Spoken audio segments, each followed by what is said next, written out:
U-190, I think. We'll do that. Plus it's got, hey, German camo, right? Flags, yes. Speed, consumables, blood chance. I don't really think I have to mess with anything else. So I won't. Yeah, we'll just derp around with it. Yeah, for the finals, I think they're trying to work out kind of how to make.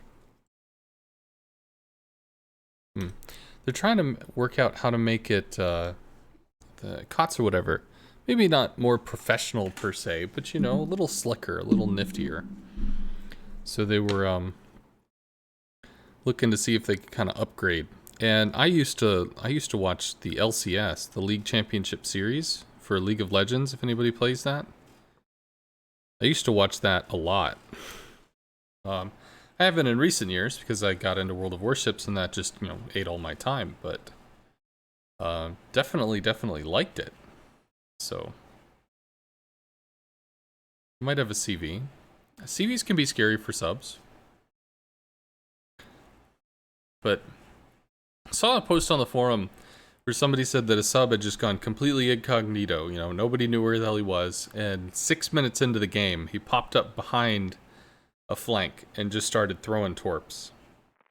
Which scared everybody. You know, broke the battleship, then panicked the cruiser, and the whole flank fell. So it's like, I've been playing a sub, you know, as a real frontline helping the DD kind of asset. And I don't think that's a bad thing, by any means.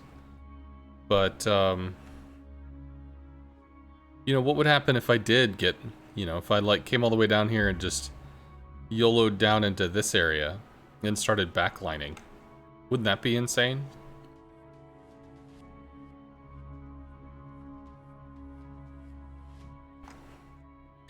Alright, so there's a Baltimore who's probably going to go here or there. If that's the case, I really just don't have... I can't help contest A. General quarters. So we'll try this backline BS. We'll try this, you know, sneaky over into the rear arc or something and see if we can get some harass down. Harass into the Kansas or the Bismarck or whatever. And we'll just have to play safe, you know, as we're moving out. League of Legends, the community is so salty. You know, I don't know. There were years ago where there was a learning AI that was created to moderate, you know, people's interactions in game. So if people reported somebody for being an asshole, I mean, they could be banned as quickly as the next game. Temporary banned or chat banned or whatever. And they said that the amount of toxicity that they had in their games dropped dramatically. Which sounds really cool. But that was also years ago, so I don't know if they're still using that system, if they walked away from that system, if people adapted away from the system and now they're just being assholes again. Like, I don't know. But it was such a cool concept that honestly is kind of stunning. Let's give them a hard time. Okay, so we spot all the way down to we spot aerial detection as soon as we cross this line. So we're gonna start getting close to interacting with enemy ships. So I might go down to operating depth, so that in case I trip across a DD or something, I can quickly dive. Then again, I go slower at operating depth, so there is that. Support the allied target.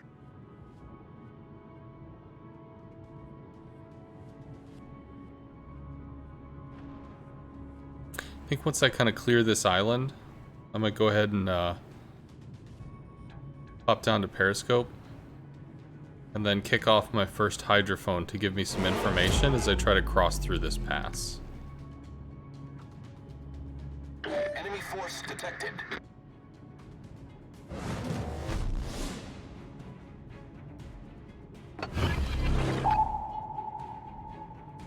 So it's not going to give me like lighting if the CV or the dude is under the water.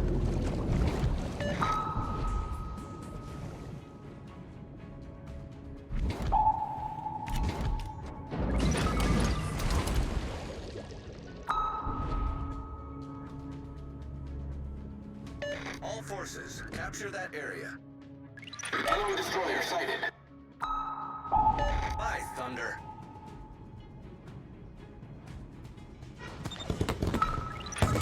Well, that's a problem. Hipper's hydro is not up, which is really kind of him.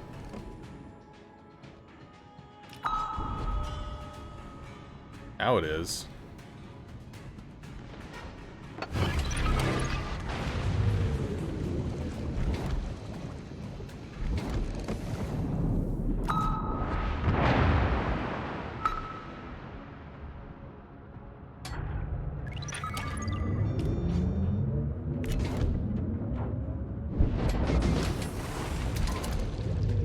All stations, concentrate fire on the target.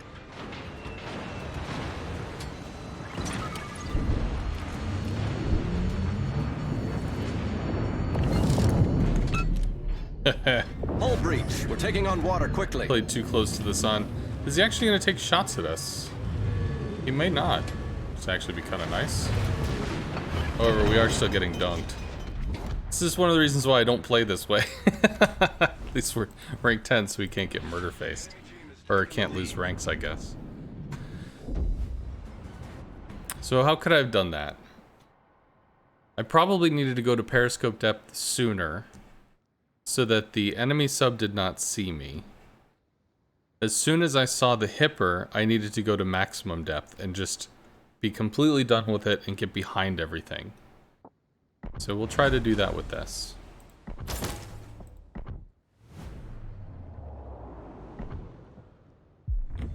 So, for those out in Chatland, if you're like, well, what the hell are you doing? There was something on the forum where, hey Russ, where somebody had described that in a ranked match, the first 6 minutes, they didn't know where the enemy sub was. They had no clue. And the enemy sub popped up behind one of their flanks and started throwing torps and pings and stuff. But that meant that the sub was basically off the map for 6 minutes. So if you think about it, that's like Secret Agent Shimikaze BS, where they're just humping the map border or whatever, so that they can zip in behind everybody. So I'm trying to think about how can I get through, and how can I get to the opposite side of their flank to kind of start, maybe not killing everybody, but harassing from behind to see if I can break the contested that way, or force it to split up or something. At least that's the goal. That's the thought. This may not be a good idea for that, however, because there aren't going to be any battleships, and since everything is going to be pretty mobile, with all the DDs and stuff, I don't know if we'd be able to hold. Because if I started attacking from the back line, the DDs would just turn around and chase me down. So that wouldn't, that would not do very much.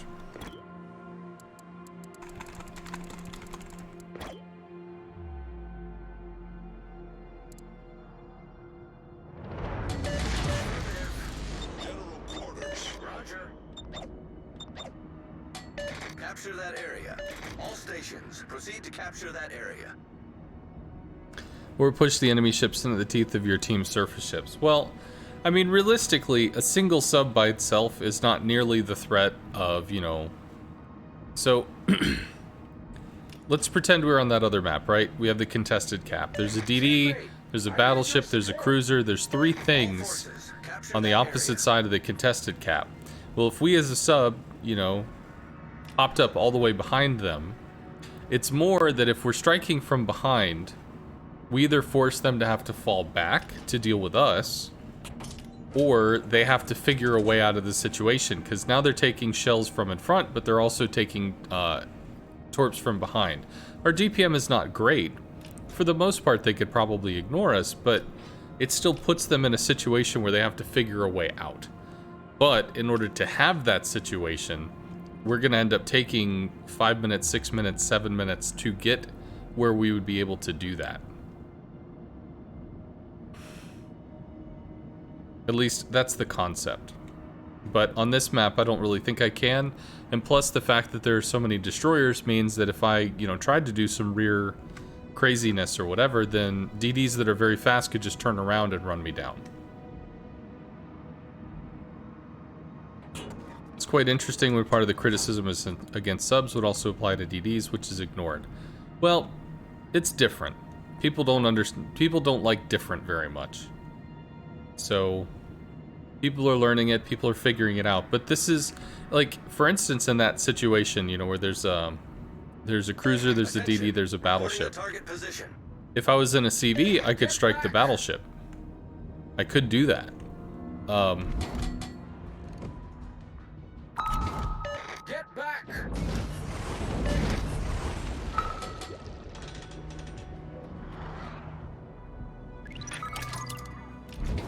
Get back! Goes full forward. Alright, well he damage conned the ping, so...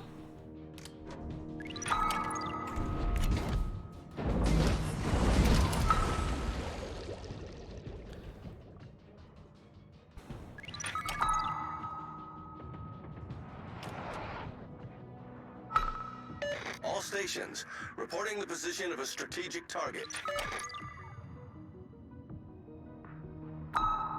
Enemy cruiser. You can kind of read off the torps. He's going this way.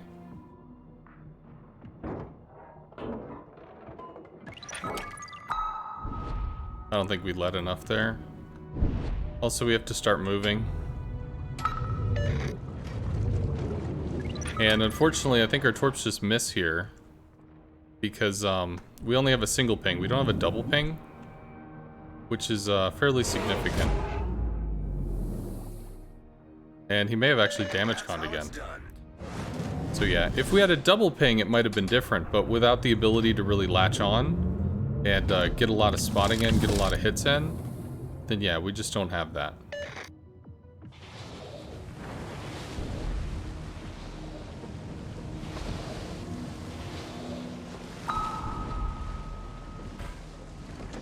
We might actually be able to scare him with the pings and stuff.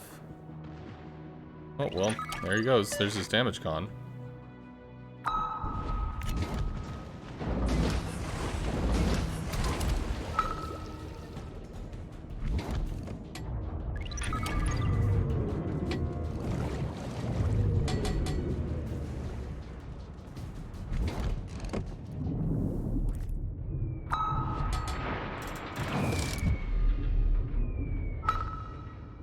Now, his damage con is burned. But because we have a double ping, it's gonna lose lock about here. Yeah, there is where it lost lock. Ideally, if we had the ping just a little bit further back. Yeah, because I bailed.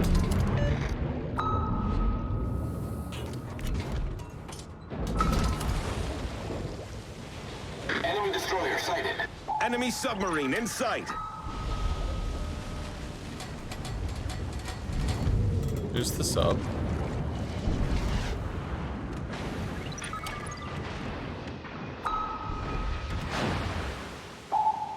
Nope, cuts in too hard.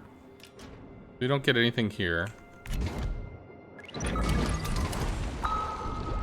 Although hopefully that latches, and depending on what kind of room he has to maneuver here, we might be able to get some kind of interaction off that. Because his damage con should be down, but he might kill the Benson before the Benson is able to kill him. Alright, so we're fading back. There's a salmon, there's a Cossack. We can probably start working on the salmon. We might actually be detected by him. So they traded, which is no good. They're not doing very well either. We need to get into a situation where we have more torps online. Or that we could bully something. And I don't know if we can. Double DD sub. Megami is down, which is good. These guys are pretty fucked up, though. This is a 007 member.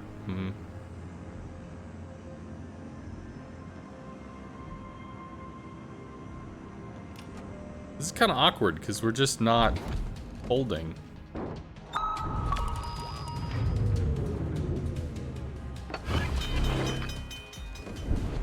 So he's not going to be able to re-engage us with Hydro, because he can't catch us at periscope depth. He did, however, blow all his Concentrate torps. fire on the designated target. Torpedoes astern. Is he on the surface? Torpedoes astern. Because he used all his torpedoes, so... I mean, if he is... He's not. Alright, we need to link up with the Akizuki.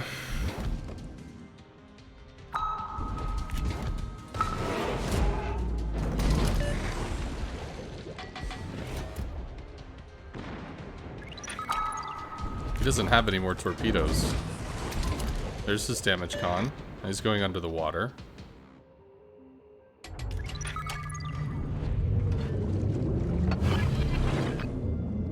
Oh wait, well, fuck this.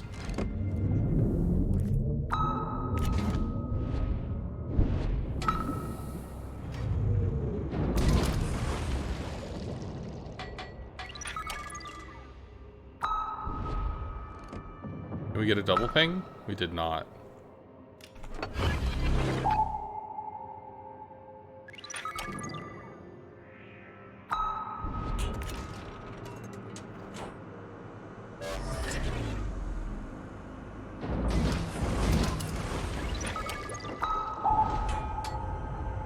Can we briefly light? No, that's somebody else.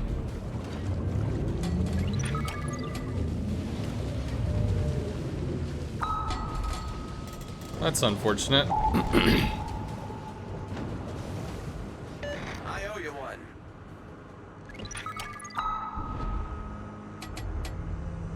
Well, now we're forced into the water, and we can be hunted by, well, Caustic Hydra will have us lit, but the Salmon's Hydrophone will get us killed. Attention! Maximum depth reached!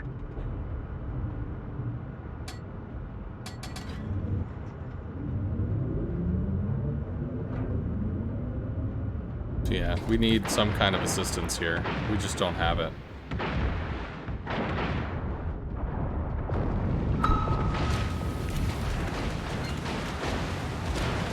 Hull breach. We're taking on water quickly.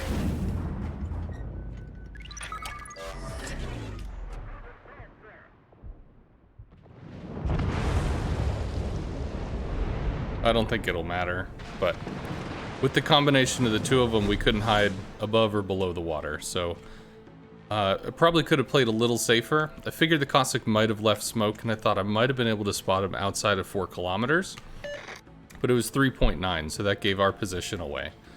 Now, riding at periscope depth, the Salmon either has to get close enough to basically proxy spot me. His Hydrophone will update my map position, or should update my map position, but it won't actually reveal me. But that still gives the Caustic an idea of where to go. Hey, Sky Raider. Hey, Woody Wood. Enjoying some of the ranked streams I put on YouTube? Cool. Yeah, I did several... When ranked got changed, I did ranked for a long time. I did a lot of ranked.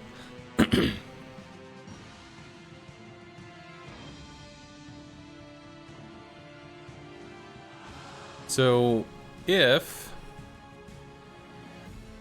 if he's able to protect a bee from the Caustic, the Salmon might be able to work him down, but it won't be a quick thing. If I don't have radar as battleship cruiser and the DD is faster, then no, you could never spot a DD in normal situation. Sure. You're watching through all my French destroyer stuff. Very helpful for the grind. Good. Hey, Crimson. Good damage.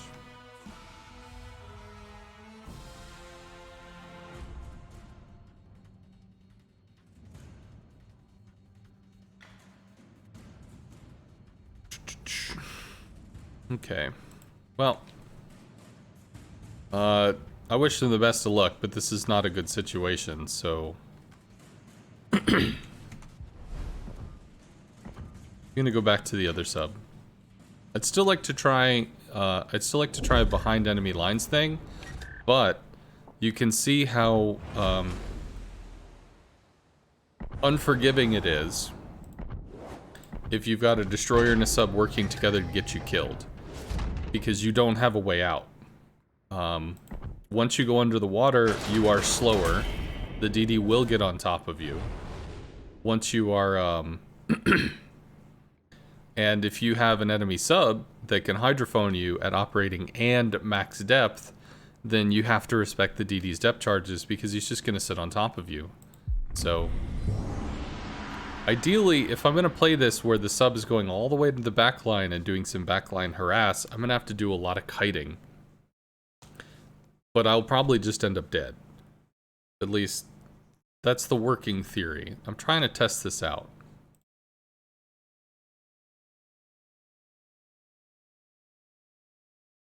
But that was also a weird game, because normally you take, I think it was B and C, but we had 2 people go over to B, and they both died. Or sorry, go over to A on their side, and they both died. But then we also had 2 people from them go onto our side, which died. So in a way it's a trade, but it also split our forces really heavily, so I didn't position very well for that, I don't think so. Hey, Menacir.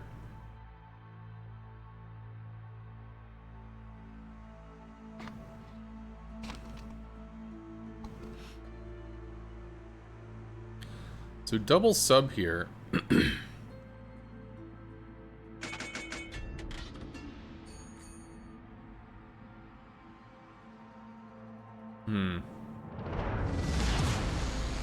Action stations.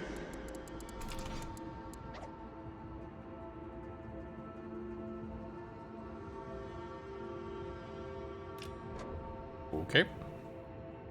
Good luck and fair seas.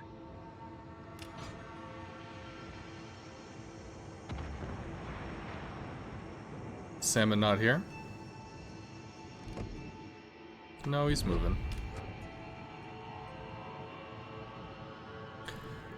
Capture that area. So, with this, I don't know if I'm going to get a rear flank. There's still a fair amount of mobility here. And also, because we don't have a destroyer to perform a frontline task, I think I am the destroyer performing the frontline task. So, we're just going to be a destroyub. Acknowledged. I don't like fighting in this channel because there's not enough room to turn. Subs have a pretty bad turn radius, so we'll go out into the open and see if there's something we can do from there.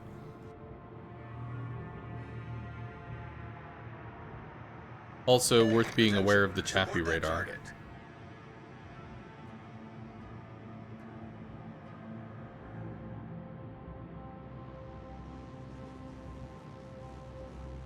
Although there's only one battleship, so as far as ranged, well, maybe they have ranged depth charges now. That was new.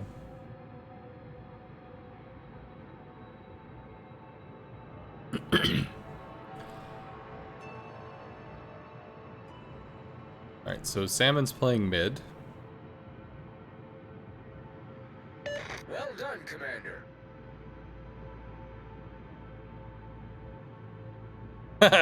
Whoops. That's how it's done. I think he was busy typing, so he drifted out of sea. This dude needs to chill out.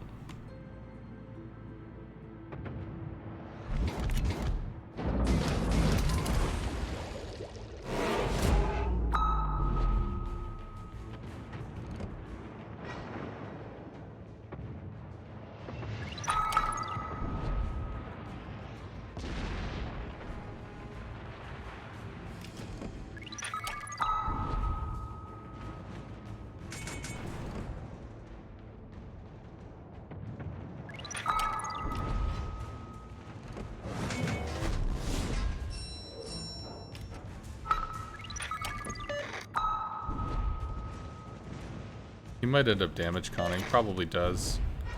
So when he does, you need to get that out.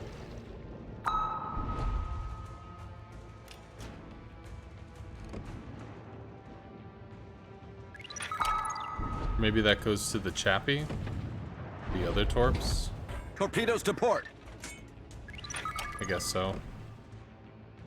Torpedoes to port. Oh wait, there's the Edinburgh. However, I think the Chappie is more the focus target at the moment, so... No, because we can't do the Chappie. Because he's on the edge. He's not going to get torped.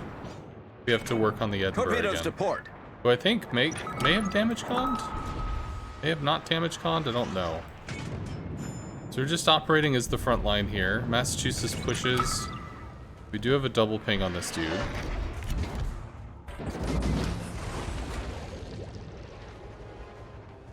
Next set of torps soon, actually. Well, already up, yeah.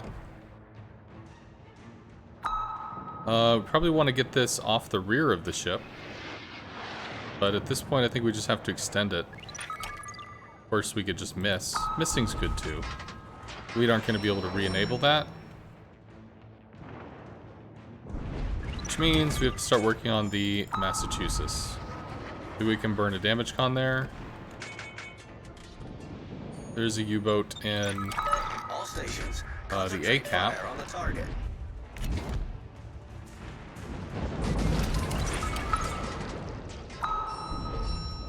See what he wants to do. Acknowledged.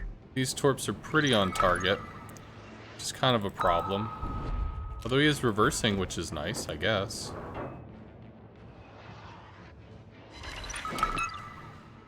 Cool. So we got the double. Chappie's pushing. Cossack is in smoke. Damage cons. Perfectly okay. Probably want to wait for those to get a little bit closer. I don't know if they'll time out though. If we can... Enemy destroyer detected.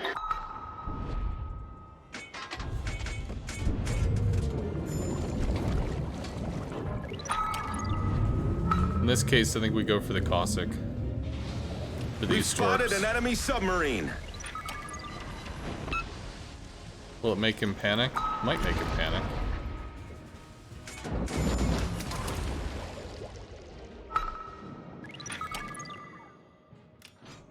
Not spotted. Roger. Ooh, we see a sub. We have to go on that. We saw a sub. Unfortunate. Damage conned. Our sub is dead. Great. Massachusetts is running. Could try to work on this U-90. Just don't know if I'm going to get anything there. He could be on the surface.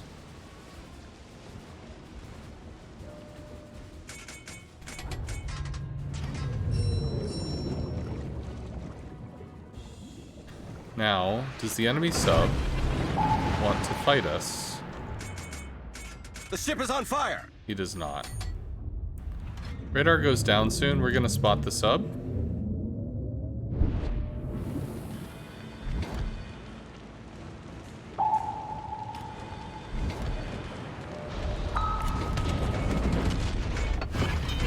We just don't have an option here. And unfortunately at this Problem point, solved, sir. I should have fucked off forever ago.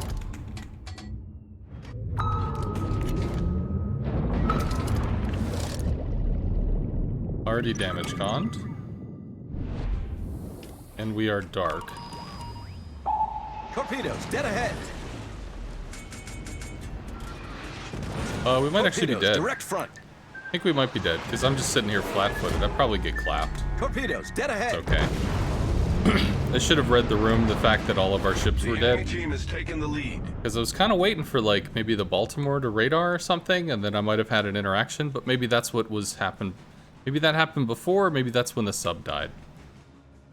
Not sure. Hey, Lancer. How you doing, man?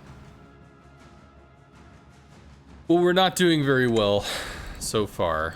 I guess I just have to relearn subs all over again. The last time I played subs, for those that don't know, can I do these in naval battles? I did it in naval battles, I think it was. Because there were multipliers or whatever. And I don't know, I guess it just feels like it's changed since then, so is what it is. Let's change this.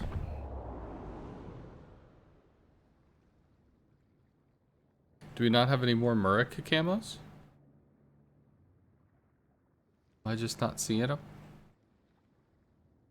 Maybe we're out of Murica camos.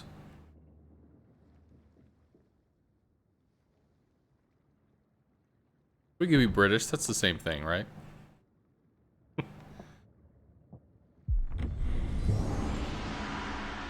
Thank you for the 3 months, man. Thank you for the 3 months, Lancer.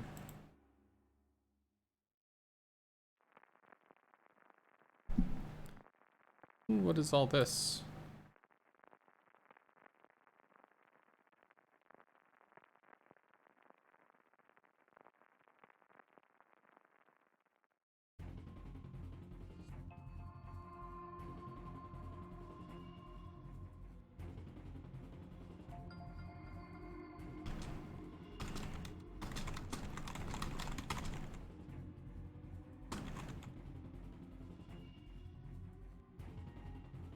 Okay.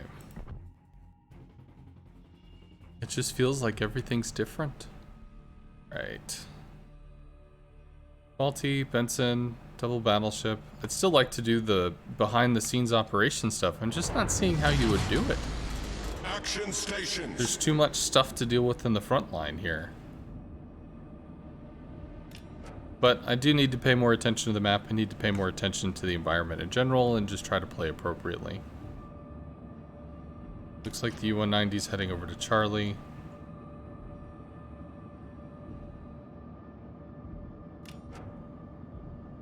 Maybe. Bruh. Teammate, I need your support. All stations, proceed to capture that area. You got it. Now he's turning. Okay. So I'll try to do the same stuff, but hopefully while landing torpedoes. I guess we landed 2, but it didn't matter. So, not very helpful. And this should have the faster ping speed. Although that also feels slow. Does it tell me what the ping speed is? It does not.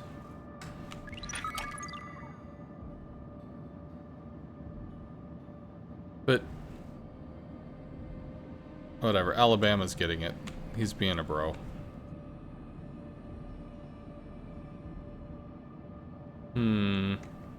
Baltimore's radar. Baltimore probably posts up in this area. Massachusetts, North Cal. Something like that. Benson, Uland. Something's already in Bravo. So, I don't know which one it would be here. Smoke would probably be better for the contested side. Smoke the Balti, whatever. And then double sub. So, the subs are out there. They're somewhere.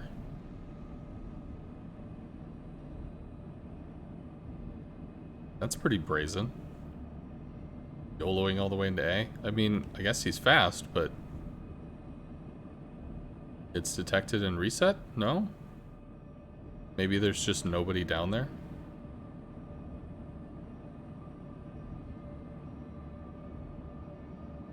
Strange. Are they just all shoving from B to C?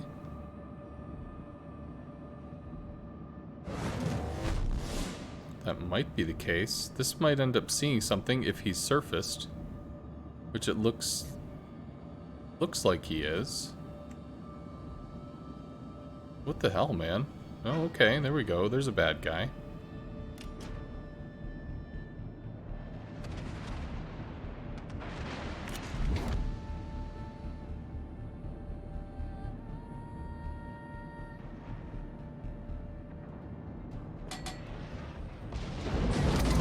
Enemy battleship detected.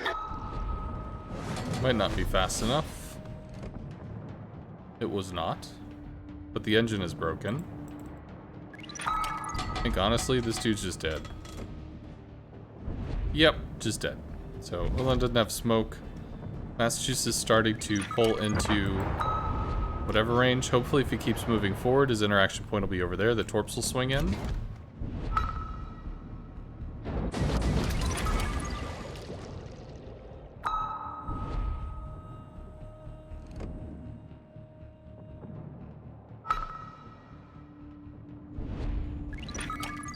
can we pull the ping further onto the side of the ship instead of having it directly on the nose?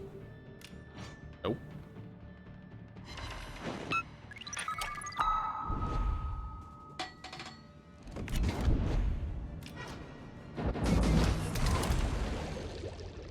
Well, right as I shoot that is right when he damage cons, so those two are dead. No joy there.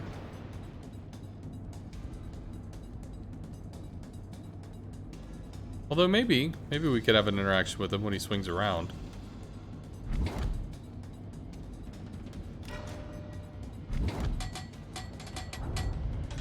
Well, that I have to go after.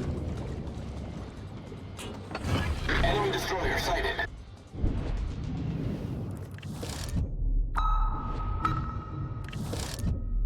Enemy battleship detected. Oh, I hate that so much.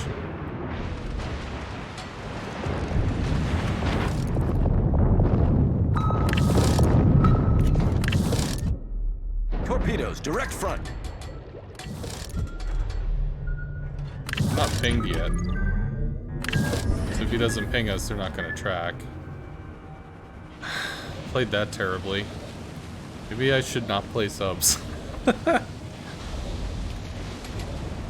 He didn't burn his hydrophone?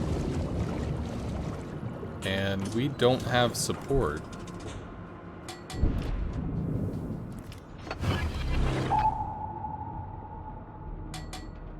He's at periscope depth, that's why we don't see him.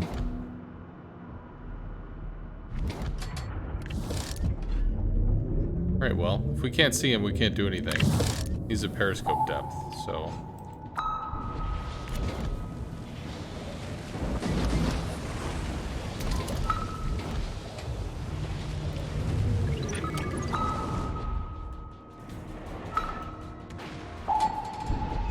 So he damage conned there. That's actually cool.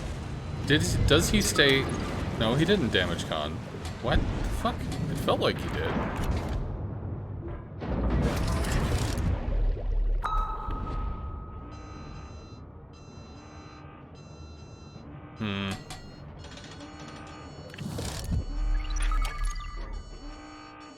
I don't know.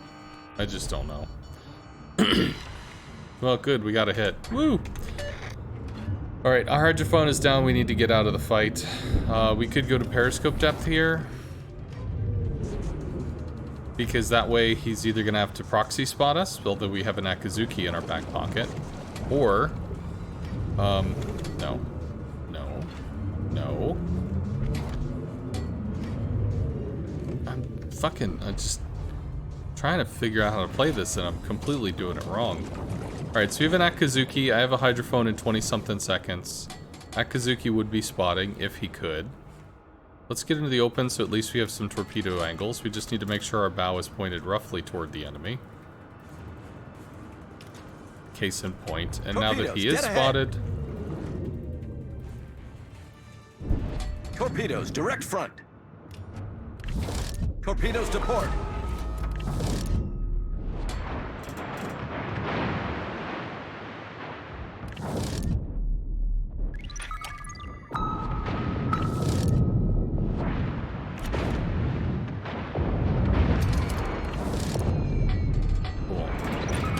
Concentrate fire on the designated target.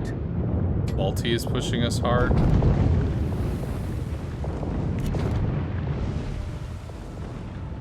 Radar, dive planes. AP shell's not gonna hurt too bad.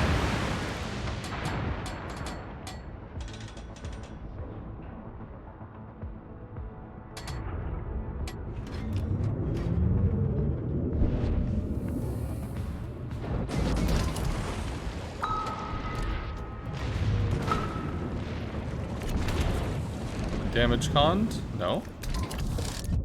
Damage con now. I think the radar's probably down, which means we should be able to try to throw torps at this. We're not gonna get a great ping here, but we'll get something, right?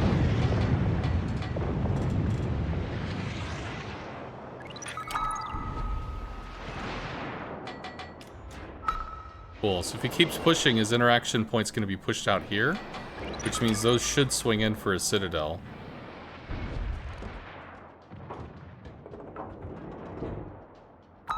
That probably just gets blocked by the island. Okay. Enemy cruiser sunk. Well...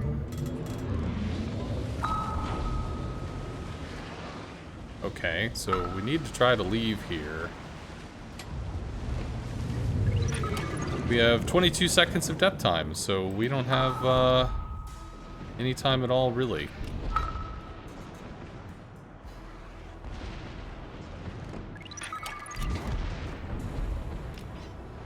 God, it's just so hard to remember which direction you're going. Dive time's about to fail.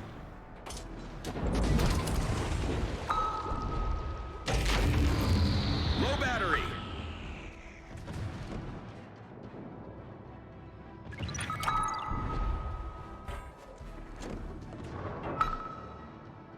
Try to pull it into the ship. Interaction point there. That probably hits, which is something. Speaking of, let's...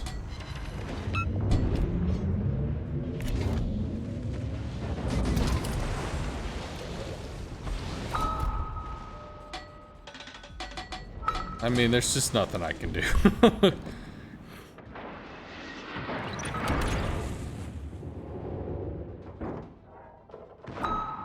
Well, that's actually pretty huge. Okay, do those hook in? Enemy battleship foundered. Alright, well, he turned and gave us a shot, so woot.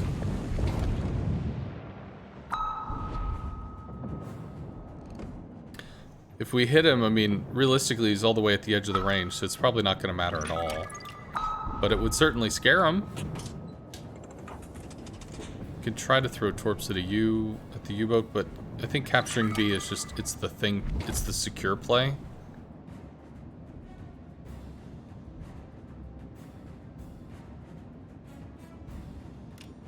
They need to give subs access to training rooms. Yeah, rentals and special ships don't have access to training rooms, so it just is what it is.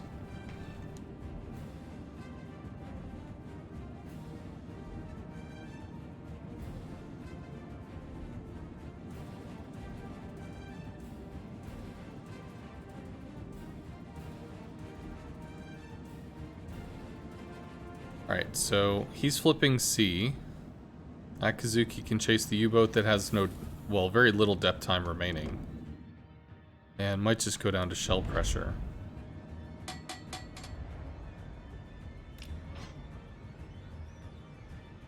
Is this the COTS live stream? No. This is not King of the Seas. This is just me playing the game. King of the Seas is tomorrow. Our victory is in sight.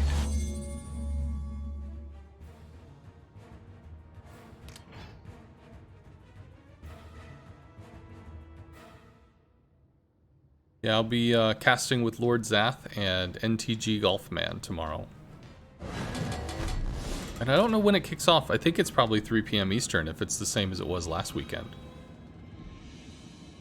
But I'll be going over, I'll be meeting with Zath and Golfman tonight to get OBS set up so that we can get the stream ready and all that stuff, so fun times.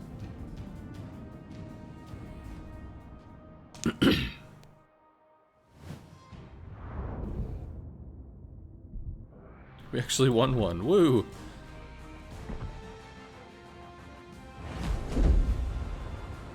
Your clan is in it. You start at 3 p.m. Nice. I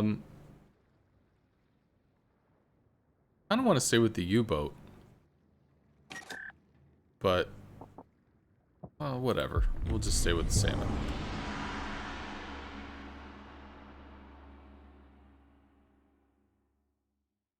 You're a really good commentator. Thank you, Spider Pup. I'm glad you enjoy it. There's a game called League of Legends where they made a championship series where they ran competitive matches all the time. And I loved listening to the commentators. Learn one sub and then the other. Well, that's what I did before Armored Prayer. I played subs for about 30 hours. I played German subs for a long time, and then I played US subs. But then I stopped playing them, and then they changed them from the previous iteration to the newer iteration where they had the 4-time depth consumable drain when spotted.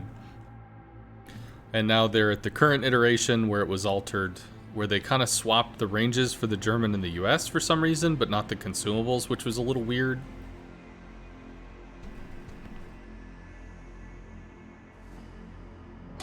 No, I'm not a submain. Action stations.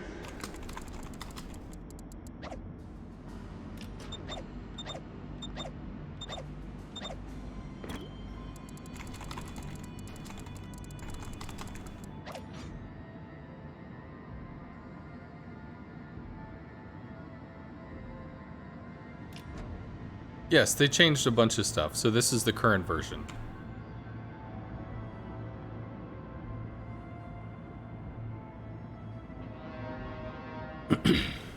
Alright, so I like to play the sub in this position, because usually a DD will be here, and a DD will be here, so I can bully the destroyer from this position.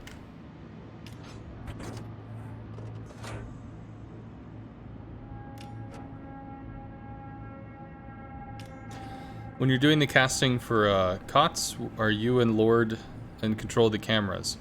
Yes, traditionally.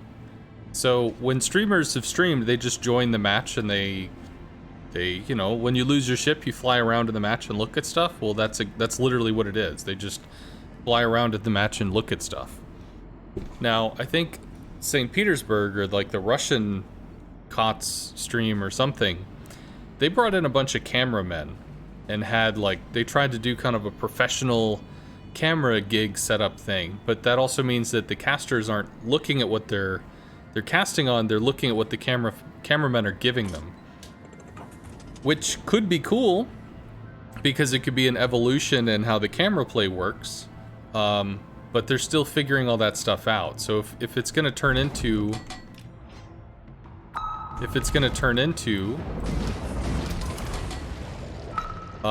you know, a competitive sport or be a little more involved in stuff, then that might be a thing that they have to work on. He damage conned. Well, at least we saw him again. It's kind of cool.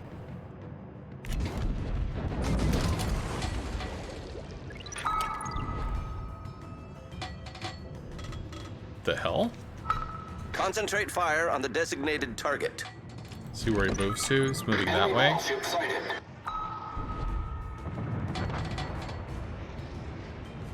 Nope. Didn't lead enough. Try again.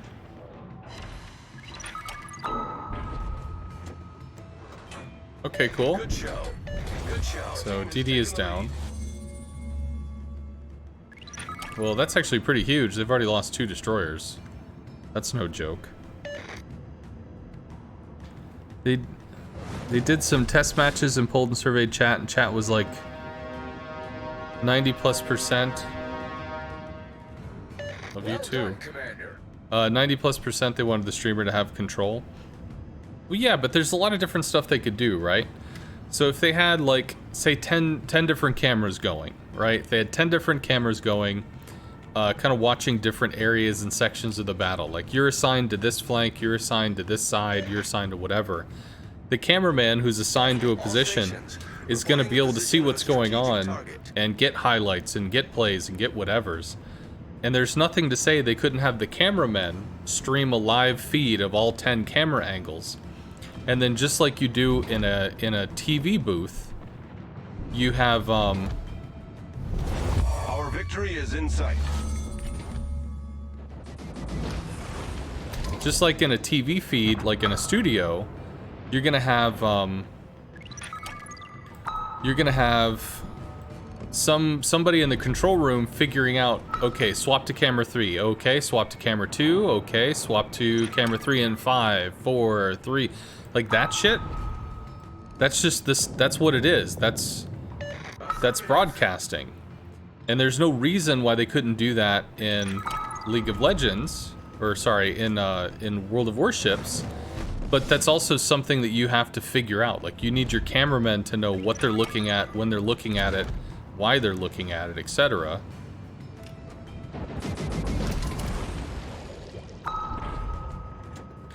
So we need those torpedoes to swing in on the side. That's going to be super important.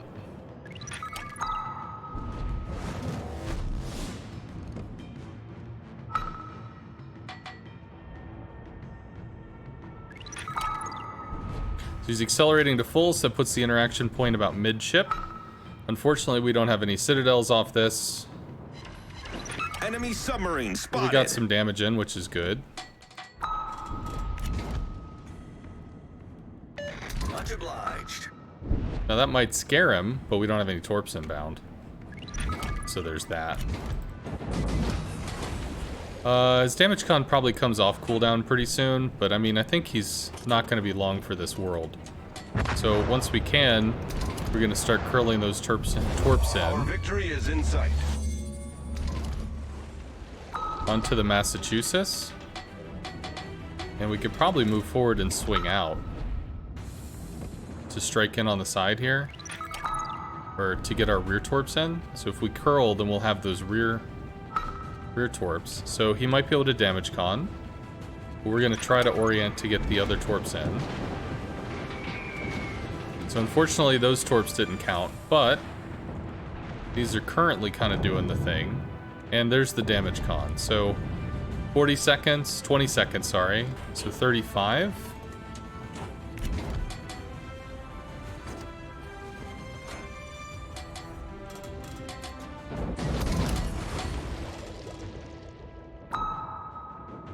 This probably deads out. I don't think it's been long enough. Oh, okay, cool. It didn't. Woot. However, because he's pushing, these torps might end up smacking into the island.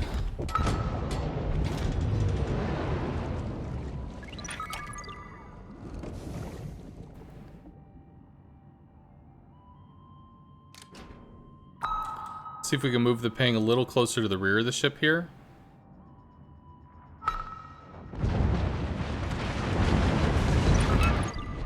Cool, so we did some damage.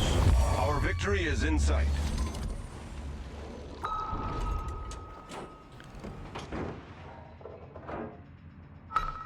Alright, well, it's re-upped. There we go. So that's down.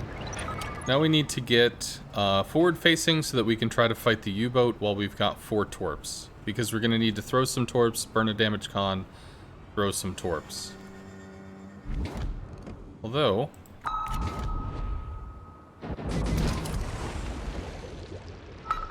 there's nothing saying we couldn't throw something at this dude in the meantime.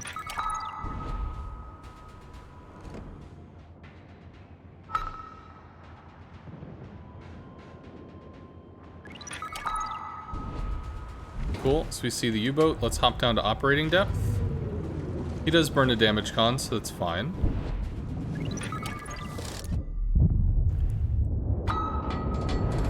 He's out of 6 kilometers, so he couldn't see us if he used hydro. Already damage conned, but he's dead, so that's fine. Pop the little whatever, get back up. We have a few more torps, and he already used his damage con, so we can try to dogpile on this. But I mean, he's probably dead before we could do anything. 16k is a lot of damage, if you say so. On a battleship? Sure.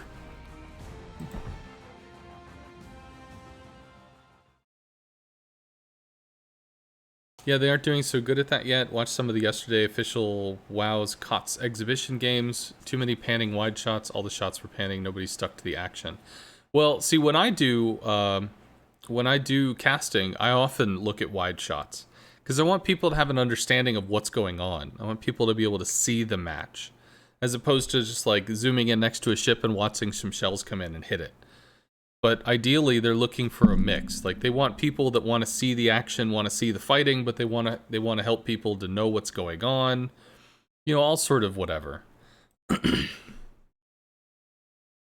It's 25% of Tier 8 battleships heal. Yeah, battleships are designed to take damage. So, they're gonna get hurt.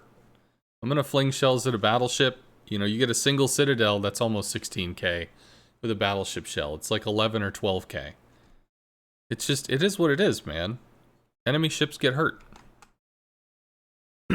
They need a director who's some experience with sports casting to call the camera shots if they're going to take it out of the hands of the streamers. Yeah, maybe. I think, like, I really do honestly think, because they can have something up to 20 or 24 spectators in a match, that they could just have, like, cameras 10, or, you know, 1 through 10, or cameras 1 through 20. They each kind of see something. Maybe they have their own player. And then they could swap, you know, to a player view or to a player situation. And if you've got a live stream of the match, and then you have 2 minutes behind that, or like 30 seconds behind that, you know, you see these shells came out, this dude took a hit, or this torp landed, or something, then that gets called, the director cues it. Camera 1, okay, and then camera 3, okay, and now over this side, camera that. And then you're just literally, you're just giving, this is the match, spectated out, and then it's just the casters are riffing off of it. Because it's like, here you go. You could absolutely do that. But it would require offset timings and stuff like that, which, I mean, could be a thing that could happen. It'd be really cool if it happens. Hey, Champ, thank you very much for the Prime. Thanks for the 2 months, dude.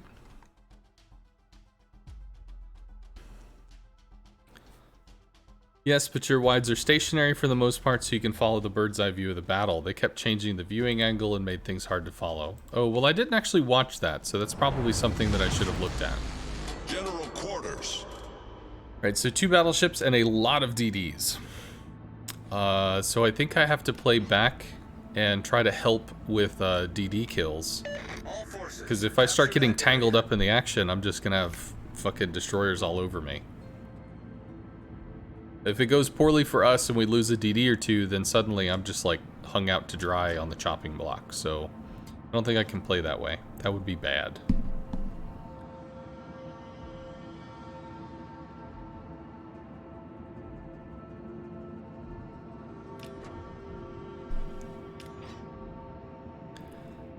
On the plus side though, they don't have any radar. They have a Loyang Hydro, that could be rough. But we have a Loyang Hydro too, who is going over to Charlie, so not gonna help us on the contested side. No!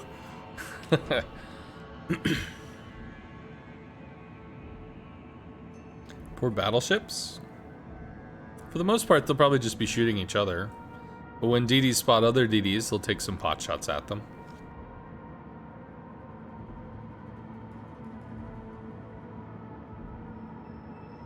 I mean, it's not like a destroyer can just sit there and open water gunboat down a battleship when you've got destroyers that are sharking around ready to return fire. And it's not like the DDs are all just gonna hump the side of the map and swarm them with torpedoes. That's not realistic either, so battleships will be fine. They'll just take pot shots at things. They'll trade with battleships until destroyers are spotted, and then they'll assist with that.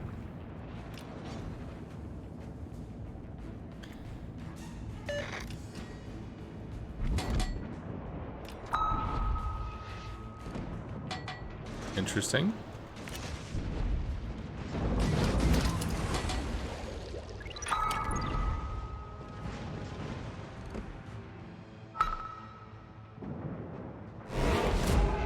Torpedoes, direct front. Torpedoes to port. I think he was reversing. Well, there's one of our friends down, so that's cool. Might just be dead.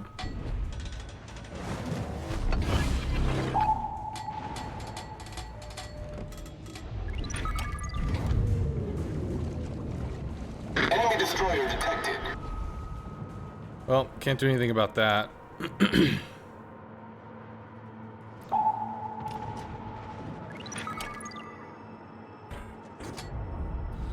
Can't spot us from back there, so that'll be okay.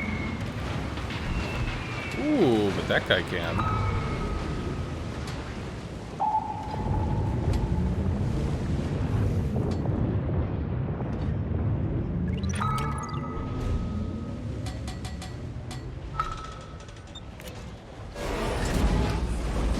Immediately damage cons that off. Probably pulls forward. Maybe. Who knows? Just fishing expedition.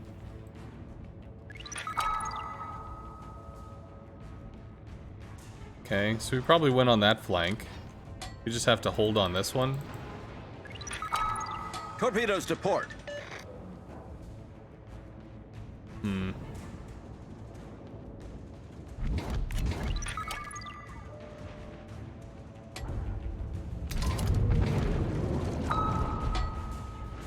He's dead. No way he's not dead. Okay, so the Uland.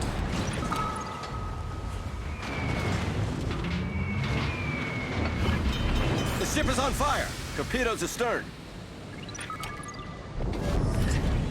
Problem solved, sir.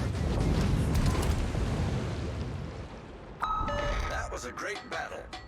What the hell is...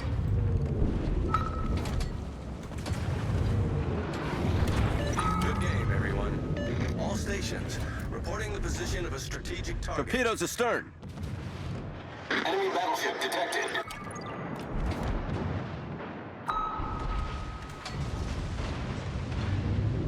Torpedoes astern. Well, at least they hit. They didn't do anything, but they hit. Fuck am I spotted by now?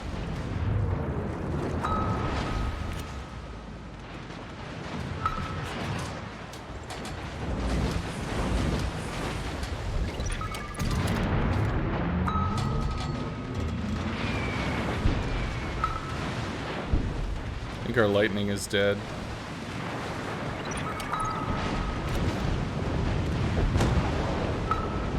I don't know if they can rescue that.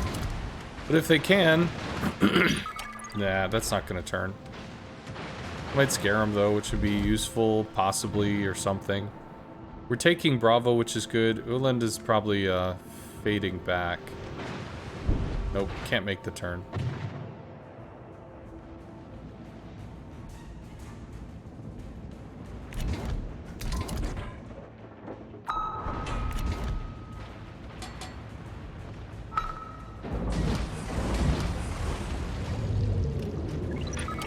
Please turn. Well, that's a problem. They're dead. I thought the ping was going to last a little longer than that. Nope. It's okay.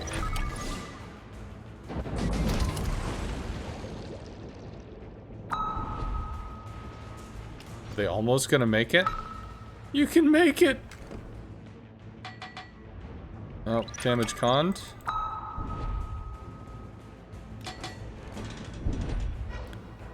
Damage con should only last like 10 seconds though on this thing. Give or take. Although this one's probably already passed. It's too far gone.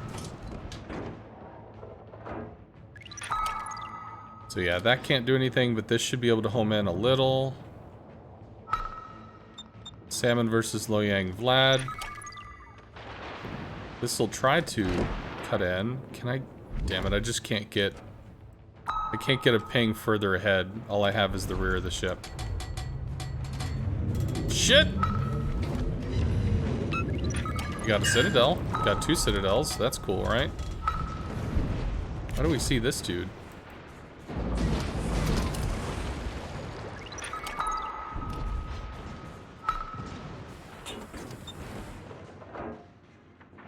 Affirmative.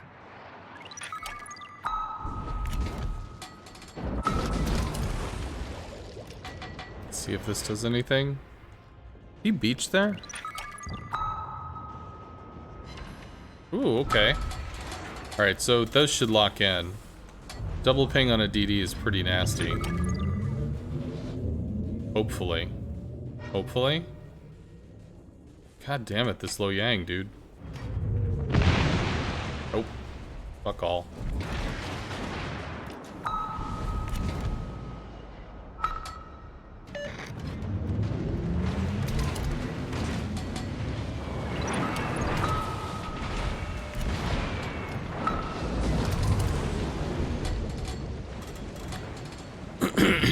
So yeah, damage cons, not a surprise. However, that should hit. The ship is on fire. Hopefully it goes down. Oh, cool. We're Problem out of solved, sir. hydro range. Hopefully that hits. Is it still just not enough? 11 seconds. Depends on if he reverse forward pulls. Starting to accelerate. Does he out accelerate it? He does. He just... Oh, no. Okay, cool. Enemy destroyer blown up. Good. Something happened. Right, so let's throw corpse for the turpits. We want to start curling them around here so we can try to hit the side. And also start swinging around. We still have the 2 cap advantage because of the offside push. Need to start moving these. Hopefully that hits. I don't know if I led it correctly. Come on. I needed to throw that one a little bit faster. Will they turn in? I don't think they will. Maybe they will.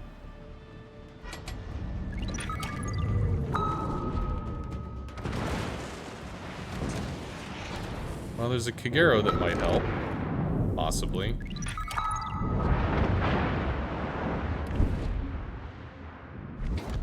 he's got no health at all. Nope. Yeah. So we waited way too long on the ping. We had to ping much, much earlier. Alright, Cossack is down, so we can try to keep working on this. See if maybe those can hook up into the side. But actual DD torps hit. Guided torps didn't hit.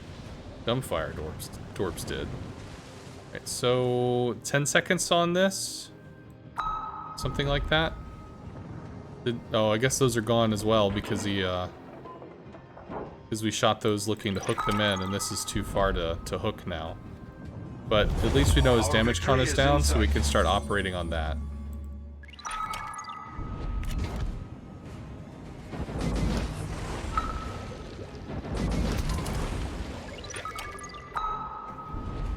Trying to get something to curl into his side. And it doesn't matter. Kagero just murders him. Happy Friday, Lazarus. Lazarus. Roger. You're not sure they could have even made that turn before hitting the island? The torpedoes?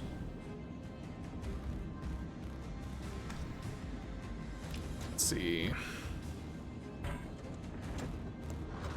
Could be a radar, Lo Yang.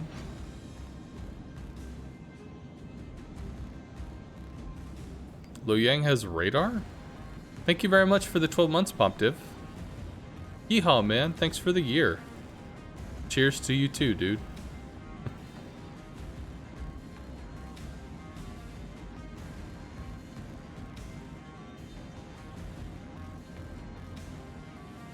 Yeah, Lo Yang I think is Lo Yang is a hydro boat. It's a hydro brawler. Although you might be able to swap hydro for like defensive fire, but you wouldn't do that or something like that.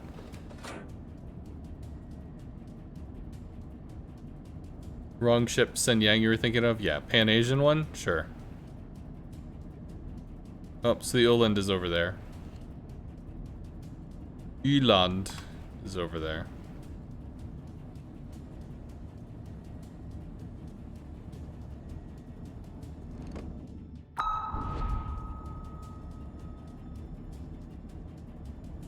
Can we sneak a piece of the cap? Give me the ribbon. Hey.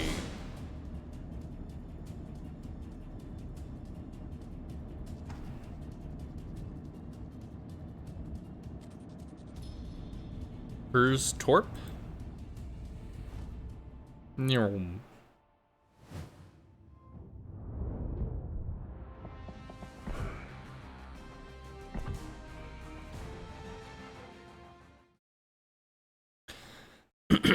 Well, we're starting to make things happen. That's good. Better than just dying a lot and looking stupid.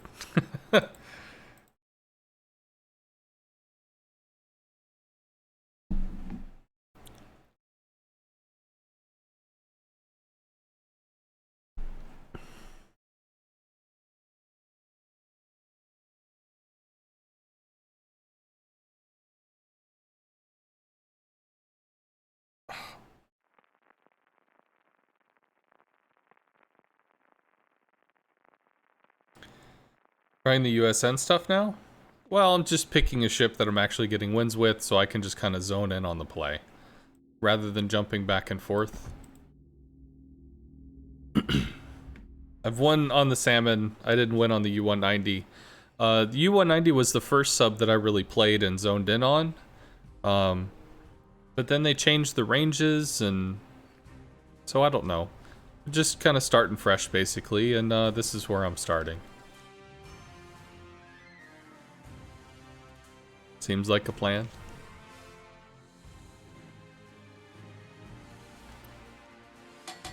So what do they have? Harlem to Cal. So they don't have radar at all. Cool. I definitely don't want to get caught in a brawl where there's 2 or 3 of them and there's 1 of me. So I will be going up to A. I could try to go wide, although looks like the Eugen is probably going to go wide.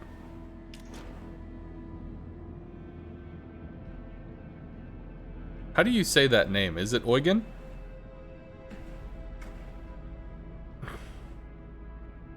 I mean, it looks like Eugene, but, well, Eugen, but just wondering if I'm saying it wrong, because there's so many pronunciations that are... Okay, so it is that? It is the Eugen? Okay, well, that's good.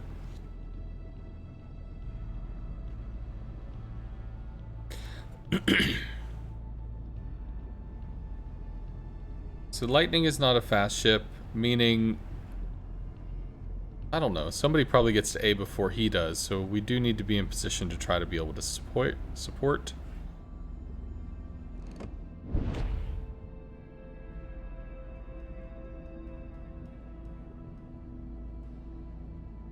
Could I play a tier 10 random sub game? I could. I can't say I'd play it well. That's part of the reason why I'm doing this, is to relearn subs. Yeah, so the Fontask is there. It's too fast. Too fast, too furious. But with terrible detection, so that's nice. Let's give them a hard time. Start getting,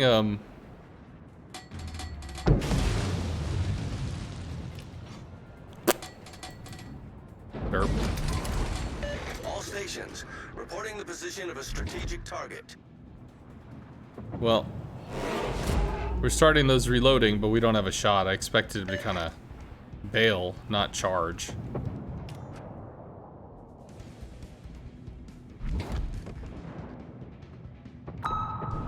Engines down. Let's try to fiddle with our detection so we can keep him lit without being lit.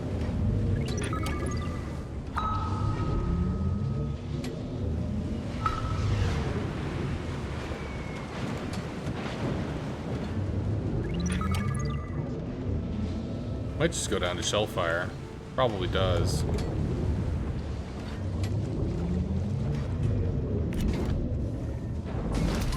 What's the damage con? Should only be about 5 seconds.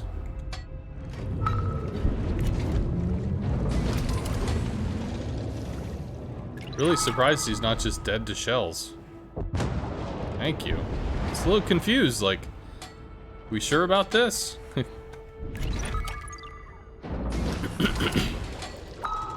I may not have led enough. Let's get the other torp out so we can try to get this to hook onto the side of the battleship. We really want to worry about entrance vectors on battleships, because the homing deads out at 2-something kilometers away. Very important that we get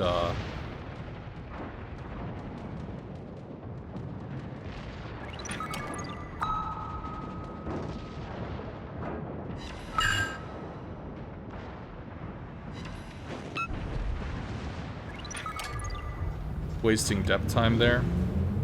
I think he damage con that though. Yeah? Maybe? Maybe not.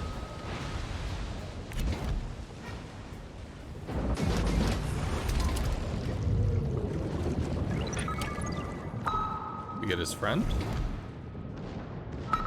We can. He probably goes down to shell pressure. He damage conned. hit the Richelieu to keep the torps turning. Doesn't matter. Melinda's dead. Our team has taken the lead. You love. Torpedoes, direct front. That should hook in at least. We really do want this to be green. It's dead to the turpets. Cool. Can we salvage the torps on the Harlem? No, because the Harlem is reversing. Might be able to hunt the salmon.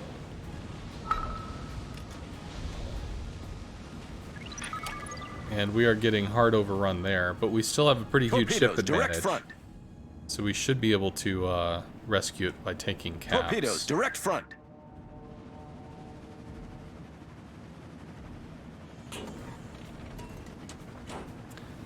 Too early for COTS? Wrong day. Tomorrow is COTS. COTS is on Saturday. It is Friday, right?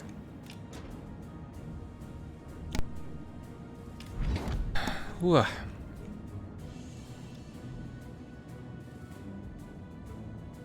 You get the feeling the latest balance changes would make Torpedoes, it direct front. so that, yeah, I mean, you're correct. The sub, Torpedoes, dead ahead. when they changed the concept of the sub, we want to match his distance.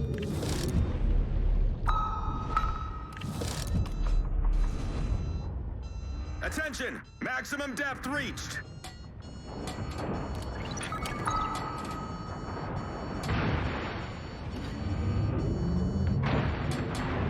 Torpedoes, dead ahead.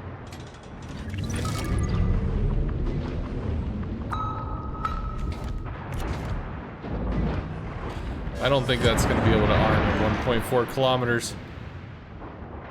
But, oh, turns out it can. So because we have the double ping, it's going to be able to home to an aggressively close distance. Just damage con. Hit the hydrophone up. Reping. Drop last torp. Never mind, he's dead. Oh, and there's a Harlem up there. Interesting. Hi. Okay, well, he's dead now. So, one cap, but we still have a lot of ships. Would I say Gepard could work in ranked? Every ship can work in ranked. Ranked is about player skill, not ship choice. There's too many variables and too much crazy that happens in ranked to worry about, you know, this magic ship or that magic ship. The long and the short of it is, the better player is going to rise to the top, because the better player is going to react more correctly in the variety of situations they find themselves in. You can play whatever you want to play. I wish they had a serious look at how Steel Ocean did subplay. That would be balanced copy-paste gameplay. Well, was Steel Ocean PvP or was it PvE? Were you fighting the computer or were you fighting other players?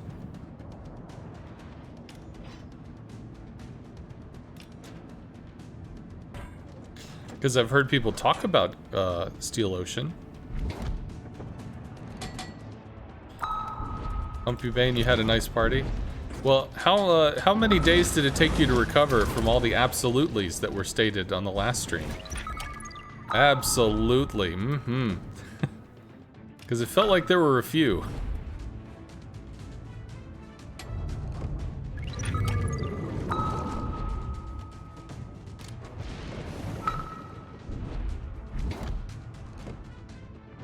See if we can move that back just a hair. So, no citadels. God, I just want to move the ping further back on the ship. I need to re-update it. Well, he's got to be dead. People didn't shoot him, so he's going to be gone.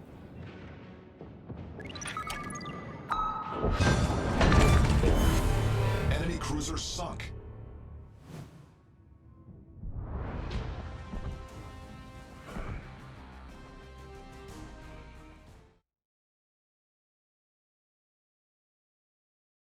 Same like this, the gameplay was great, but graphics weren't as good as this game, but the play was balanced. Oh, well. I have never played Steel Ocean, but I've heard good things about it. I would have to imagine some of the game designers have tried it out.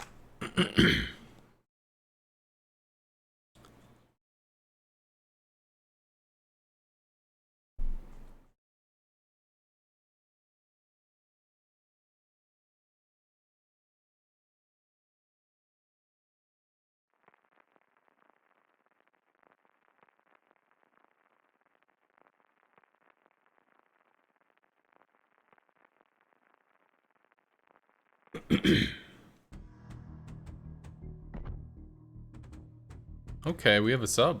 Or a CV. Single sub is a CV. CVs could bully us. We have to stick around AA.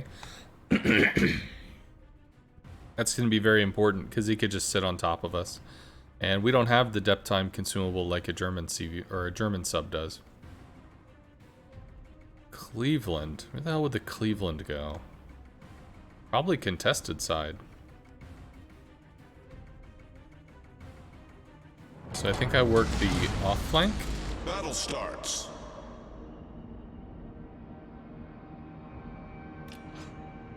Depends on what goes out there. Maybe the Hipper will go out there?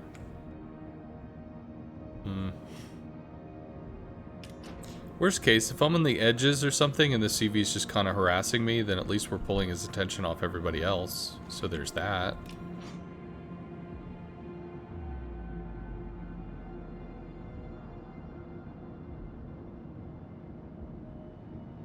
Get back!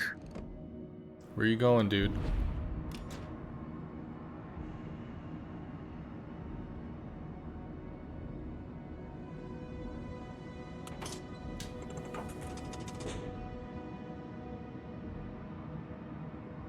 Maybe he's going for here? Okay. Well, the CV's not going to expect him to be going this way, so that's good, I guess. If he tries to bomb the Cleveland, he loses 2, possibly 3 planes. Nope, veers off, so he's going to find the Benson and he's going to strike him. Which will suck. He showed Conway several videos and explained to him with less rules and stupid, unrealistic things like homing torps instead of aiming skills, but of course he didn't listen. Well, why do you think subs have homing torps? What is your belief as to why they have so homing torps? Tried one of my boys' gaming mouses, having a hell of a time doing CVs with it. Been using trackball mouses for years, hard to transition. Well, a trackball mouse is quite different than a standard mouse, yeah. Also, you could show Conway, you know, but Conway's not a game designer. Conway's a community manager. Now, he can give your information to game designers, but he doesn't design the game.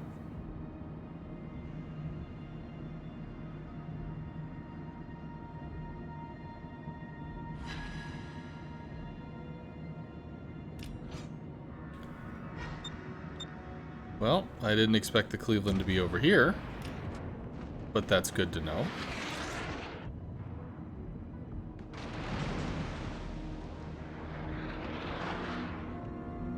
D7 pushes, Vlad pushes. We haven't seen the CAG, we haven't seen the sub.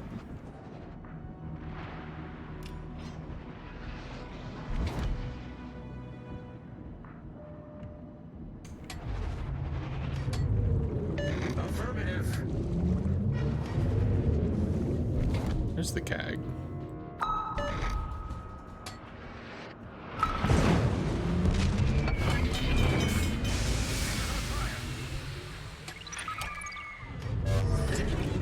Problem solved, sir. That's a hell of a hit from the Cleveland.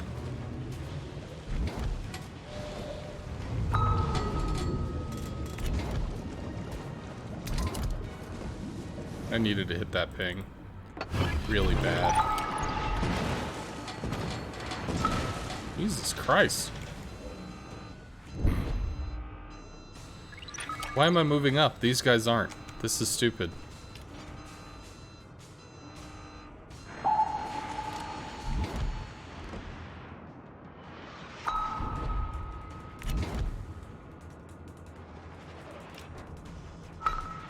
You can't torpedo, it'll guide into the island. To keep the skill floor lower, I guess.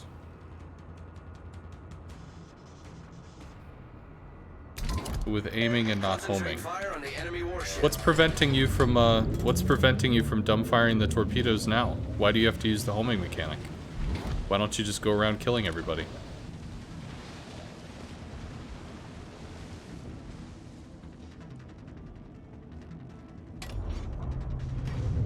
I mean, if you want to dumbfire the torpedoes, you can. You don't have to use the ping system. I think we just have to go to full depth here, because I don't know what the hell's going on, and these dudes are backing up.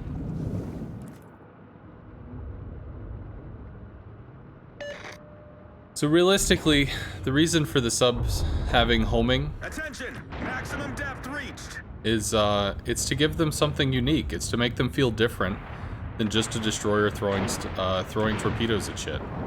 That's literally what the difference is. That's why it's there. If you want to play a dumbfire torpedo boat, then just play a destroyer. Play a Japanese destroyer. Throw torpedoes and stuff. Congratulations, you've succeeded. You can play a European destroyer, have very fast torpedoes that don't hit very hard, which is the same thing that these are. These are basically Holland torpedoes.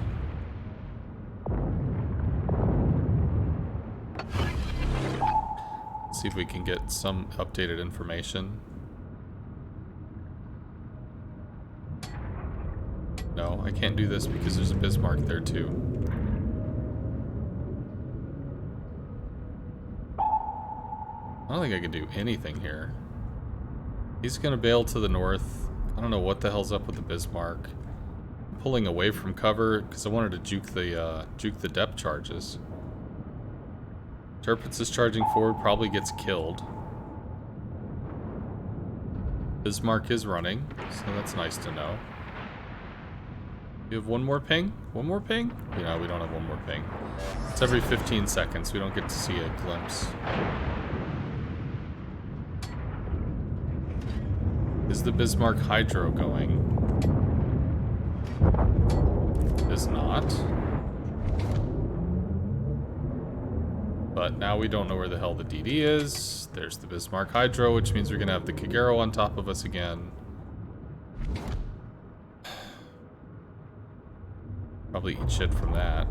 Attention! Maximum depth reached. I can't do anything here. Other than eat those 2 depth charges and die.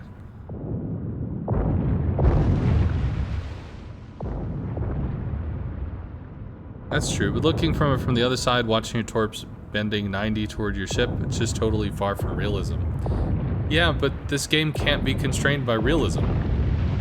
Because that's not what this game is. This game is trying to fit an entire naval fight in 10 minutes, right? You know, somehow compress 20 kilometer, 30 kilometer by 30 kilometer battles into a palatable 8 to 14 minute arcade game. So there are gonna have to be alterations. There's gonna have to be flex to make it make sense. Jesus Christ.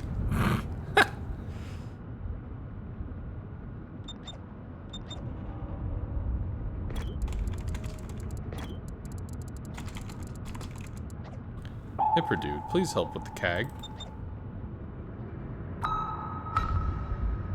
So that'll actually keep him updated on the map a little more frequently than my ping is gonna do, which could theoretically help us here, so.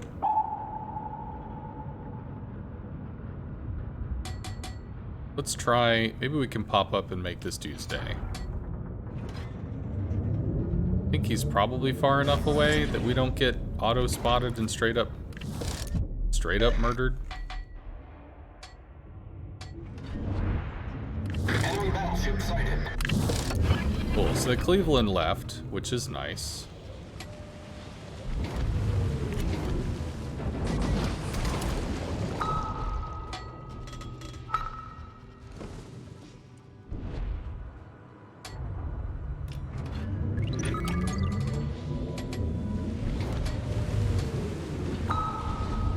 Got underlet there.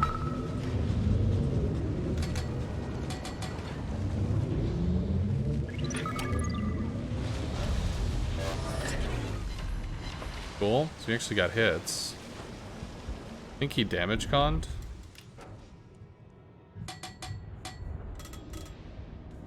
They have any interaction with this? He's probably running away because there's a hipper. We can pop hydrophone, we can at least get a glimpse of him. That means we have no interaction on the sub if it comes to that. But he's going after the CV, so he might run out of depth consumable anyway. Let's try to get the Kagero, because this dude's been the problem for me this entire game. Where is he? There's no way... There he is, he's over there. There's no way that he's, like, completely on the other edge of the universe. Let's try to read the ping. Torpedoes, direct front. Cuts out. I don't know if that hits. Oh, cuts out the other way. I don't think I'd let enough. Ooh, but I did. I think those hit. That looks pretty good. Yeah. We've sunk an enemy destroyer. Our victory is in sight. Okay, so we finally dealt with that. These guys can start to move up. Pressure the Chkalov. This side's been won, which is good. And I hope they play them also as soon as I can, but it's a little disappointing that something that can be so great is now a bit not so great as Steel Ocean, but pity as it is, the Chinese pulled the plug from the servers. Steel Ocean was a Chinese game? But same as CV, let's make the best of it.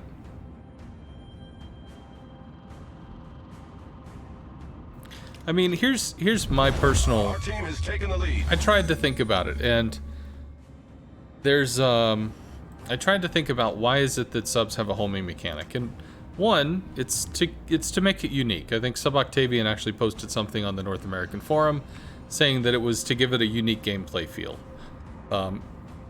So there's that. But also, if you think about it a different way, there's two ways this goes down. If subs have dumbfire torpedoes, then if you look at, like, the best Holland players in the world, or the best Shimikaze players in the world, you have single-digit hit rates. You have something like 4 to 8% as your average amount of hits with torpedoes. Not a lot. So if I'm going to land 3 torpedoes in a game, and I'm going to land 3% of my torpedoes, I needed to have shot 100 torpedoes on average for 3 of them to hit. So can you imagine, like, submarines throwing 10 torpedoes every minute? Because in a 10-minute game, you might get 3 of them to hit. Like, that seems kind of crazy, right? 100 torpedoes being vomited out of a submarine over the course of, like, 10 or 15 minutes? That feels like it's a lot. So, Our victory is in well, sight. in that case, if firing at range, you know, doing the torpedo spam like a destroyer does results in a low hit rate, then maybe what you need instead is to get really close with the sub. Surface, you know, 3 kilometers, 4 kilometers away from an enemy and just dump the torps into them and just, you know, shotgun them and then go quiet again. But then it's not so much about stealthy play. It's about, you know, just kind of YOLOing in and murdering somebody. In which case, somebody gets murdered because you were sneaky. And then, well, theoretically, you should die too because you just YOLO'd in. So it's like it becomes kind of a one-shot. Like you're turning the sub, at least as far as the way people are going to play it, they're going to play it as an aggressive, just, you know, one-shot hand grenade that just explodes something, right? I mean, there's nothing to ping. We win the game. It's done.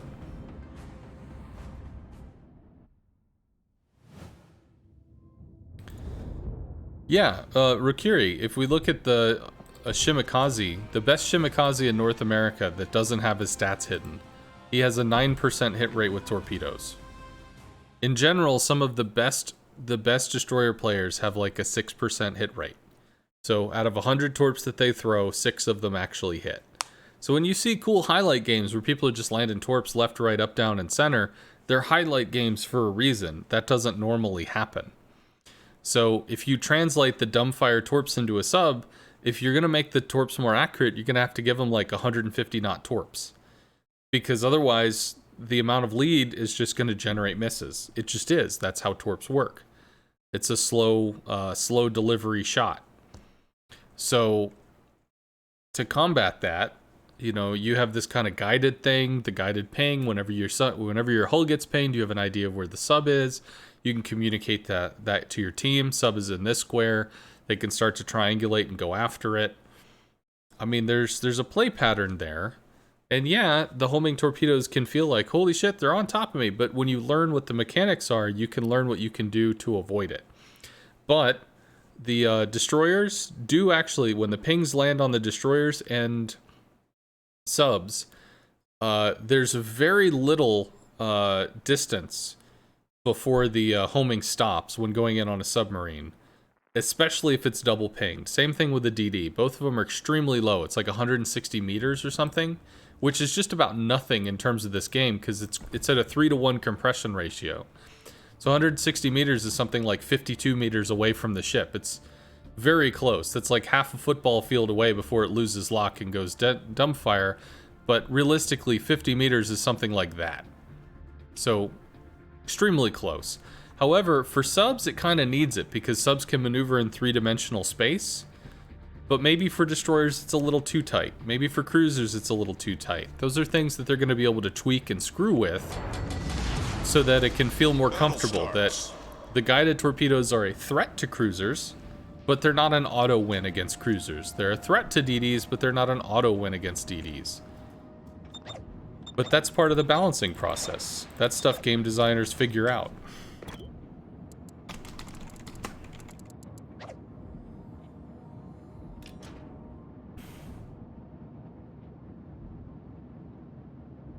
You always thought firing torps forward would be great. Turns out not so much.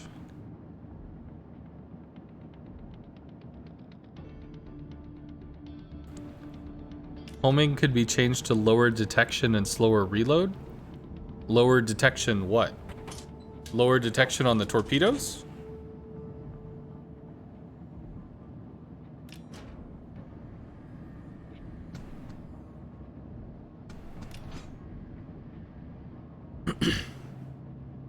I mean, are you talking about giving submarines deep water torps or something?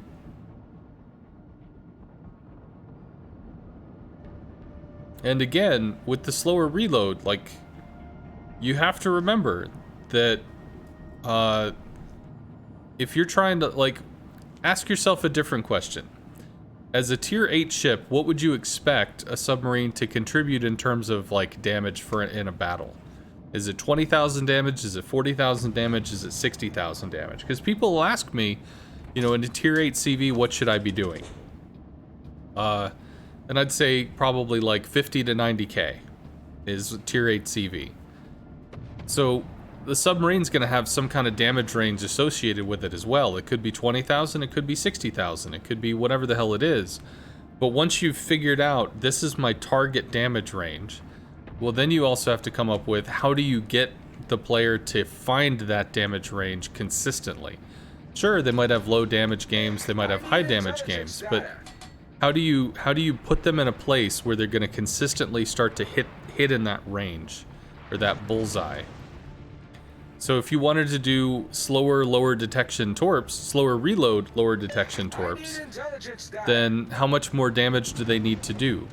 Do they need to do 15,000 damage? Do they need to do 20,000 damage? Do they reload once every, like, 2 minutes? As opposed to once a minute? Like, these are all things that you have to determine what you want to do.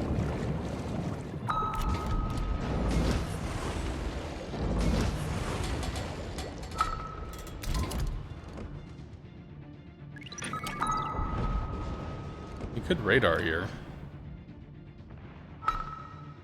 This is unfortunate. Yeah, there's the radar.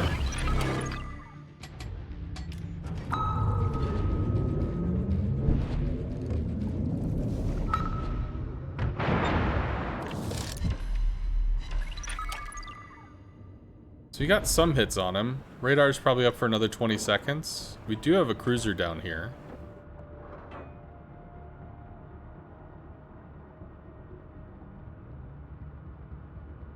Okay.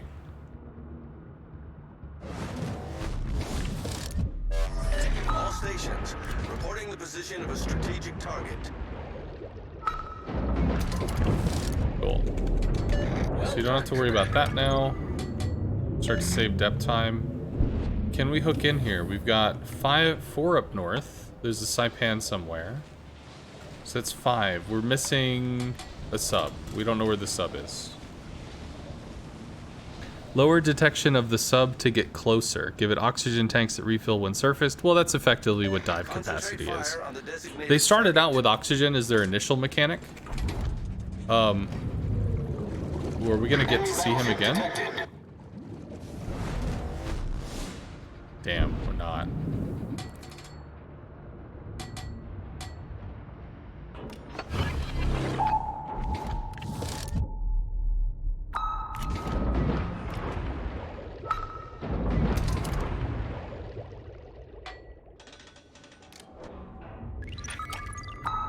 Something like that. We really want that double ping so the homing activates closer. 20 more seconds. Although that might be bad for us. We should get at least an initial bite. But we need that double ping badly. I may have shot way too early there. Yeah, I did. We needed the double ping to make that work. Well,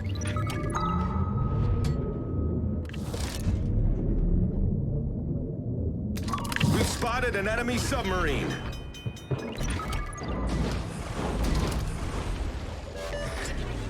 Problem solved, sir.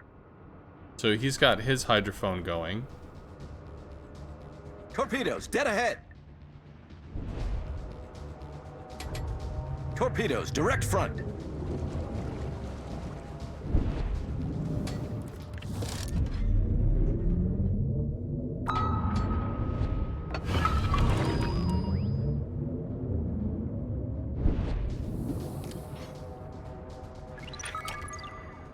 Torpedoes direct front. Torpedoes direct front. His hydrophone should be down really soon, but we still have a spotting advantage. Problem solved, sir. I missed that. He jukes it. That's terrible. It's going deep. I have my hydrophone soon. Maximum depth reach.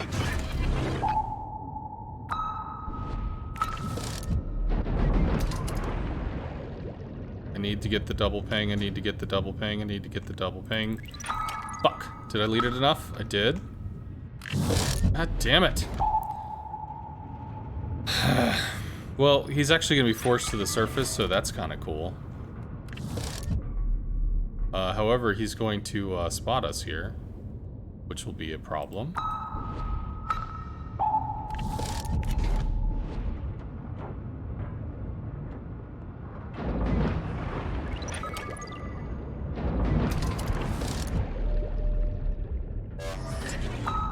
I don't think we can climb fast enough. We can't. I needed to launch from a higher distance so that they didn't have to climb. Kept trying to, like, God, the timers on these were just not working. Please help. Please, sir. Please just bomb the shit out of this thing. Torpedoes to starboard.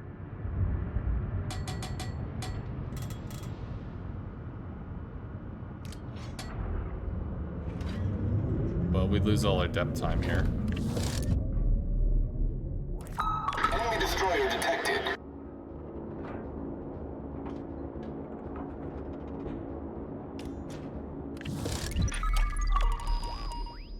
Enemy cruiser sighted. I can't take this shot. The enemy team has taken the lead. It is confusing, however, that Torpedoes astern. Battery depleted. Torpedoes astern. maybe. Problem solved, sir. Nope. Can't fight in close.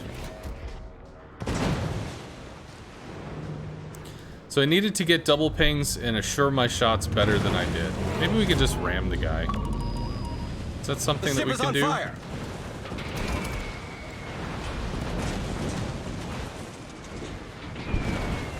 Is he ever gonna surface? Oh, cool. We died to shells.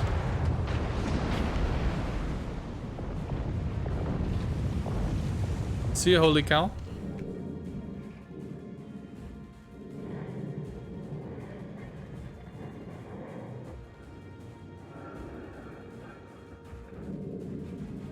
So when you go to periscope depth, his hydrophone is useless. It doesn't spot.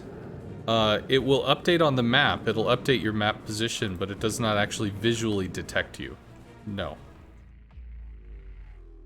So hydrophone can be avoided by going to periscope depth or surfacing. But if you go to periscope depth, if he surfaces, he could see you at a range of 6 kilometers or whatever, if he surfaced as well. Or if he's under the water at operating or maximum depth, he can see you while hydrophone is up. But yes, periscope depth is in between. So if you were really wanting to hunt a sub, you want something that's going to be able to detect the in-between. You're going to want radar, you're going to want hydro, that's going to drive a sub off the surface down into the water. And then for a submarine to pop hydrophone to detect the sub underneath the water so that your surface assets can start depth charging and kill it.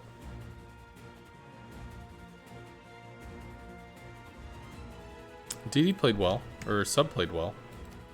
I mean, he was making turns that were juking the torps. So with a single ping, I think the cutoff for homing on torpedoes is like 360 meters. So his ability to cut in, you know, the torps whizzed by. If it was a double ping, it might have been just close enough that he really wouldn't have been able to evade, and we could have gotten a few hits. But I wasn't dropping the torpedoes at depths, correct depths. There was a time where we had him double pinged, but they weren't going to rise fast enough, so that was poor. And then he evaded several torps, so that sucked.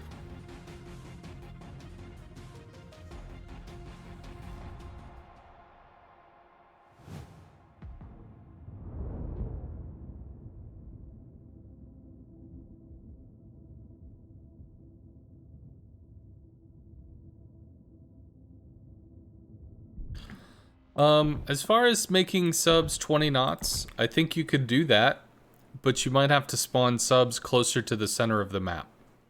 So rather than having it where like there's CV and then battleships and then cruisers and destroyers, you would want subs almost like one grid square off the center, you know, in various spots, so that they would start already forward positioned, so that you could go slow or have the speed restriction for a sub, but that it would be able to start interacting by the time the gunboats and other things were able to start interacting.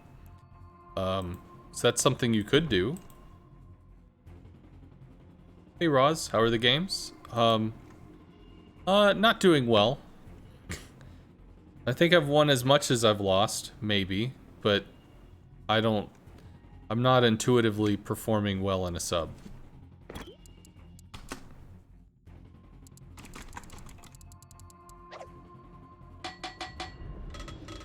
Hello, Castany.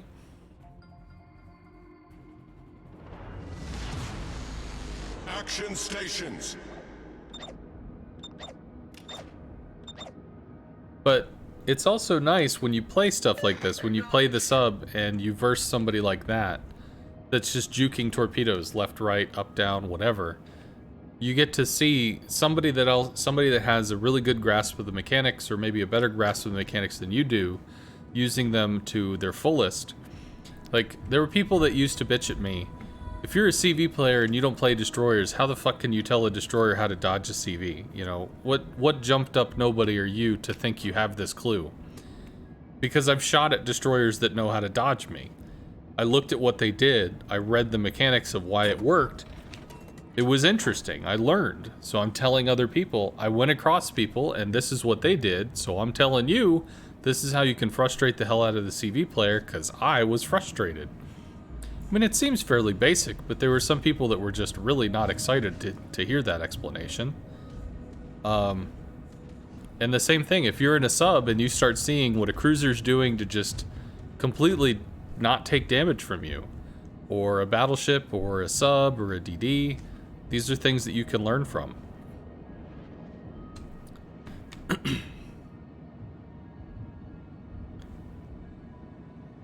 Are there is a Kagero. Maybe he's in backcapping Charlie.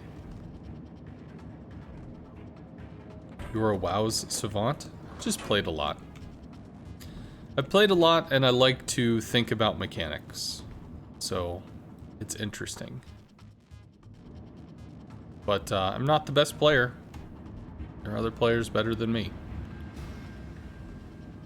I just like to figure things out. I think it's fun. And I like to talk about figuring things out.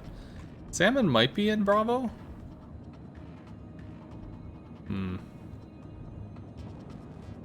Well, we're not going to be able to take... We're not going to be able to just duel this guy. But we could...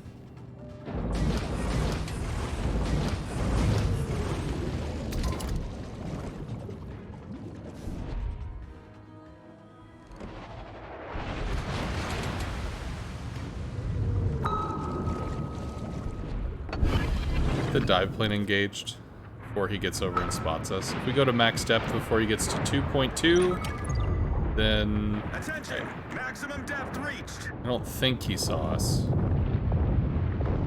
Unfortunately, I just can't take the fight with the CAG. Just not a thing I can do. We did get a detection. He's turning away, though. Torp's probably guided into the island because of where he's moving. If he completes his turn, they might actually herc over. Okay, so he's... They are actually chasing, but they'll run out of magic juice eventually. That something, I don't know. It's gonna be wherever the hell it is. He might have dropped a fighter, but the Baltimore would have killed it. So we can start to push up and see what we can see. As long as the CV's not literally on top of us, we should be able to do something about this. Let's try to do that.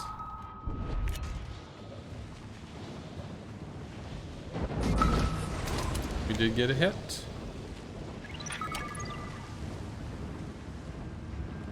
This will update his position on the map while the ping is active in small little bursts, so whether he damage cons it or gets hit by a torpedo or not, it's still valuable information.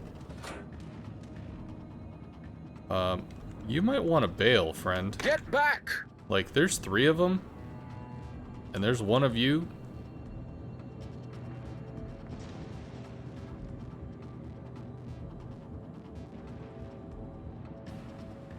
Lexington's gonna spot us as well while coming out here to mess with the Megami.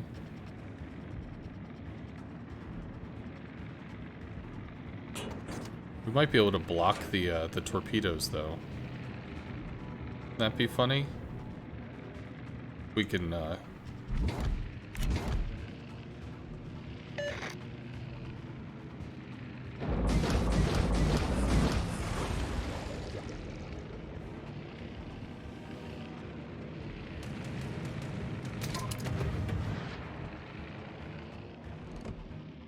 I don't think we have a shot on this. They're moving up to take Bravo, which is good. I don't know what he's doing. Okay. Subs detected. That's cool.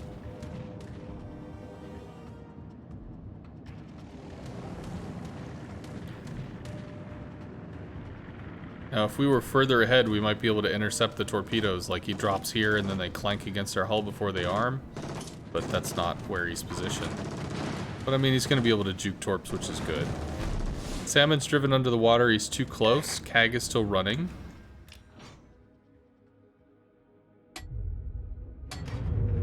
Aw. If only. He's still doing fine. Although, that might hit. 1? Takes 1 there? Takes 1. Not that bad. Okay, mine's threatening the back cap is a problem because the Bismarck's gonna have to chase that, but the CV's on top of it.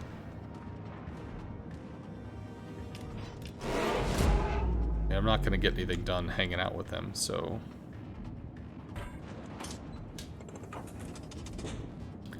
Fish torpedoes through the gap, maybe? Let's see if I can guide them in later. Don't have a lot of options here. Can't strike the salmon at that distance. The torps would just peter out. Need to fire this unguided. And then see if we can have some kind of damage interaction either on this or on that. Can't lock the Balti because he's just going to guide the torps into the island. Cag probably goes down to shellfire. Salmon still runs. Balti is pushing this. Torpedoes, dead ahead.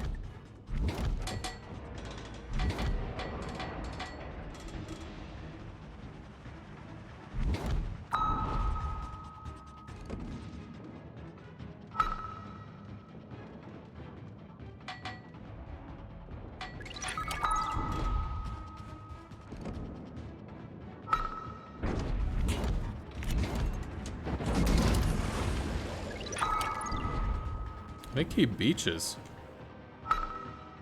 All forces, capture that He does.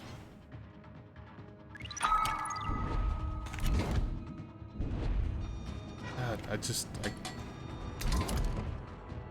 Enemy battleship sighted. Those get diverted off. So realistically, I think I work on the turpets here. Because I just don't have shots in on the Balti. Just not a thing I have. Might be able to hook torps in on this. Maybe.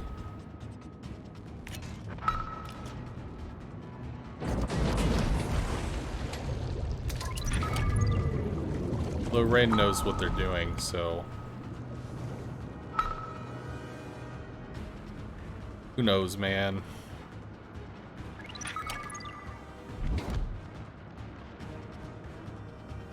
I don't think those have enough time to turn.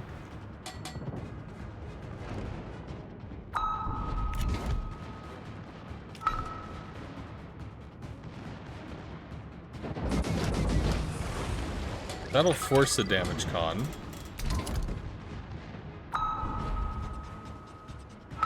He'll see the torps and have to damage con. We need to move the ping back so they don't overlead, in which case they don't get citadels. Oh, nope, they did. Alright, well, that works out. Okay, 20 seconds till more torps. Emergency blow, because no depth time. Goes down, cool. Our team has taken the lead. We are still leading for now. Slows down, yeah? I think that hits. Does. Probably just gets owned to shellfire, yeah? Aircraft carrier sighted. Okay, cool. So we still have the Lexington that could be a real problem. We have 5 minutes of depth time, which is good. Brandenburg's got to push.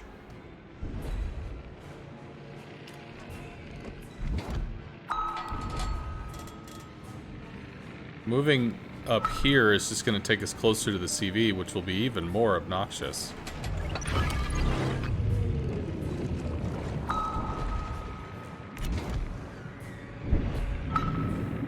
Let's see if we can get some kind of damage con interaction here.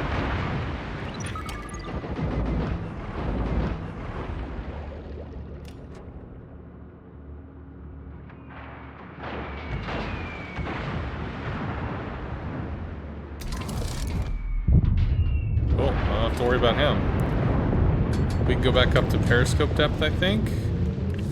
We need to reping Big Dog over there,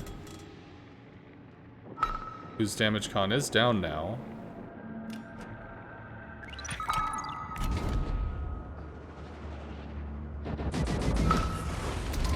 Cool. It's gonna run.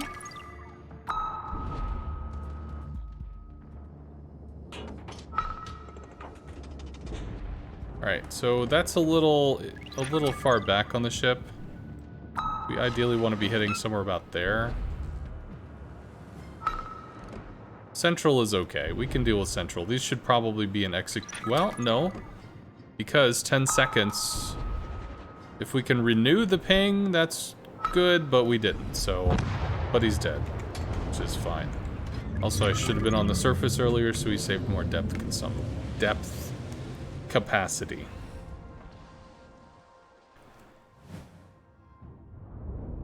Okay.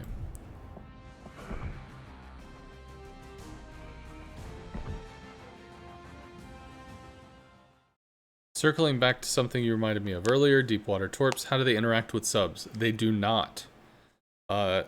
Because this is a game, Deepwater Torps are classified as only interacting with carriers and CVs, or sorry, battleships and CVs for Sashio Torps, or more generically, cruisers, carriers, and battleships for the Pan-Asian Torps.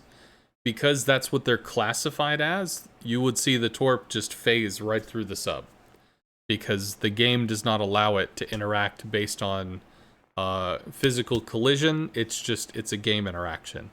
If it hits something that it can interact with, it interacts with it. Otherwise, it doesn't. It just moves through like a ghost.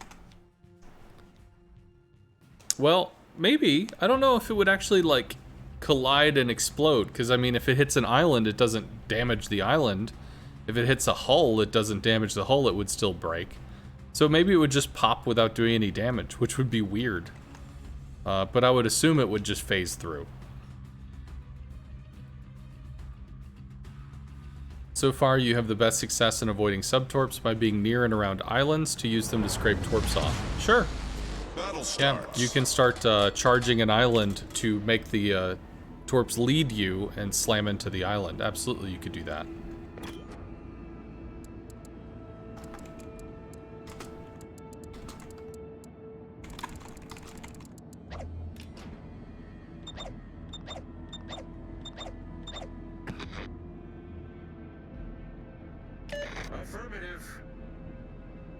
Get back!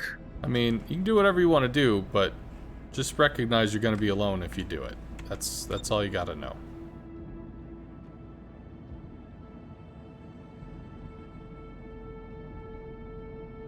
Hey, Robert. Hello, hello. Yeah, some folks like how I talk through my process GMAC. I started out by doing play-by-play commentary for my CV. Which I do sometimes. I don't think I do it enough, but I find it really grinds my voice down, so I don't do it as much as I could. And ever since I started playing Ranked, I had a more informal style of just kind of giving a shorthand, what I'm thinking, why I'm doing what I'm doing, and just kind of commenting as I'm running through it, because if I'm in a competitive mindset, I mean, I'm tryharding, so... Concentrate fire on the enemy warship. So my mind is busier than just, you know, giving all kinds of information. Now, we could be bullied, but if the mine says AA here, we do have a way out. But we also see that the destroyer is on the wrong side of the rock, so this is something that the CV absolutely needs to go after. See what kind of spotting we can get into, and also be ready to run. If their CV decides to spot me, I'm kind of like stuck in on this. Now granted, I can deep dive, but...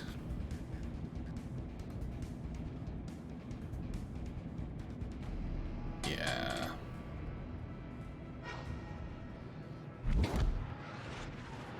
So that's what I have to do. I have to deep dive here. We'll probably be lit briefly, which will give them an idea as to where I am. That's okay. So we're lit. We're gonna lose some depth time at triple rate, but very soon we will be out. He did drop a fighter, which means it's not gonna be something that we have to worry about. I did see some depth charge planes.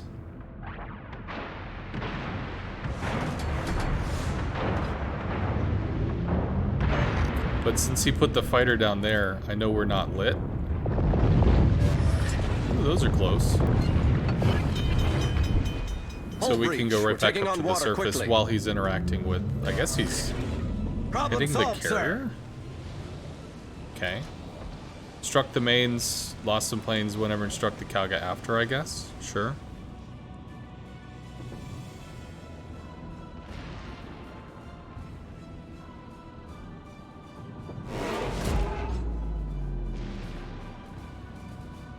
So Bone Baby is saying the only problem he has with subs is that the homing against torps and the homing against cruisers and DDs is too strong. The only way to shake the torps is to use terrain, which is understandable, sure.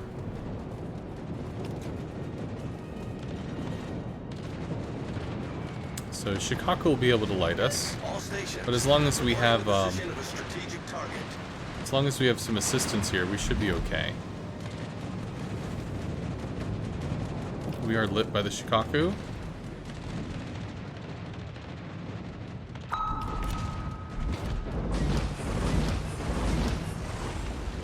We don't really have shots on anything, so I mean, whatever, man.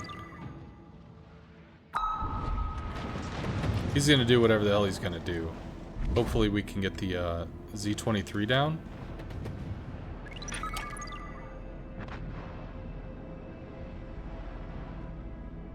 Cool. Z-23 is down. Because the CV is constantly after the mines, I don't think I can play forward of the mines, because I'm going to constantly be lit on the surface, periscope depth, operational depth, which means we're just going to be throwing away dive time. Could be a real problem. I could try to work on the sub, though. Okay, cool. So we got a little nibbles into him. So maybe that's what I'll do. Try to work on the sub over there, as opposed to working this flank, because I just don't feel like I can push out. Torpedoes, dead ahead. Torpedoes to port.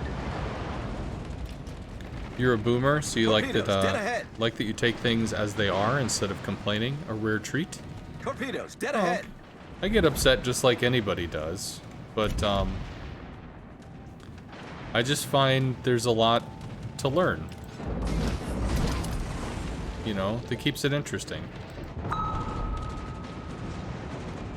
believe that Enemy hits. submarine in sight. It does.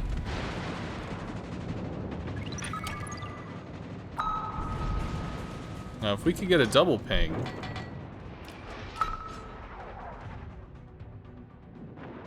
I think he's reversing? No. I think we get a ping somewhere else. Enemy submarine Now spotted. he's reversing, yeah. Shit. Shit. Yeah, that's probably not going to do anything, but wouldn't it be cool if it did?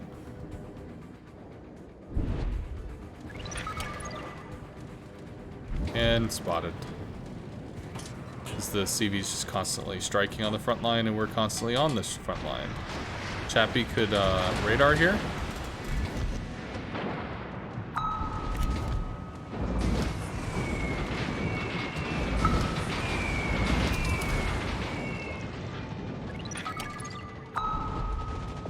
He's turning to show more broadside. Our ping lands there, though.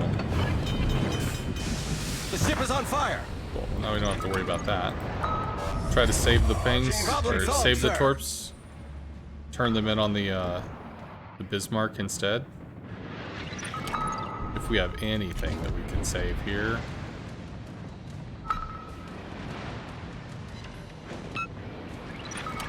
Ooh, we did 5,000. Not very much, but it's something. Sub is dead. It's also nice. And we can see homing is just going to drive this right into the rocks. So that torpedo is dead.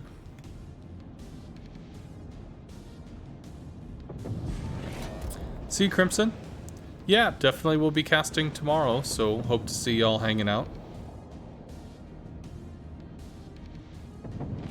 Yeah, this... As I've watched some cruisers, you know, being like, holy crap, these torps are crazy.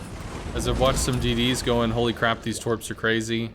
I think they could probably give a little bit more wiggle room on those homing, on the homing distances.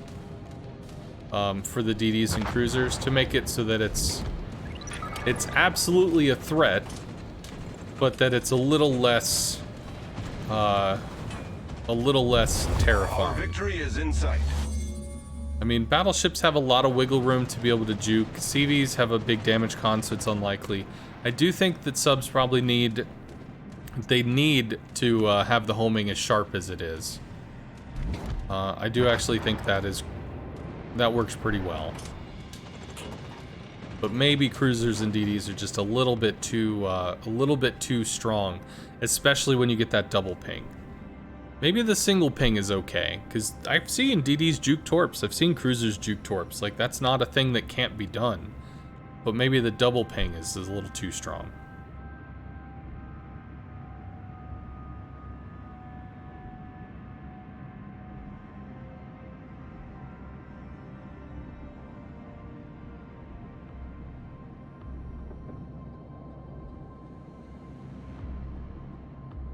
Also, fun times. We'll be casting a Yes CV match tomorrow.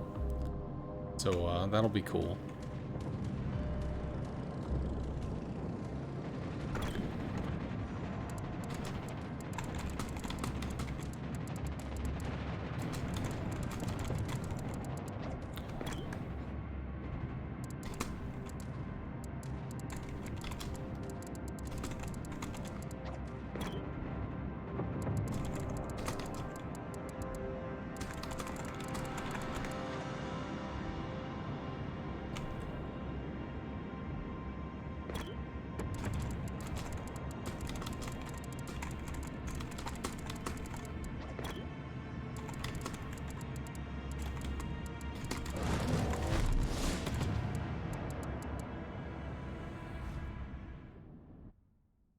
Thank you, Games, for the Prime, man.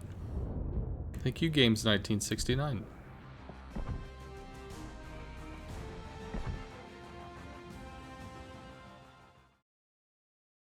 You are not confident that even a Des Moines with Legendary can avoid them consistently in open water if double pinged. The drop-off is like 200 meters or thereabout. 360, I think it is. I think it's 720 and 360 when double pinged. 720 single ping, 360 double. With destroyers, 100 meters for the drop-off? No, it's 320, 120, so it's a little over 100 meters. The thing, Bone Baby, is that you have to remember that it's about the interaction point. It's about if your destroyer is running away and you've got torps coming after you. If the destroyer's running away and you've got torps coming after you, the interaction point is where the torps lose homing in reference to. So here's the ping, and here's the interaction point if you're running away. So if they lose homing at this distance, Battle starts. Then if your interaction point is far away, then they're going to track into your ship. If instead you were going the opposite direction, if you're going at, well, then the interaction point in that case is out here, which means they're going to lose homing at this distance. So it's a big difference in terms of where they lose homing. If you're running away from torps, you're much more threatened than if you were charging torps. Very different interaction.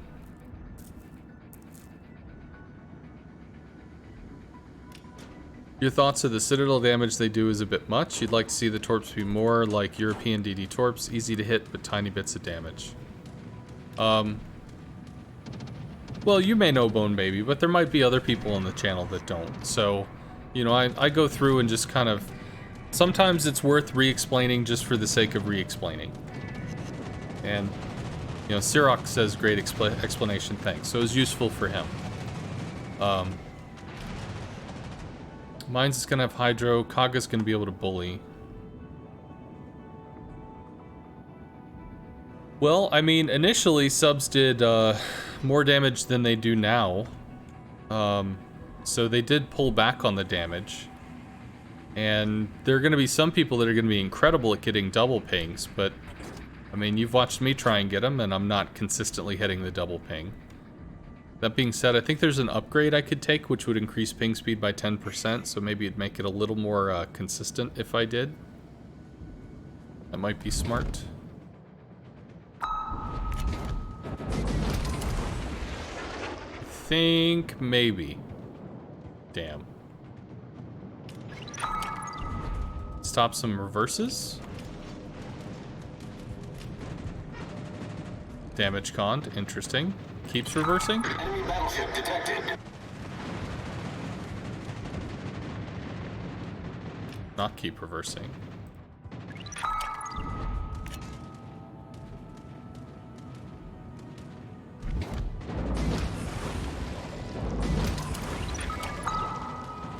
It's in there somewhere. I just don't know where the hell it is. Relit by torpedoes soon. Take a little damage. Or not.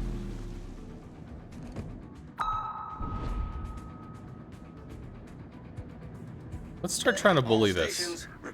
So we're going to reduce our detection but stay in the surface area so that we pull in our detection circle. Okay, cool. Well, now he's dead, so we don't have to worry about that. That's how it's done. So, clocked by the Uland. Still don't know where the enemy sub is. No torps, no indications. Capture that area.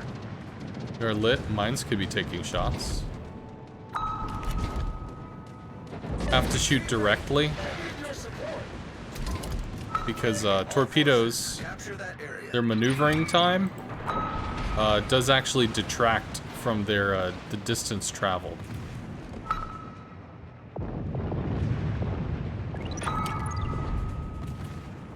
So we do actually have to push aggressively here.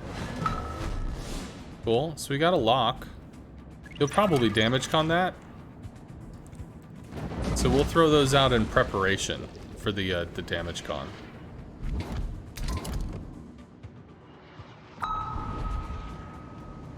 I don't think I let enough. There's the damage con. So he saw the torps, he damage conned out. So we do have other torps on the way. Do we catch a piece? I think we do. We do. We're in smoke for a little bit, which is kind of funny.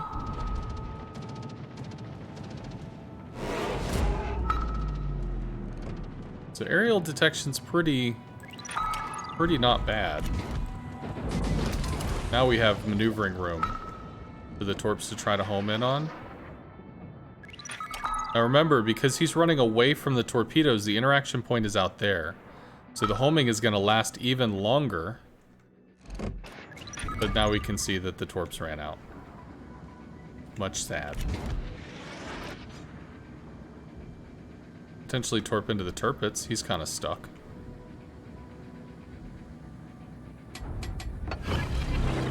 Bombs are coming to spot us.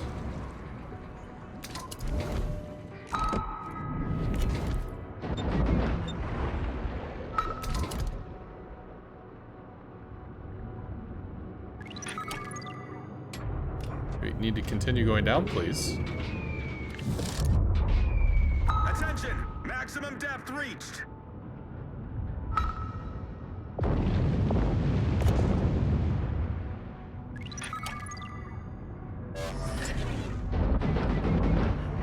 Now the planes here are going to be a problem for us.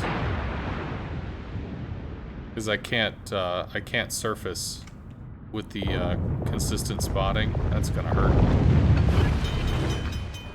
Hull breach. We're taking on water quickly. And I have no idea if I could even try to ping this. Sir. Or are we going to be forced up off the water? Oh, that's cool. There's the pings, though. There's the planes.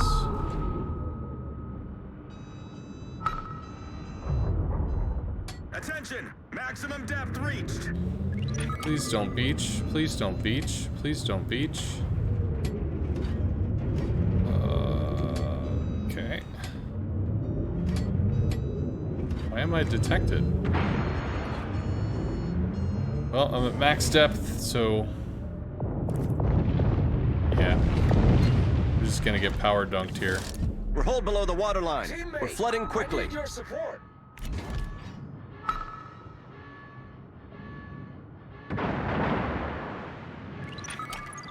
Well, we have a minute before we're dead.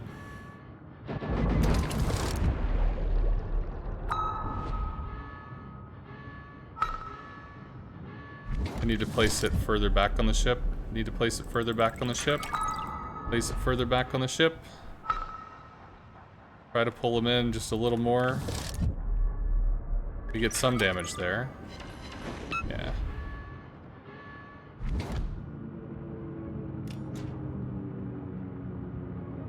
Yeah, there's nothing I can do with this. Not with this fucking trench or whatever here. Wait. He damage conned? How the fuck did he do that? Okay, okay. We got a possibility here.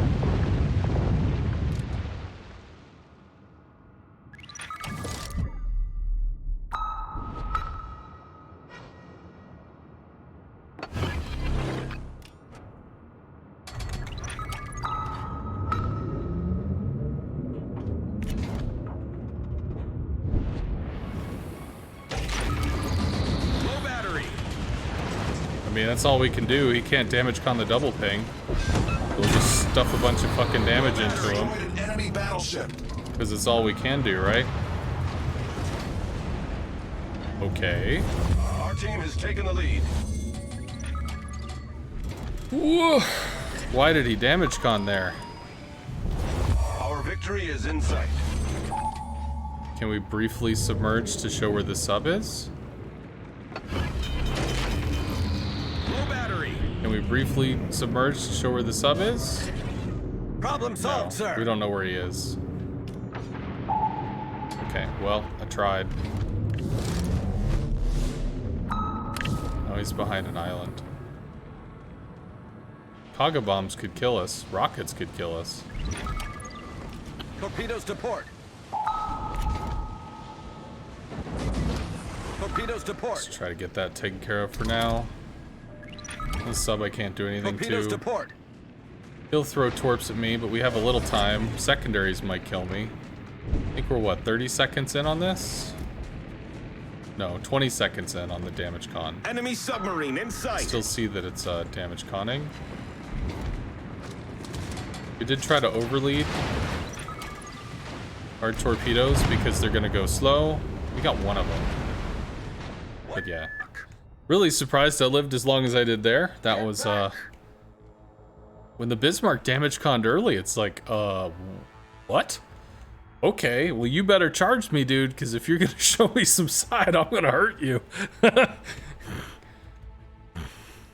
Which is what he did. I think we have this one in the bag.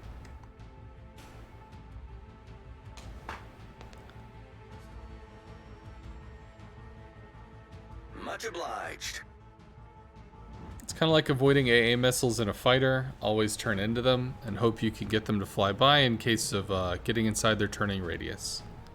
Problem is to surprise them for torps. Yeah, we got to surprise them for torp, the Bismarck. Guess you just need to calm down, not panic, and remember to use damage con at optimum distances. Yeah, so damage con realistically, like, you got to think about what it's actually going to give you. Is the damage con, if you're double pinged, is the damage con going, like, these torps are coming, I cannot dodge them. If I get hit, I'm going to take Citadel damage. Okay, damage con, avoid the Citadel damage. You damage con off the double ping, they hit you, they do basic damage instead of, you know, super damage. Cool. Are the torps coming in? Can you juke them? All right, maybe you try to juke them. Are they coming in and you can't juke them without getting rid of the ping? All right, well then get rid of the ping and avoid the damage. But like, make an informed decision. Don't just damage con off the ping because, subs are scary. Sometimes you don't have to damage con. Sometimes you can just straight up juke the torps. If the ping is on like the nose of the ship and the interaction point is out here, then yeah, just turning in, they'll probably swing out on the side. If the ping is back here and the interaction point is so close, then turning is not going to do it.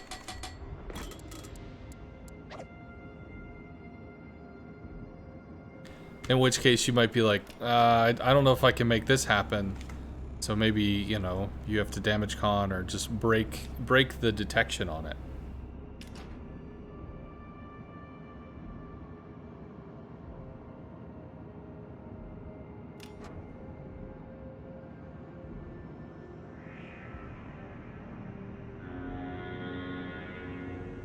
We're hulled below the waterline.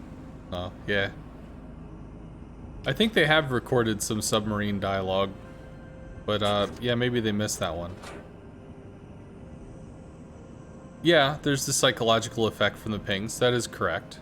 That's definitely an aspect to it.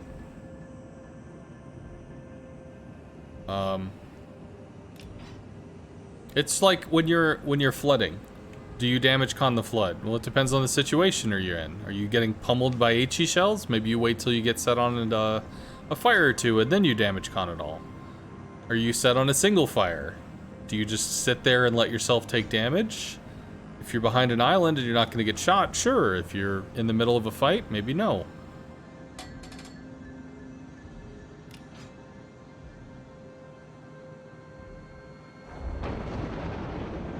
Not exactly sure what he wants to do here.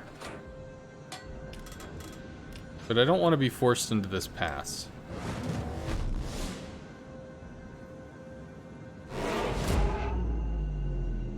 Have I tried the new ship? No, I have not. I've heard that it's mediocre, but then I've also heard people say it's amazing, so I don't know anything about it. Fear is the mind killer.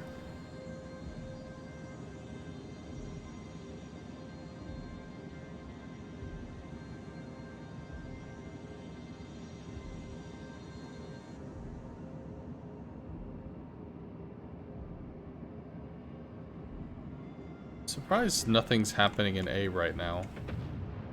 That seems sus. What's the reload time on this?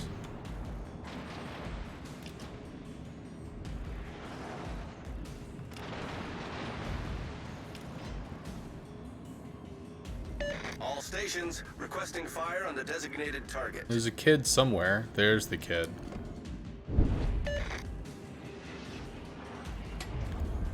Let's approach this and pull down our detection a little while we do it, just in case the kid's out front of his smoke. Get back!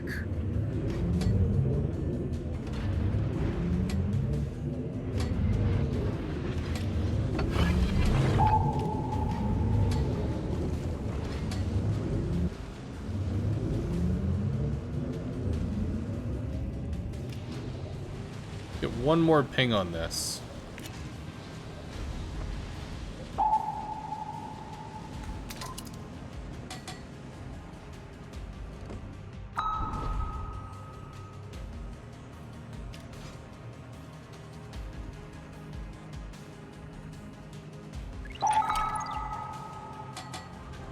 Why is the flow? Okay, there we go. So he is reversing. Many thanks. Good game, everyone. Or not. I don't know. He's in there somewhere, damn it.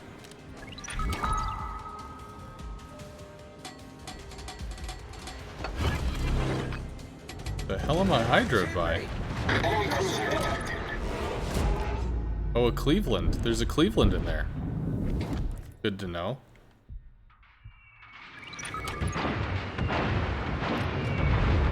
Well, the smoke screen was very effective. We're probably dead here.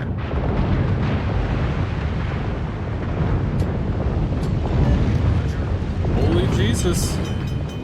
Hull breach. We're taking on water quickly. Problem solved. Well, we got sir. 5 minutes to troll around here and see if we can, like, keep these dudes tied up a little. That's getting close. That's a kill. The kid is able to, yeah, he's tracking us.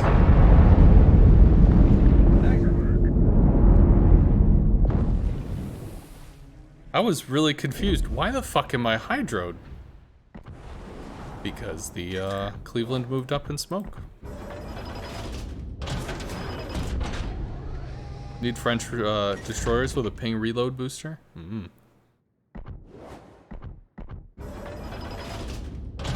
Did I look at the PTS? Nah. PTS is like it's a huge amount of space. And I tried to, please continue to technically explain how the game works. I do that naturally. What other things did you want to know? Was there something that happened that you were looking for more information on?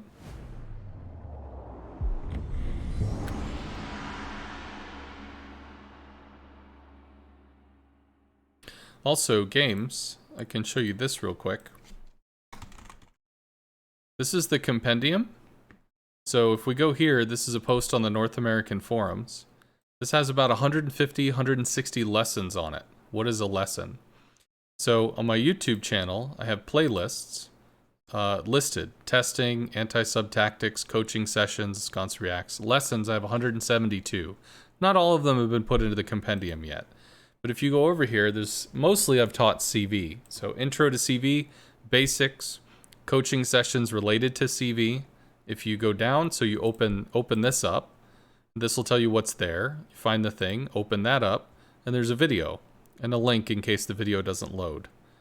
So if you wanted to learn about, for instance, AA or fighters or map interactions, this tells you what it is. You go down, open it up, and there'll be a thing that'll show up here. There is actually a submarine section. There's a fair amount of stuff that I've discerned from all the time that I've played with subs. So I mean, there's a lot of information here. But of course, if you have questions about a specific mechanic, you can ask. I'm happy to talk about stuff.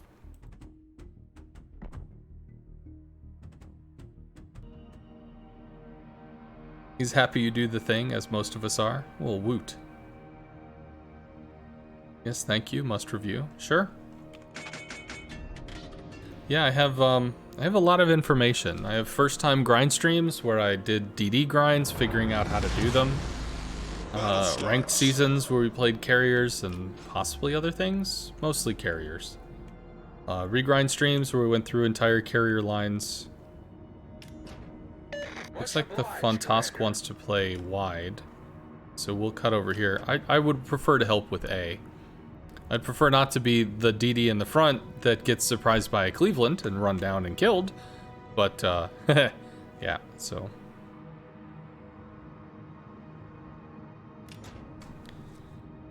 Wargaming said in the last dev blog they want to decouple visual stuff like camos from combat bonuses. Have you heard anything about that? No, I haven't.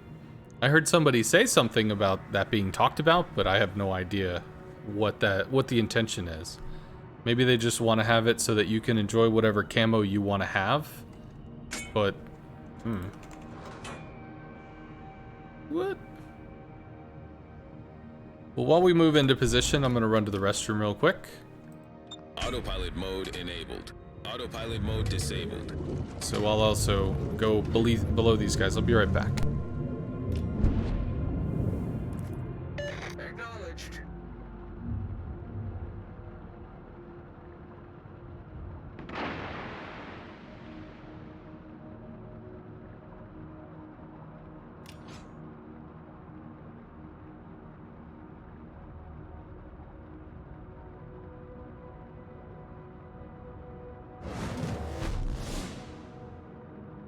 Affirmative.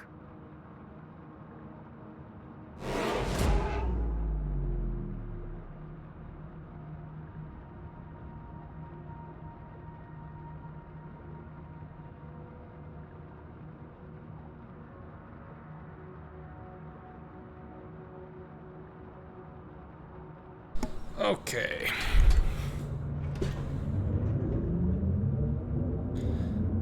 You'd prefer no camos? You can probably turn those off. I think you can actually do that in the port.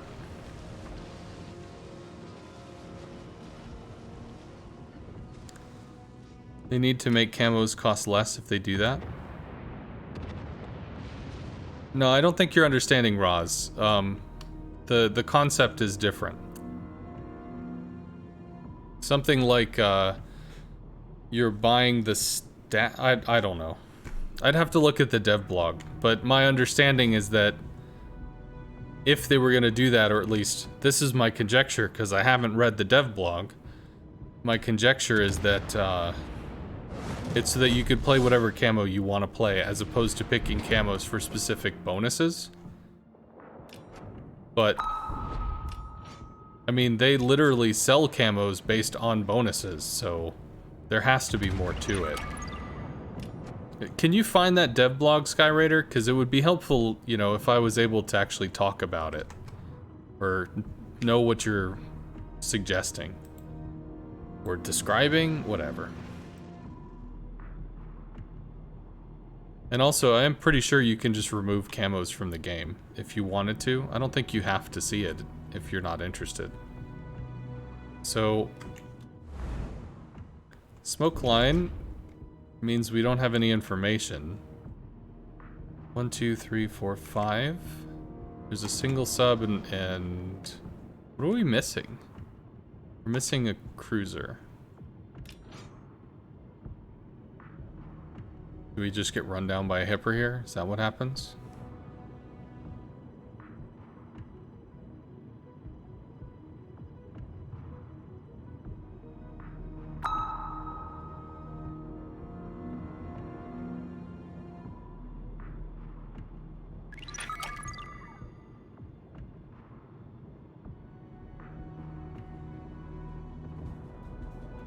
Alright, well, they're all bailing, so we might end up having a sub interaction.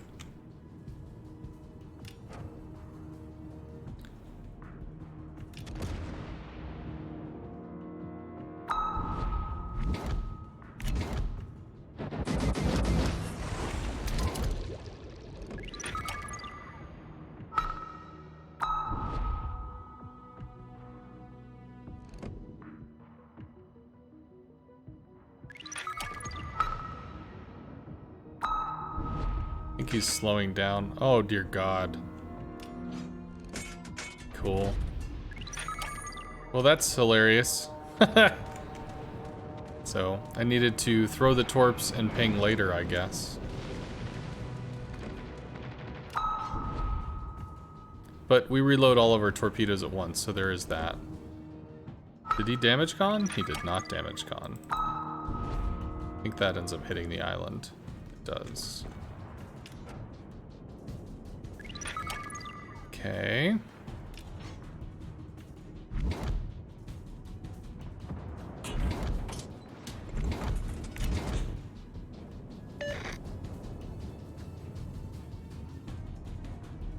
That's how it's done.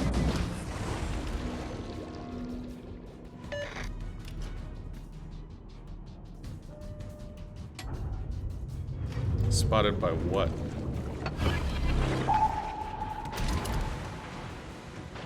Hipper, I guess. Much obliged, Commander. All stations retreat.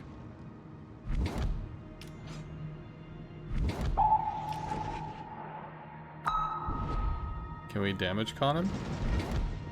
He damage conned. Okay, okay.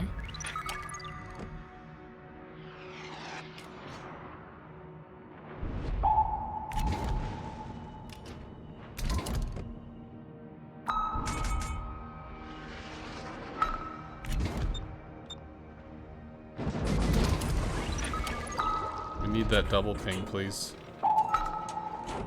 Got the double ping, which is nice. It's the only thing we're gonna get out of it, though. And that's to say, if it actually hits, which it might not. Nope. He just turns. They miss. Subs OP. Nothing you can do. Womp womp. Right, so maybe we can ambush the hipper here. We might have hydro. So that's certainly a problem for us.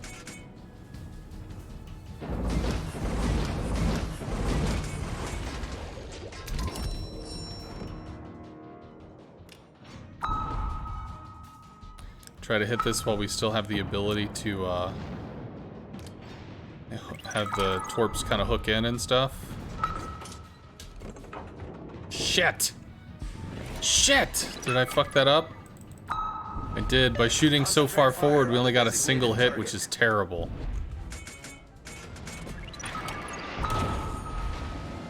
How screwed are we? I feel like we're pretty screwed here.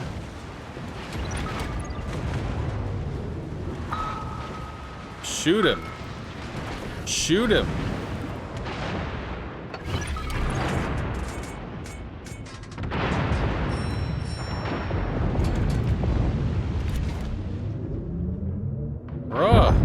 Thank you. Concentrate fire on the enemy warship.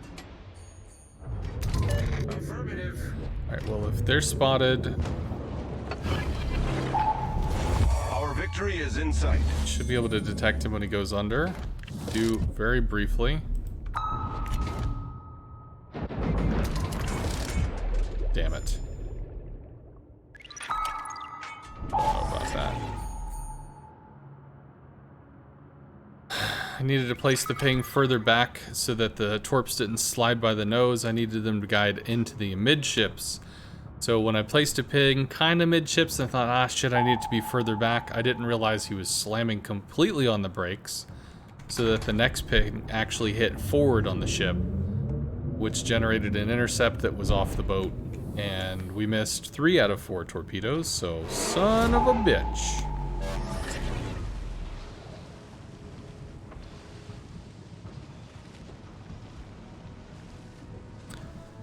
Womp wah. Okay.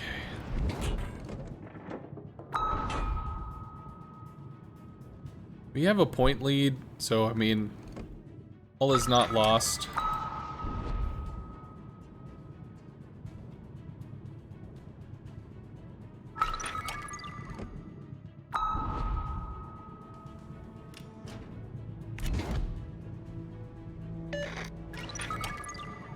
Got a damage con, that's cool. Enemy submarine spotted. Submarine's on the surface, which doesn't matter at all.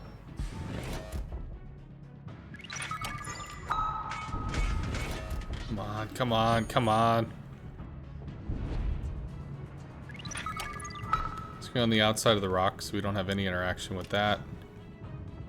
That's going to be even more of a point lead.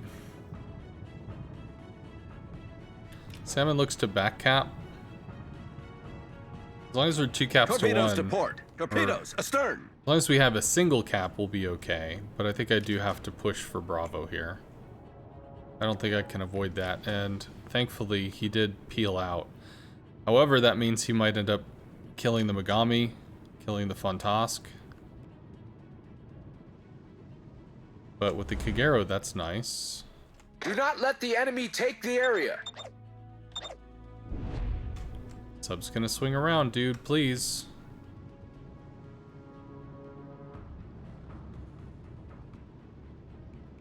Do I have to try to fight the sub? I think it's more important to get the cap. I think it's more important to secure points.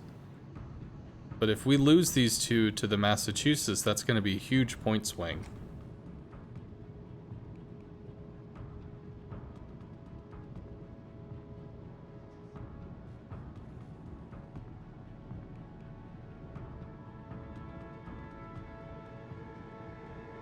Something you wish you'd learned a year ago: whatever you do, do not spend coal on anything except ships. Once you have massive amounts of coal, then you can look at special captains. The way that I try to describe it to people, PopDiv, is that a ship is going to offer you a new way to play the game.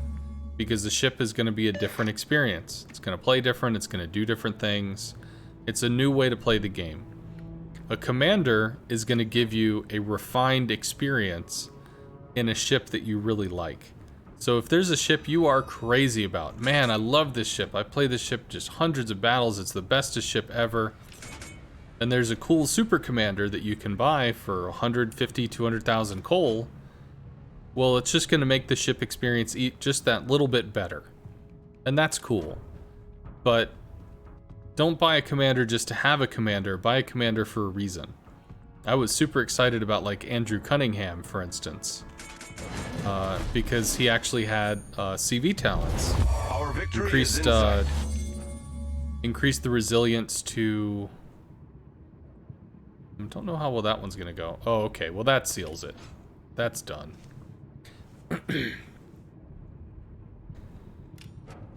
But I wanted Cunningham because I liked playing the Audacious, and Cunningham had improved aircraft armor, which I thought was cool. And also, if you get 2 floods with him, you get plus 5% aircraft speed, which the Audacious could use some additional aircraft speed. So, it was quite nice. Does it matter which ship you put Cunningham on? I mean, the captain doesn't care. There are bonuses that the captain has that are going to affect, you know, different ships in different ways, but in general, they're just good.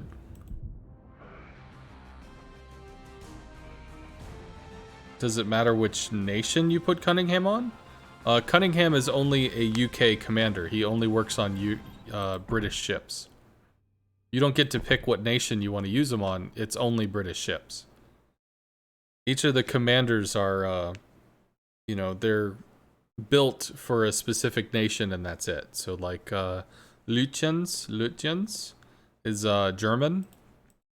So he's good for German carriers. He's good for, German destroyers and cruisers and battleships. I mean, he fits wherever you want to put him, but he's only on German ships.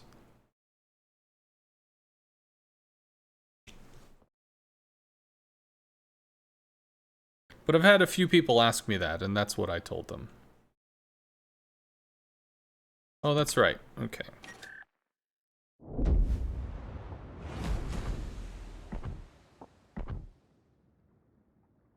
Custom ships. You can disable all this if you don't want to see it. Historical ships.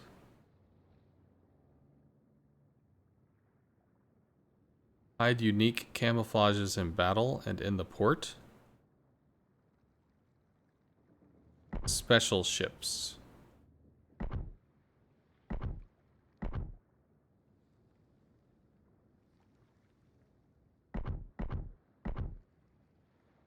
I don't know. Well, I guess you just have basic camo then. Because people like to paint their ships. We can stick with the U-boat, I guess.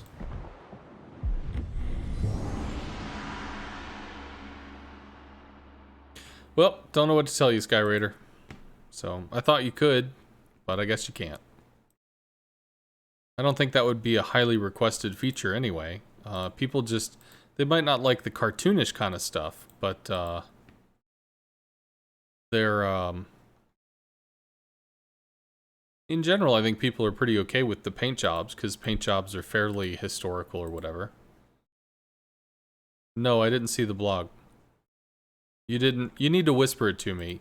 You can't put it in the channel. Channel doesn't have, the channel doesn't allow links.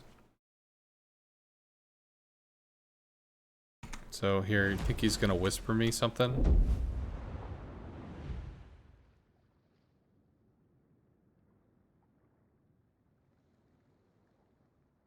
Hold on just a moment.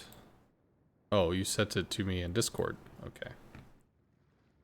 Hold on. 10.10, closed testing, yada yada. Arms race, sure. Clan battles, limitations.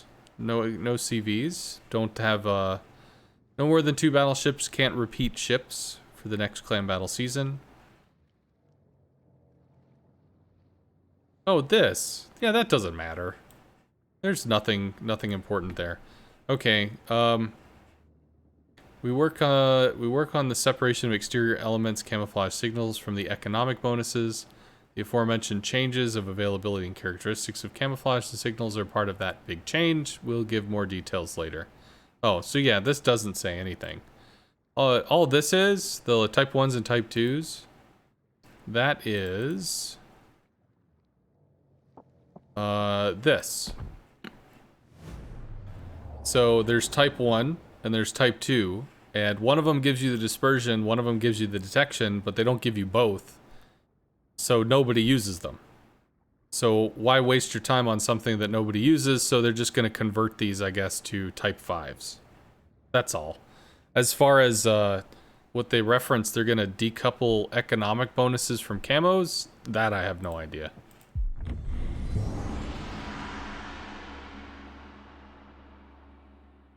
Question was if I knew more. Yeah. No, I don't.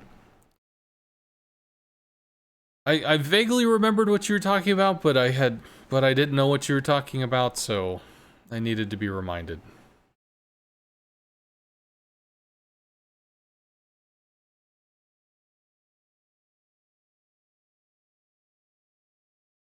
They don't share everything with CCs.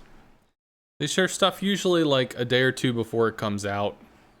Sometimes the bigger stuff they might share a week before it comes out, but even then they don't share tons of information before they're basically ready to publish it. So a lot of CCs will get the information the same day as you do.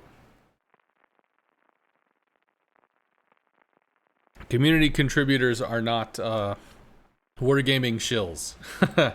So they're not there to toe the line and give you their the rosy picture of things. Community contributors make content. So it's nice to give a community contributor heads up on content that's going to be released so they can have a video ready or be ready to stream it or have an opinion about it or something. Because that's useful for them, right? Because people will go over and they like to ask, you know, CCs, hey, what do you think about this? So it's good to have at least some kind of heads up in terms of that. General quarters. Good luck and fair. You use the cheap ones here and there. It's a tough economy. Oh. Well, sorry, Pop Div. Well, at least they're all getting bumped up, right? That's cool.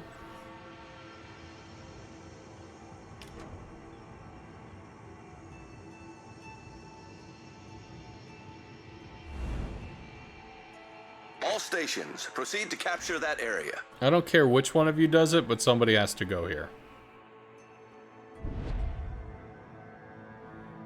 You can turn off camo with Aslan. Okay, so there's a mod that you can have naked ships. There you go. Maybe it's in the mod station as well, but I guess there's a mod that disables camos, so you could use that if you wanted to, Skyraider. By the way, wasn't your old name like Gorilla or something? When you originally came in the channel like a year or something ago, wasn't it Gorilla? It's been such a long time, it's hard to remember. Tornado. Was it Gorilla in Discord? It was a Gorilla somewhere. You're a co-op slacker anyway? Yeah, co-op does not have a lot of rewards. Okay, well then, Tornado I guess is what it was. You weren't Gorilla. There was Gorilla somewhere. I just don't remember who or whatever. It was a while ago.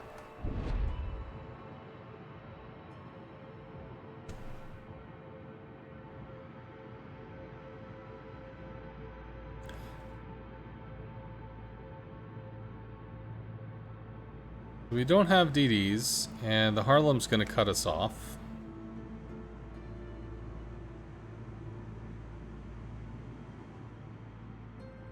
That's what a gorilla would want you to think.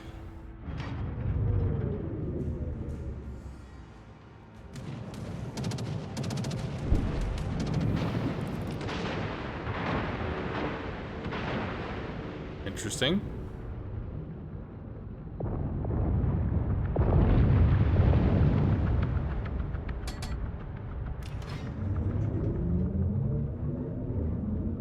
Gorilla for sale? I don't know. It was something. I don't remember what it was.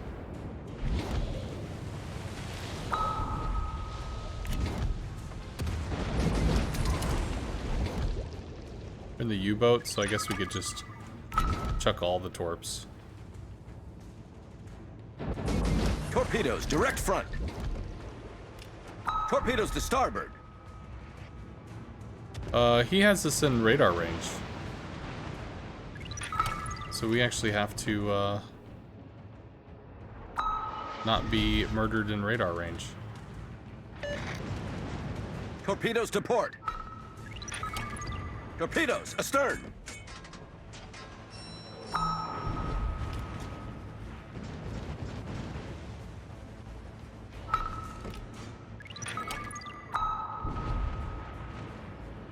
Just not reading these pings at all.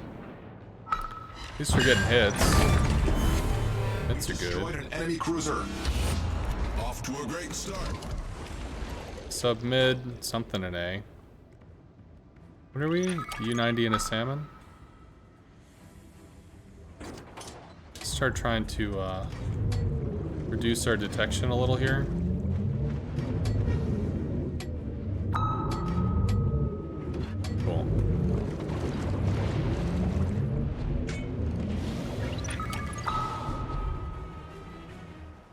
Torpedoes astern. Torpedoes to starboard. Still damage con. Torpedoes to starboard. Interesting choice. Enemy cruiser detected. Why did he damage con?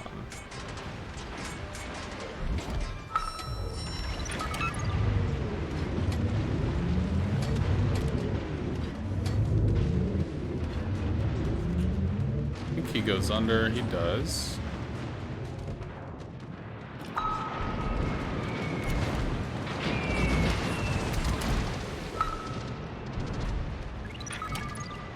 That'll hurt. No! No! Whatever. Hull breach. We're taking on water quickly. Much sad. Torpedoes astern. Torpedoes astern. Torpedoes to starboard. Torpedoes to starboard. Nope. Torpedoes astern.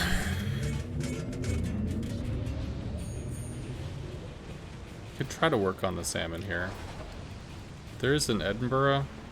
Alright, so the Tirpitz goes down to coordinated shell fire. He's dead. We lose Bravo to a coordinated push. No bueno.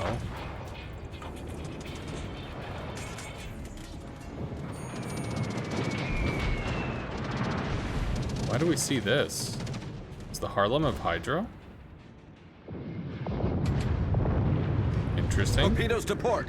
I mean, if the Harlem has Hydro, that's cool. But Torpedoes seems to not port. to have Hydro, so...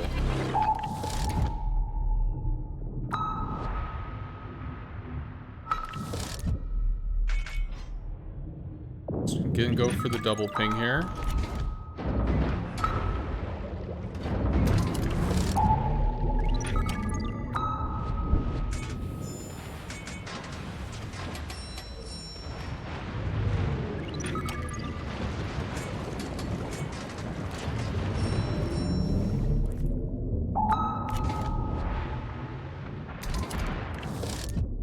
Why did I miss that?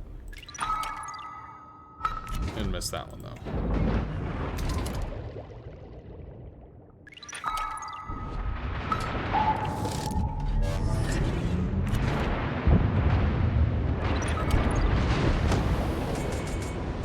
Okay. Just not leading the torps correctly. They can't hook in hard enough. Torpedoes dead ahead. We lose Bravo. We'll take Alpha, which is something, right?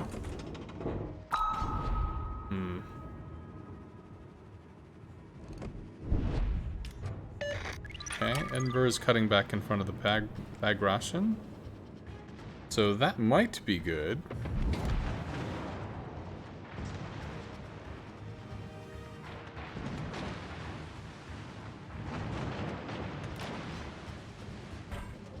I think between the Z10 and the Bagration, Edinburgh goes down. Interesting. That must have been a mistake. Torpedoes direct front. He was aiming at the Bagration and he hit me instead. Means he probably ends up... He's still shooting for this.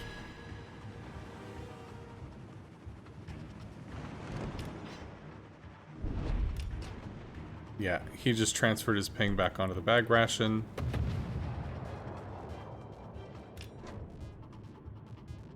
Edinburgh goes down. Megami's in B. We need a second cap. Showing side means he catches those in the side. He needs to damage con or get oofed. He gets oofed. Although it was not a double ping.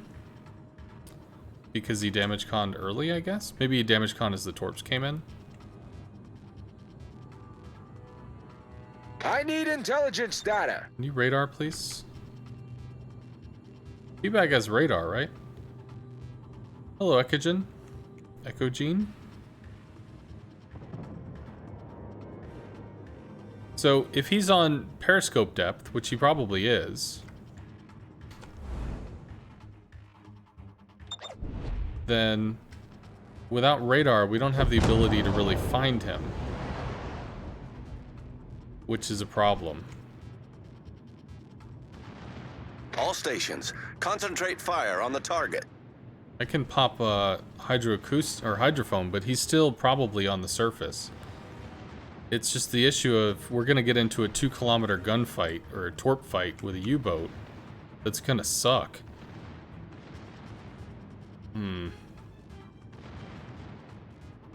Whatever. Let's at least get an idea of where he is, because that's all we can really do.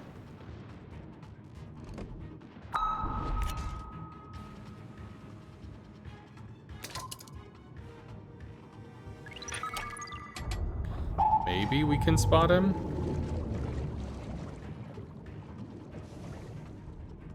Extremely unlikely. Yeah, so he's on the surface. Could we get a ping if we were under the water? Torpedoes to port. Do we get to see him? We do! Damn. Well, we didn't catch him, so that's a problem.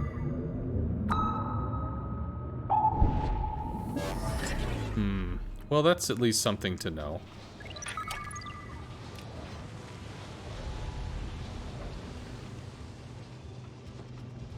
Z10 versus the Bismarck. Torpedoes, dead ahead. He just flooded all his torps, so... Jesus.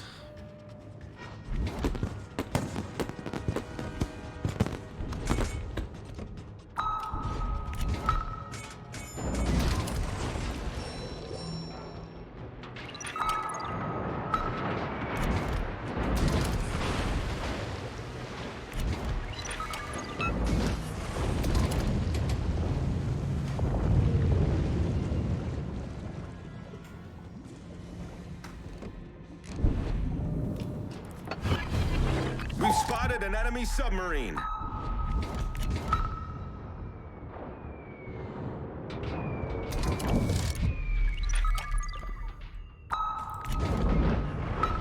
There we go. So hopefully that's dialed in. Hopefully it's dialed in. Probably won't be a kill though, but... Okay. Enemy submarine sunk. Well, we got to help, and that's what's important. Z10 versus Bismarck. We're gonna have to get the back cap off.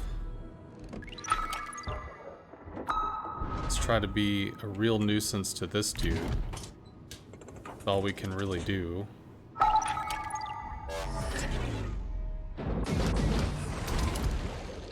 We need to move that back into the ship.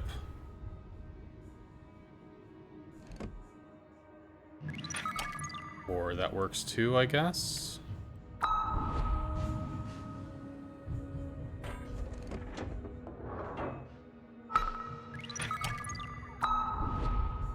I'd really like to be able to strike further back into the ship instead of just straight off the nose. There's the damage con. So he's back capping, which is good. I'm gonna start back capping. Yeah, the torps didn't mean shit. But I mean, we're helping our teammate here.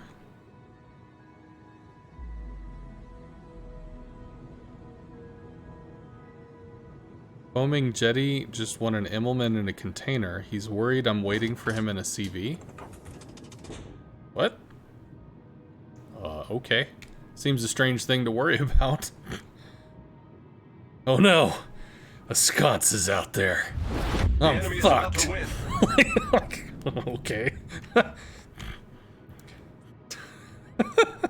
Can you smell what the ensconce is cooking?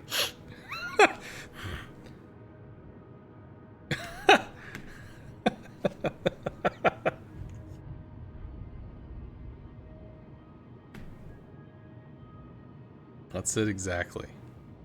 I mean, I win more than I lose, but I don't think I'm a terrifying opponent. I just do what I can. So Bismarck is probably here, I guess? We don't see him. I mean, it's a Bismarck. We should see him if he wasn't blocked by an island. Ooh, okay.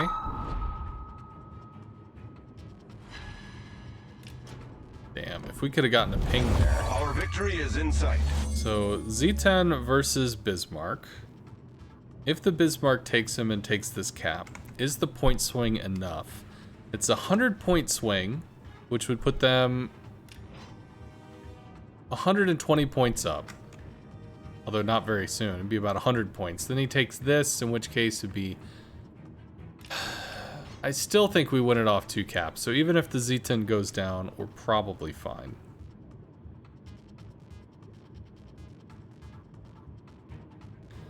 Well, you know this is why your streams are always fun. Woo! I try. I feel like I'm dull. I feel like I'm really boring. But there are some people that I guess just, they get me. They get me. They understand. So, you know, fun times. Ooh, Bismarck's not winning. Nope. Something happened. Clunk.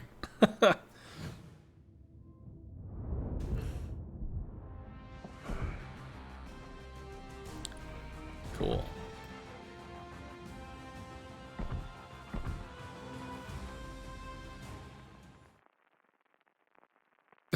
I'm sorry, that's still funny. Foamy Jetty won an Immelman. Aw, shit! There's an ensconce out there. Fuck, I just know it.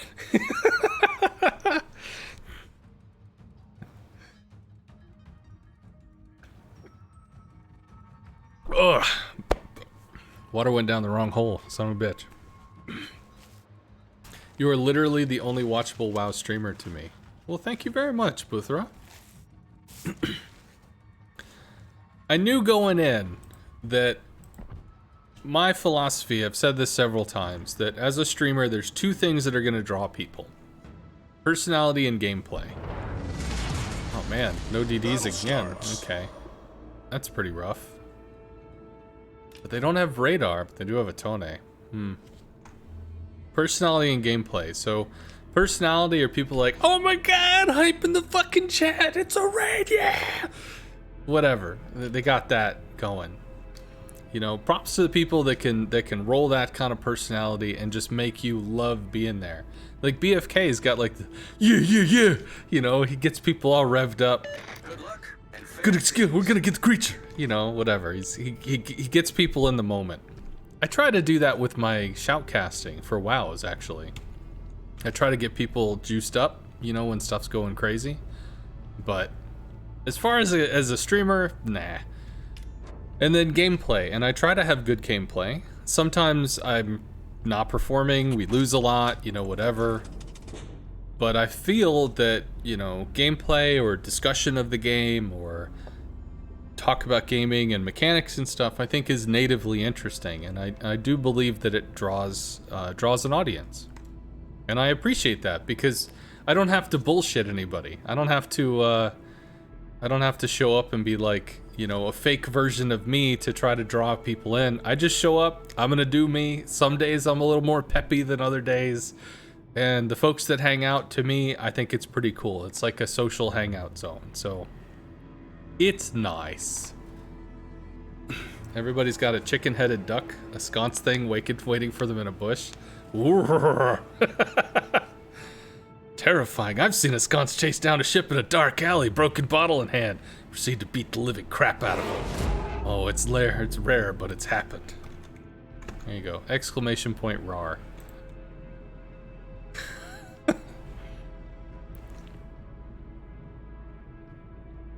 You know where that thing is from? Chicken-headed duck. No, but I can think of Garen from League of Legends with a spin to win.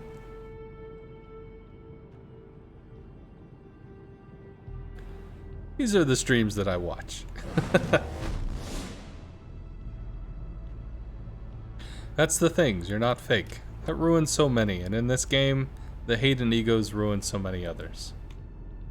I found there's an amount of toxicity that I can take before I'm just kind of done. I can't do more.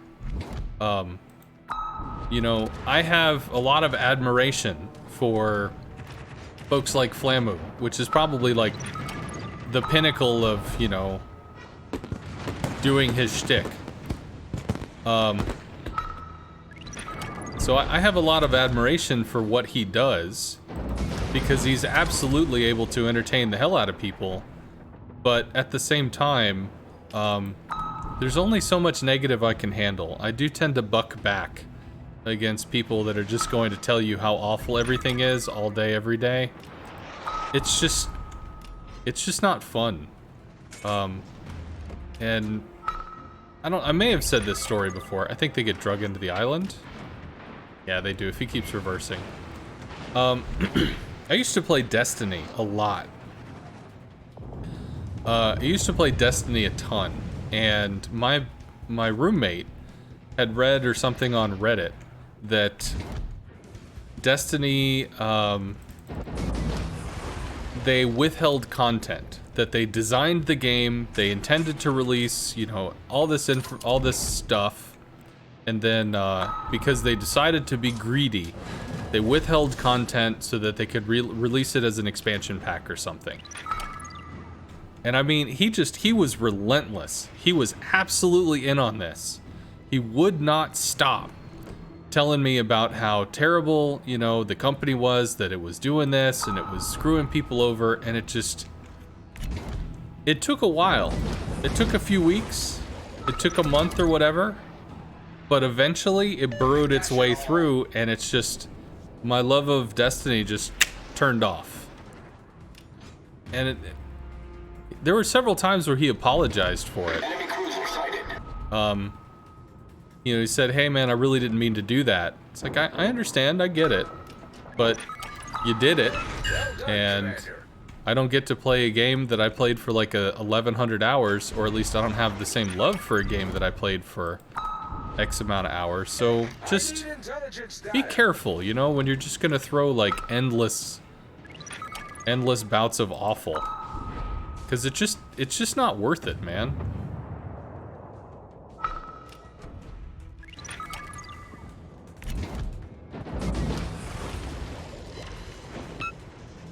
At least we rescued one of them, that's cool.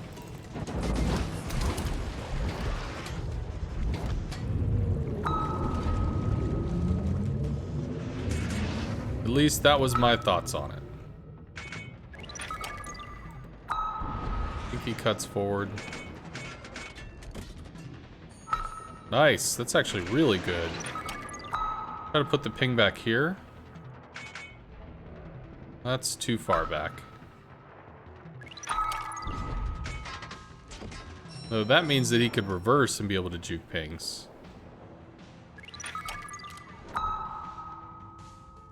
Well, maybe. Okay. So he didn't get Citadel interaction there.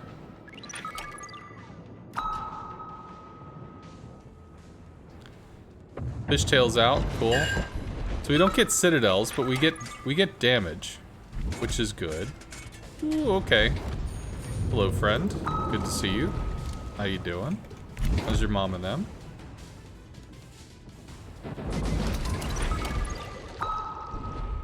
Hopefully these can still cut in. I don't know about that.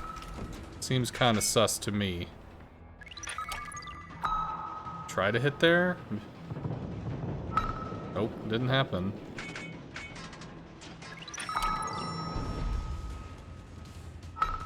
Good.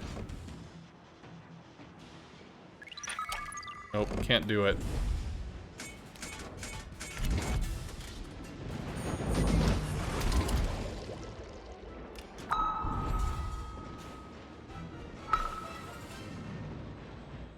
Can they turn back in, though? Oh, they might actually get him to turn broadside. No, I needed to ping this. No! No! Oh, well. Well, we get some damage, which is good. It's kind of hilarious, though. 9,000. If only it was more.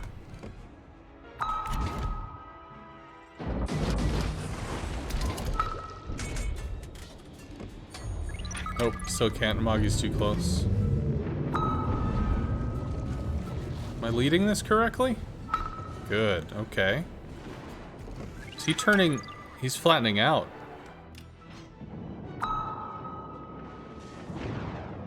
Those are Citadels. Try to draw further in. Okay, so that actually did something.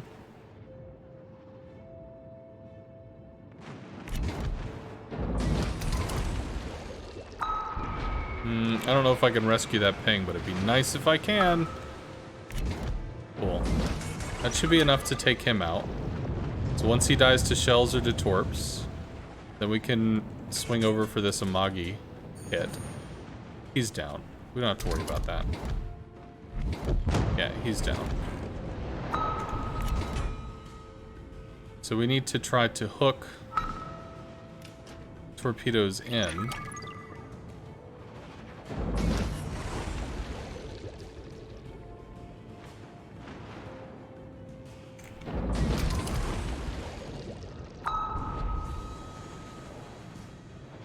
Okay, 6 minutes of dive time. Lots and lots of depth juice.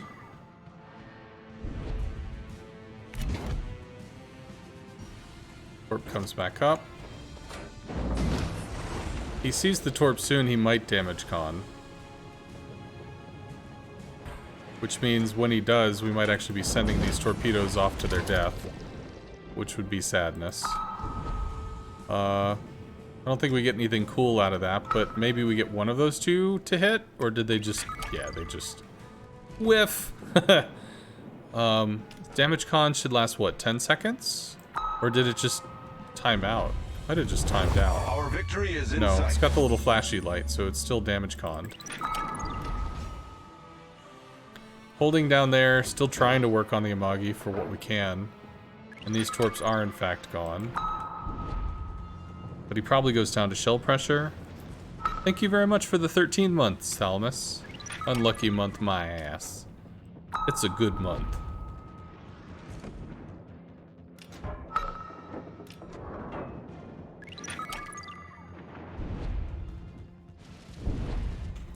Yeah.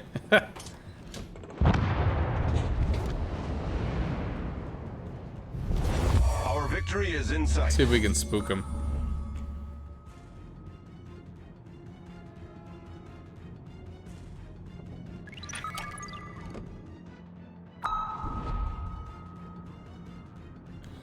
Let's see.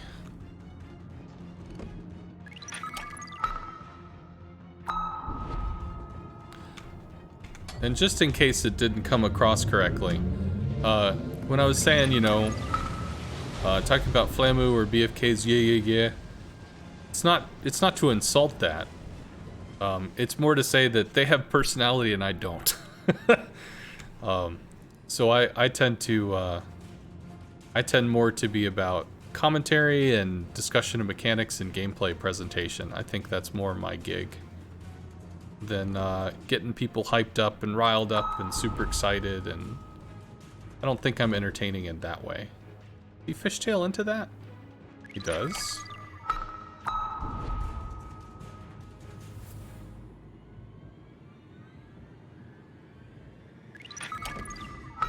Nice.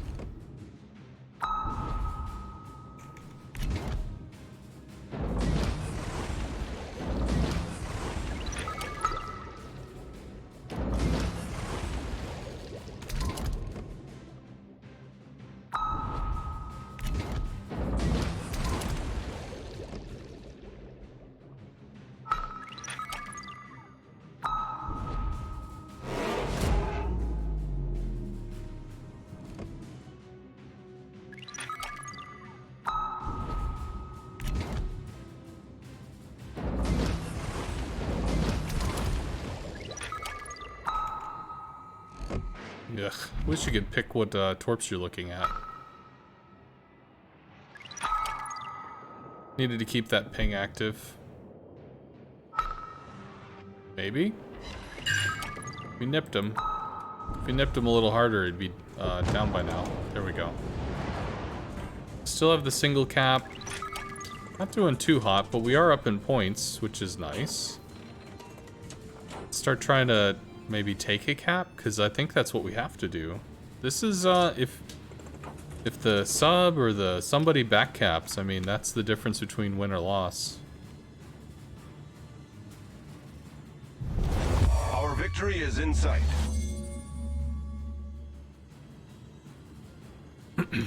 Well, that's very kind of you to say, Buthrakur.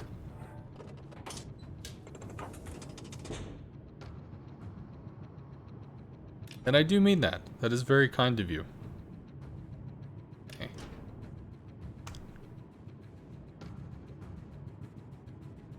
Sconce cuts through the crap. Incisive, informative, control through precision violence. Rawr!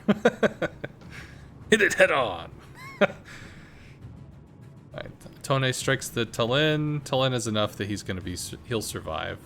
Cleveland might have been at risk. Talon is not. I guess he couldn't make the drop because of the island, so he's just gonna keep getting shot. And Sub is spotted. I don't know where this is, although if the planes came from over there, the Tone is probably in that section. So I think we pretty much got this locked. They might surprise kill 2 cruisers, which would be a huge point swing. Thank you for the compliment as well, Lancer.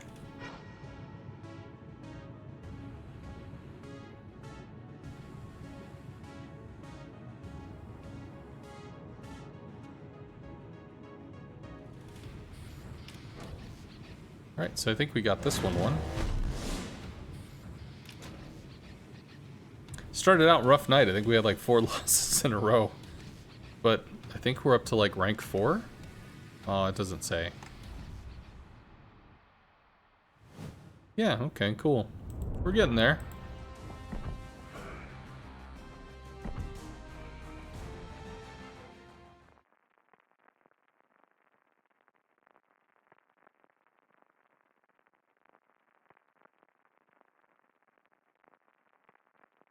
Personality folks are either arrogant or biased. You watch here for knowledge. There are some really good folks that you may not be aware of. They may not be the loudest voices in the Twitch streaming kind of thing, but they're really solid voices. For instance, I can recommend... I hate the caps lock thing. Thank you very much, Monkfish. Thank you for the 5 gift subs. It's very generous of you, dude. That's very generous of you, dude. Well, I do want to recommend Seven. Action stations. Seven is happy to teach. You know, he'll talk about what he knows, and he'll talk about what he likes. And he tries to keep a chill, comfortable atmosphere. He can tilt. Anybody can tilt. The game is exceptionally good at tilting people. But, I mean, he does aim for it. You like Foaming Jetty as a new streamer? Cool.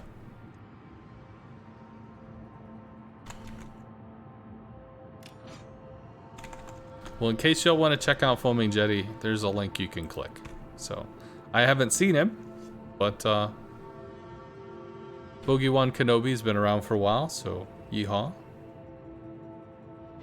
Seven did it, it's his fault. Let's see, who else is kind of a chill, informative streamer? Lord Zath. If you haven't seen him, he does informative content. I do like Stats Bloke a lot. I've seen a lot of Stats Bloke.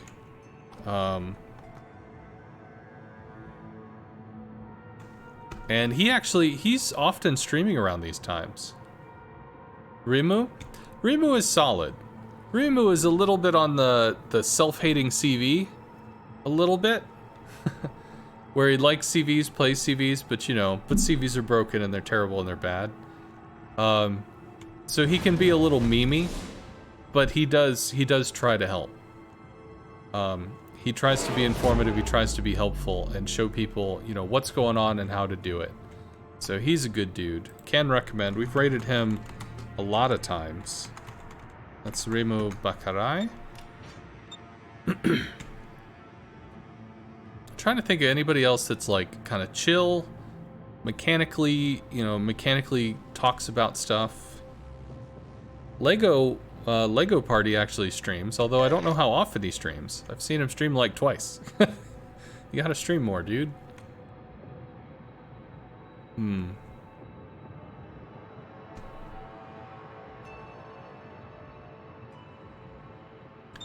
I think the Russian Tier 8 CV will be nerfed?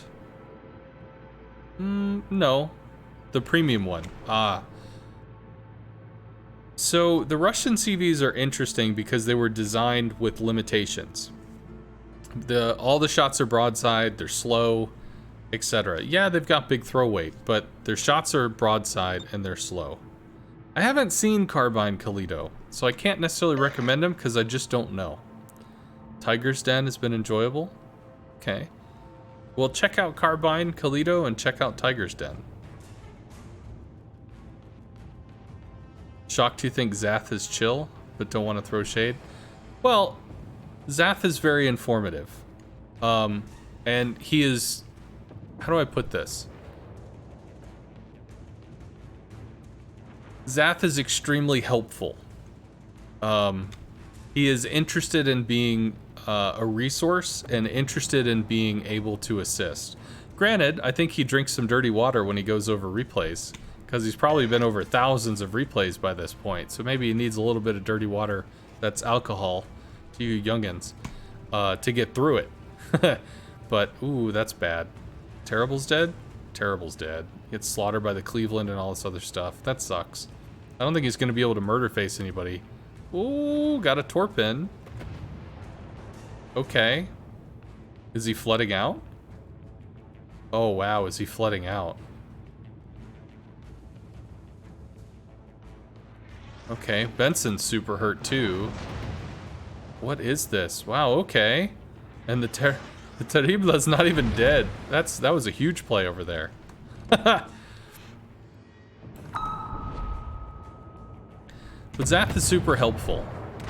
And I mean that's very important. Let's see. But what is it? Nope, my mind just slipped and cracked in half. I was talking about something, I don't remember what. Oh, the Chkalov, right. The tier 8 Russian CV. So, the tier 8 Russians were designed, they were designed with their broadside, they're slow, they were designed with weaknesses. And the tier 8 kind of doesn't have those same weaknesses. It has two different things that are not broadside only. You can torp from the front and have a pretty reasonable expectation of damage. And then also, let's try not to completely overextend here. I mean, it's not gonna matter, but it might scare them. Because the bombs you can strike from any angle, and then the torps you can strike from like a head-on position or something, right? So those are... It circumvents the weakness. And because it circumvents the weakness, that is something that does kind of stand out. And do I think most players are going to be able to take advantage of that and really make huge plays and do big things? Maybe, but not necessarily. But to players that are really, on top of it, they know what they're trying to do, they know how to play CV. In those cases, yeah, probably. It's going to be tough. We're in the U-boat, so we have 5-6 detection. Okay, he's turning out, so we're good.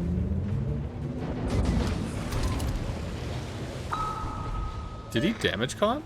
He did damage con. Enemy destroyer sighted. Keeps hard turning. Think we catch him in the side. Ooh, but he stopped turning. All stations, concentrate fire on the target. Totally just thought when he said all stations, I thought of the Allstate commercial. I think we overled there. So at this point, the ping is not about actually dealing damage. It's more about psychological and just kind of driving this dude off.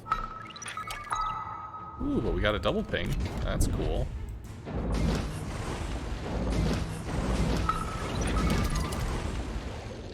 He might damage con. Because he's running away, he does actually get hit. But he did not damage con there. Which was interesting. We might re-up this if it pulls forward a little. No, there's the damage con.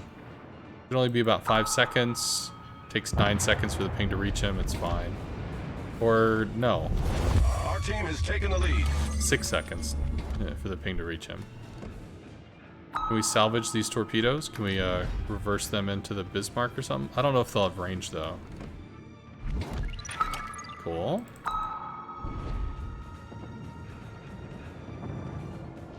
Going from the Richthofen, oh god, Richthofen to the Serov is rough. Yeah. So when I played the Serov, I may have been smashing my table in rage. Multiple times, in fact. So, you know, it did not, it was not the magic happy juice for me. I think the Kiev outruns us, but we can keep him relit.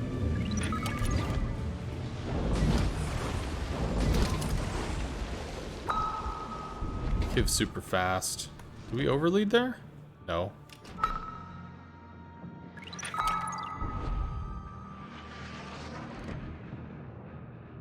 Oh, good. Nope, damage conned. Well, sad times. Are we still keeping him lit? Is he slowed down?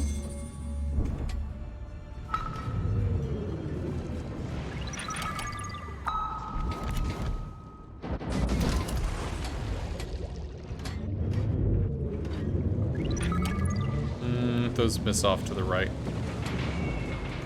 We're good.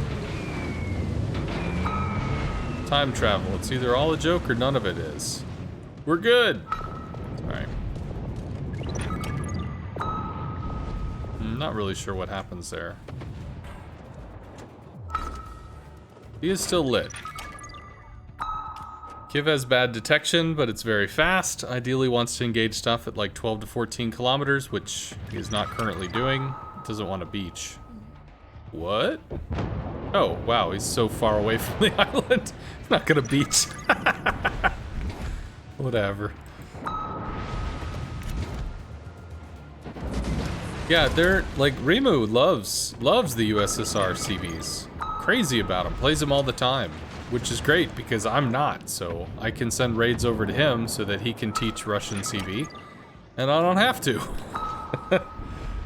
You know? It's magic. Let's see. Mess with him. We don't have pings on the Massachusetts. Although, if this gets pinged, it might pull the torps off, which would possibly be bad. Nope, he damaged con too, so... It's okay. Right. Hey, Bosco.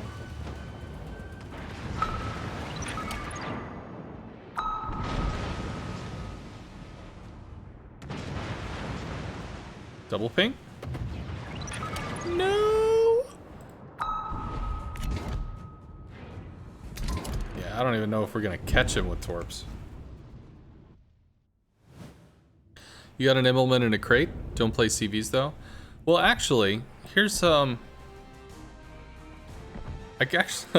I have a thing for you. Let me do this real quick.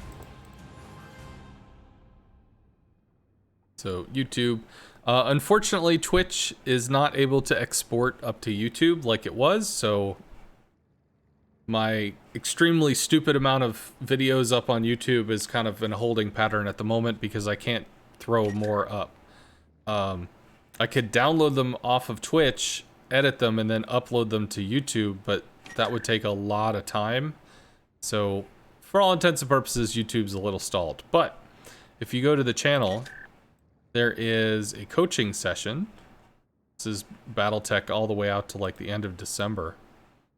There's a coaching session here, which is learning the Immelman with Razrusha. Now, he knew the boat. He'd played it in co-op. He'd had some experiences, but the first 30 minutes of the coaching session is talking about what the Immelman is, what its armor is, what its weapons are, what the upgrades are, what the commander build is, and then going into a training room and seeing it all in action. So if you just got the Immelman, you're like, man, I don't know anything about the Immelman. This literally teaches you the Immelman. And then there's about an hour of gameplay after that. So it was a coaching session that we did. We streamed it. So, you know, hopefully you will enjoy that. But that can answer a lot of your questions. And I guess since the Immelman is in the crates now, there are probably going to be a whole bunch of people that need guidance on the Immelman. So fortuitous. Let's see. You learn from folks that are kind enough to share their experiences. Carlito is great, especially for me. I think it's his I think his is my playstyle. Aggressive, but not careless. Cool. I think I've seen Carlito clips on the World of Warships Best of Twitch. Like, I'm pretty sure I've seen a few of his clips on there. But I don't think I've ever actually caught his stream.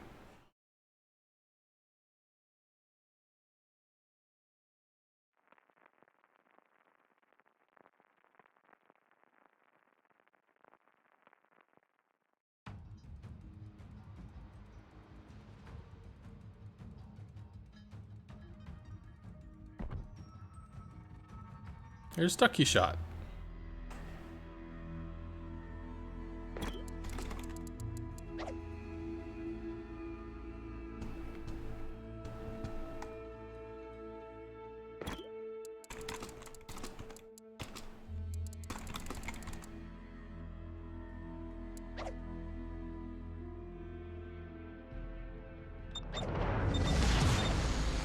Battle starts.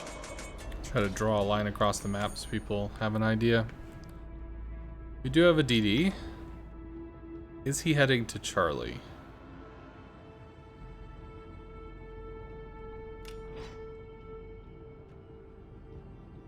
He might go to contest Bravo. Bag Ration goes to Charlie, which probably makes the most sense. Normally on this map, I'm gonna hang out in this little area and potentially mess with the DD that's gonna mirror what his position is. Destroyer will be here, enemy destroyer will be there. I'll be in this area where I can throw pings and torpedoes and turn around and bail as their team wraps through, takes A, and starts to push up and threaten.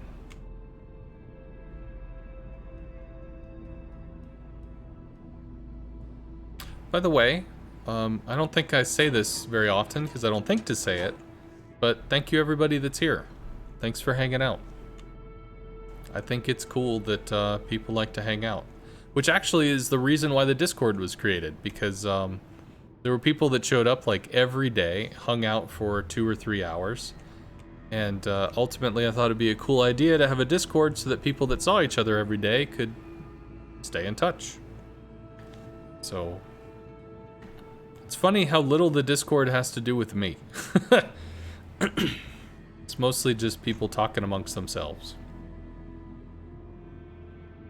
Although I am there if people have questions.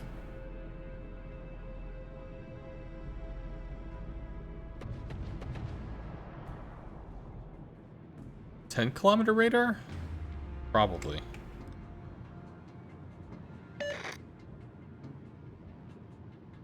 We are located.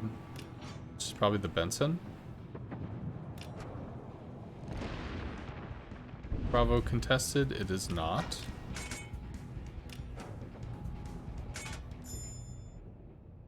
Might get radared. Possible.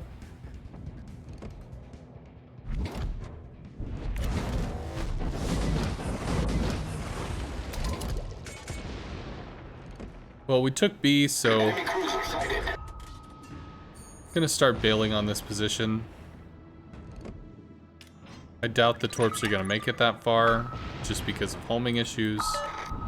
But still, okay. So he mirrored. He was doing what I was doing. So Ducky Shot might actually kill him. He's overcommitted. He's still bow in, so he probably gets chased and killed by Ducky Shot. And we have to start falling back because cruiser pressure. Acknowledged.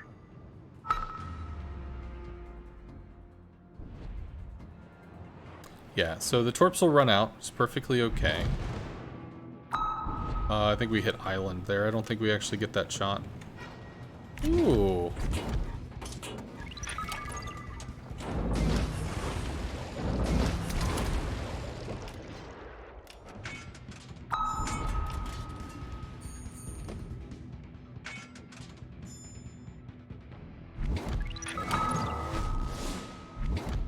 I think we're 5.6 for detection, so... Nope, I think he turns in so we don't catch that. We double pinged it. And it doesn't matter because the torps are gone. It took too long to get the ping. On the designated target. Much sadness.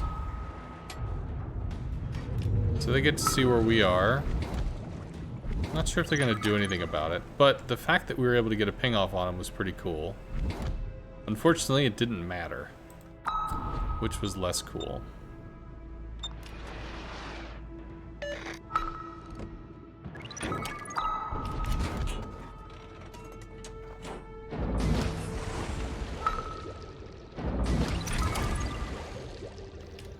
Okay, damage con super early. I think that's going to be a re-hit, probably about there. Good. Damage conned out of fear. Granted, that one torp off on the right is way too wide. So this is probably not going to do anything, but that can. Come on, get the dang... Surprisingly, that is not dead. Whatever, is what it is. Let's try to have friend with Mr. Subman.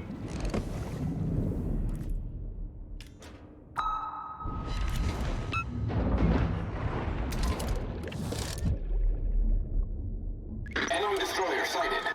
Torpedoes, direct front. Torpedoes, dead ahead. We've spotted an enemy submarine.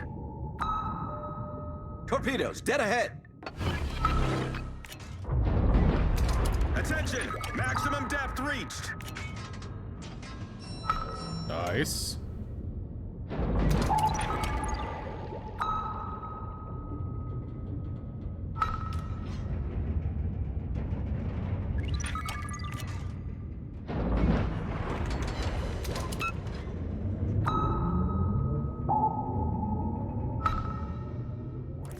Enemy destroyer sighted.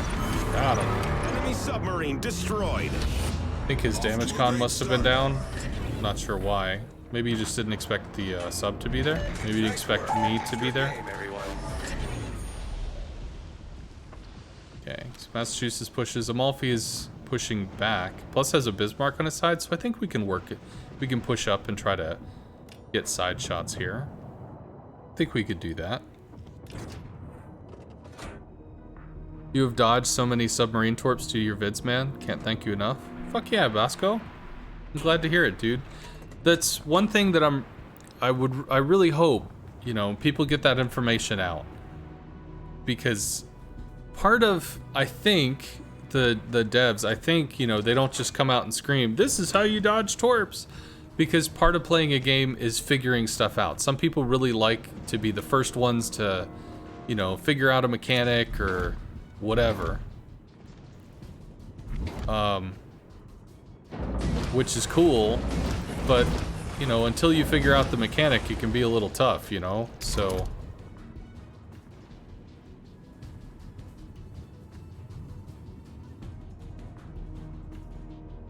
But I think I figured out, you know, I think I figured it out. Most, if not all of it.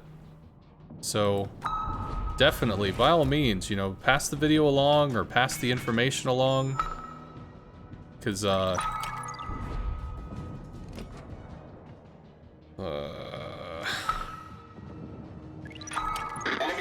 try to get another ping into the nose, just to get the double ping, and then we'll try and... Whatever. We have to move it back. We can't do this nose crap. This nose stuff means he just slams on the brake and they disappear. They're all into the island anyway. Whap, whap. We're hull below the waterline. We're flooding quickly.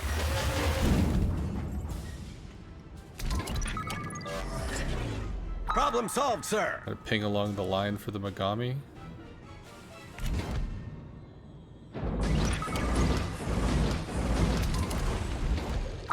There we go.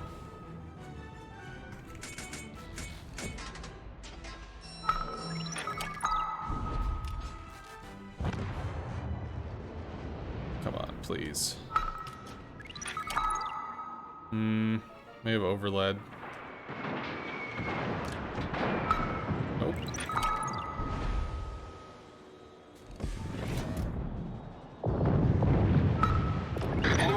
That I like. That I'm okay with. Granted, he's gonna damage con soon. Come on, guys. There's the damage con.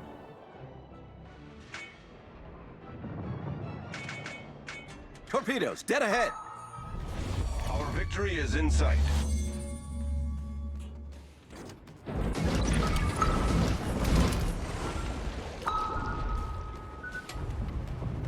Nah, we're fine.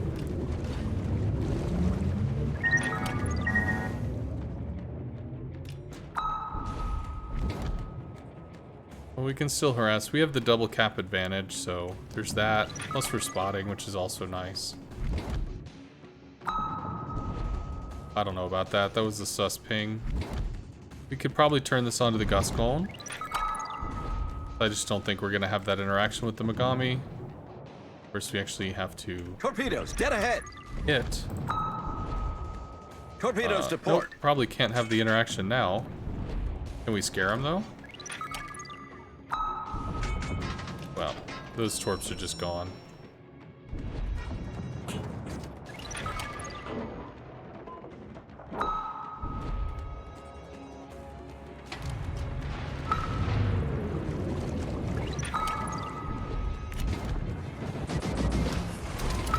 Hopefully they hook in a little.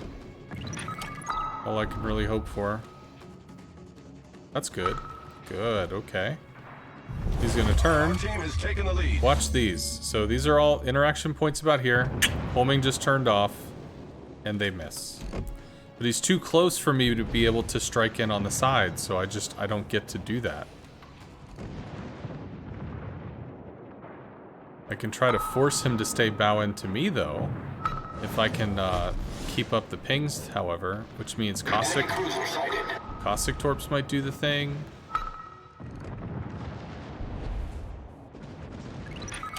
I have Torps here that I could absolutely make plays with. Whatever.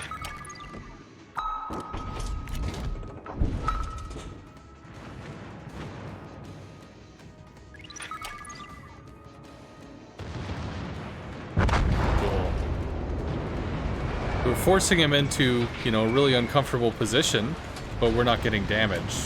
So when you're being pushed, that interaction point, the torpedo interaction point, gets pushed out so far ahead of you that they're going to hook in, and on battleships, it's a 2.1 kilometers when that homing turns off, which is huge. Absolutely massive.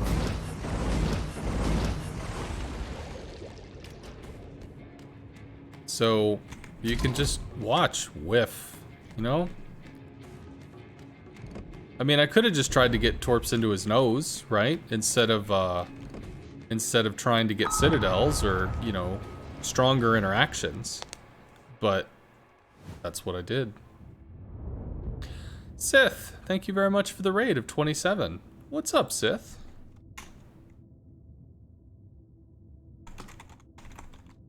So if you don't know Sith Kitten, she's a fairly active little one. Runs around, tries to be helpful. Likes to go around and purr and scratch people. And I think likes to kill Jedi. As the Sith Kitten Rar.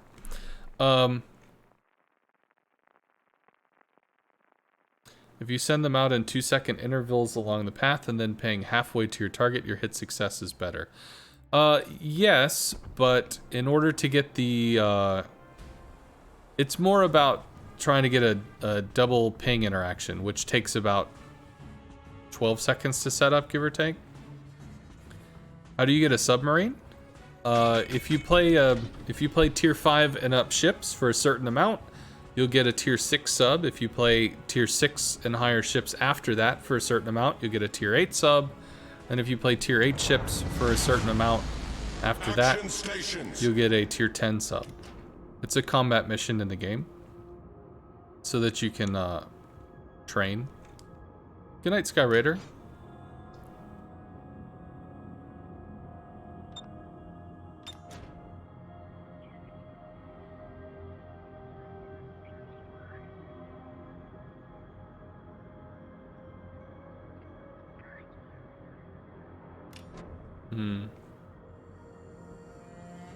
Where is the lightning going?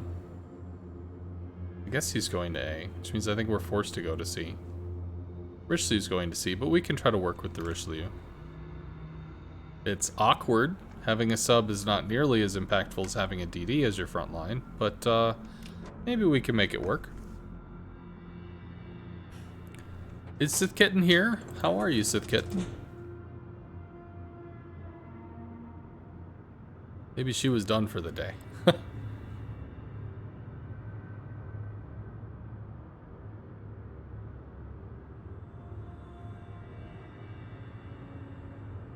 Well, there's a middle ground on how you, one, used to play a certain ship, and how you play it now. Realize that is wide open. I'm curious if you have a take on a new meta, especially playing good players in an opposing sub. Used to play a certain ship. Realize that is wide open. I'm curious if you would take on the new meta, especially facing good players in an opposing sub. I don't know how to answer that question. That's really open-ended. If you could refine it down. Now, you mentioned playing good players in an opposing sub. That can be very tough. And I haven't had enough interactions to really be able to give you a good answer off that. What does the 837 lightning bolt mean? So this is depth capacity. Right now we're on the surface level. Once we pass this line, we're in periscope depth. Once we pass this line, we're in operating depth. And once we pass this line, we're in maximum depth.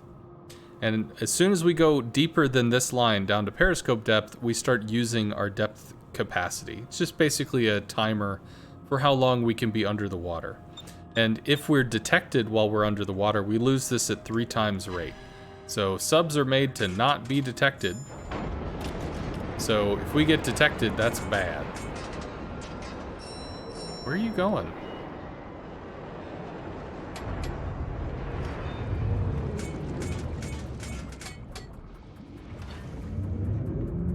I don't know what this is.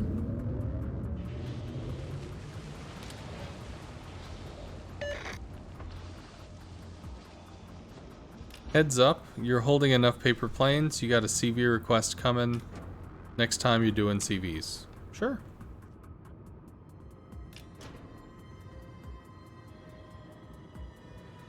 I don't know why he's burning ahead there. I guess I'm confused by that. But if he's over here, maybe the Bismarck angles to him and we can try to torp him or something? I don't know.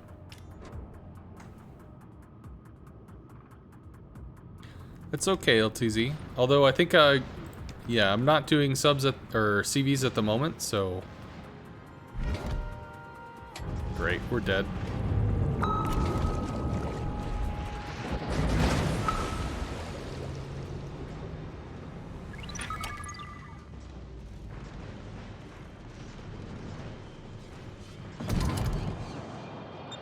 That's his damage con.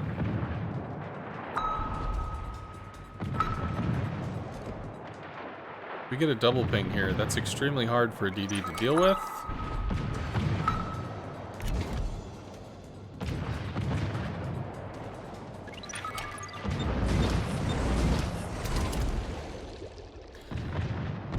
That's all we can really do. Any jukes. So now we die. So I don't know what this was. I don't understand that.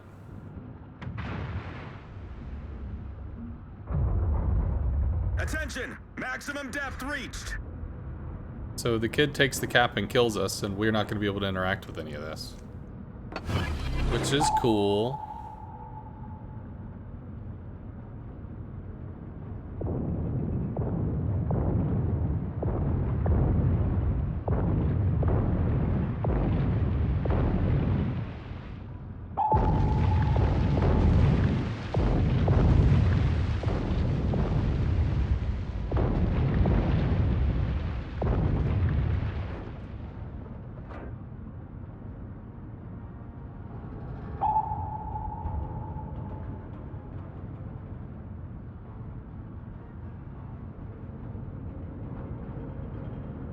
You've been isolated by a sub a few times, varying points in each game, but seemingly against good players that manages his battery, you have no defense.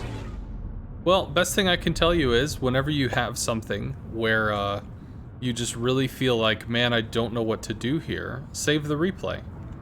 Save the replay, you can send it to me, you can send it to somebody else, and just, you know, kind of ask, what do you think, what are the possibilities here? You know, what am I missing? What could we do?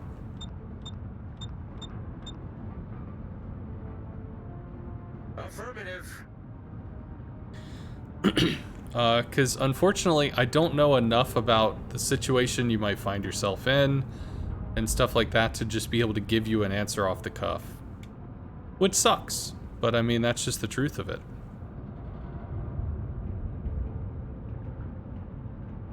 We do not go fast under the water. They have double sub.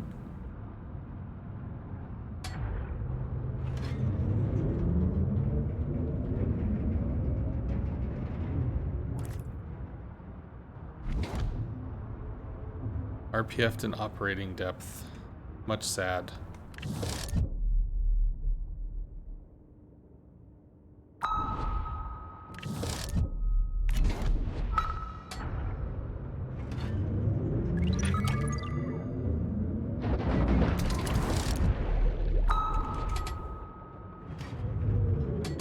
Well, actually, I think I should go to periscope depth to try to kite.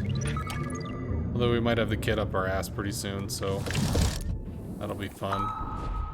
But if we can pull these guys out into the middle of nowhere, then that's possibly helpful. See? Whiff! Because again, the interaction point gets closer to the torpedoes. Now, to be fair, I could have just torped and not pinged him. But I also needed the torps to rise to the surface. Which I should have gone to periscope depth first.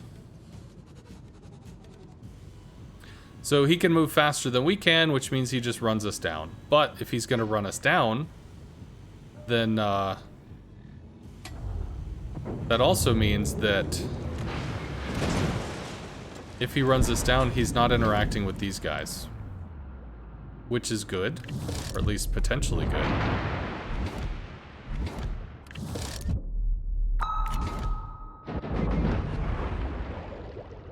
Really? Much sad.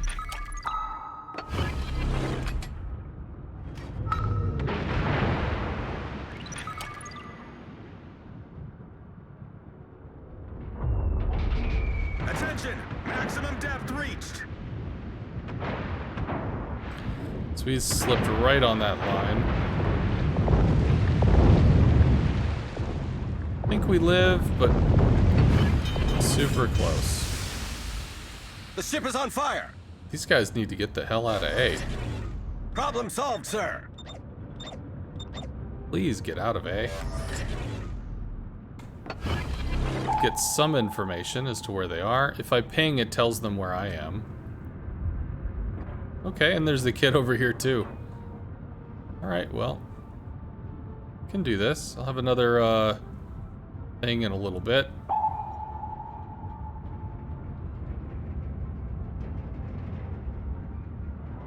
I found the big lesson with subs is, much like against CVs, do not isolate yourself from the team. Both classes are easiest countered by not being alone. Well, in this case, you can see how extremely tough it is to be a sub when isolated from your team. Also very, very hard.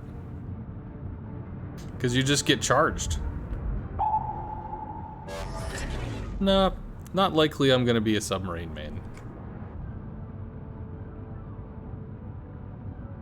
But they are interesting, which is good.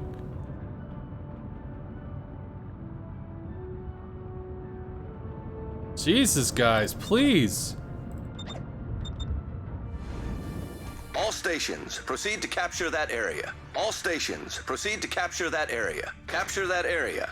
All stations, proceed to capture that area. Get out of A.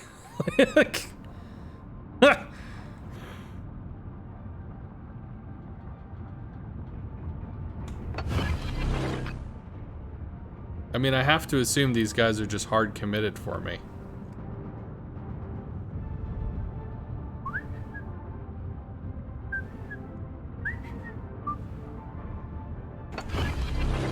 See if our hydrophone can at least update us on what's going on the surface. Kid's kind of fucking off. Ochikov may have bailed.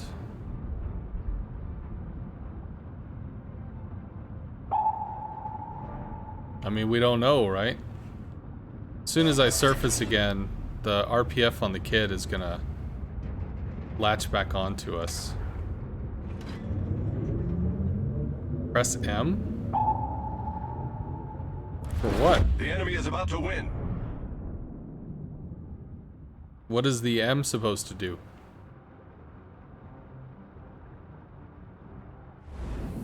It's a map. What is the M supposed to do? I used this when I spammed Capture this. that area. I don't... What was the M supposed to do?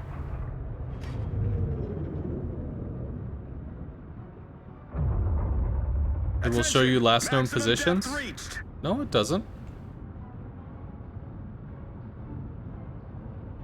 Yeah, so when we go here, when we move up here over this line, that's where we get our last known positions updated.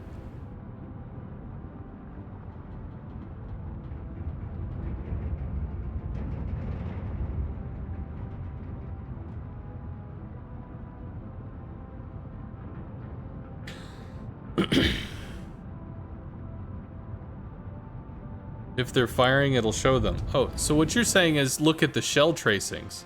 Okay, sure. But it's not going to give me the information here. But yes, you can see shells in general, so sure.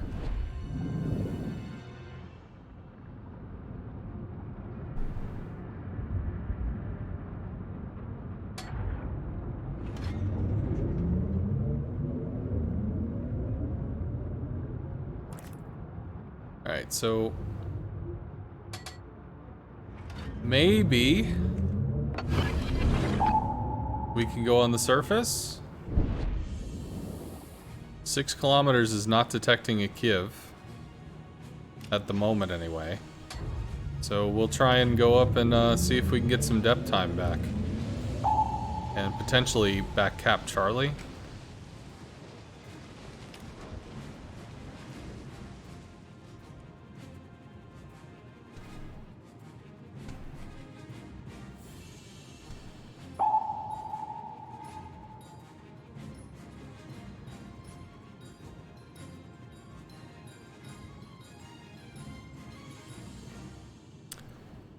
If we get a kill, we'll have some points, which would be nice.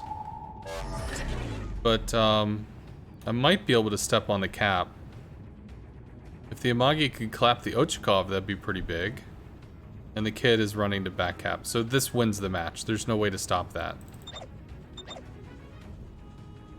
They needed to be in B like 4 minutes earlier. I pulled these guys for minutes. But I guess there's an Amagi that was up against this island and they were just terrified. I don't even think I can step on it. That's too bad. You got the Implacable? Should you upgrade torps, bombs, or hull first?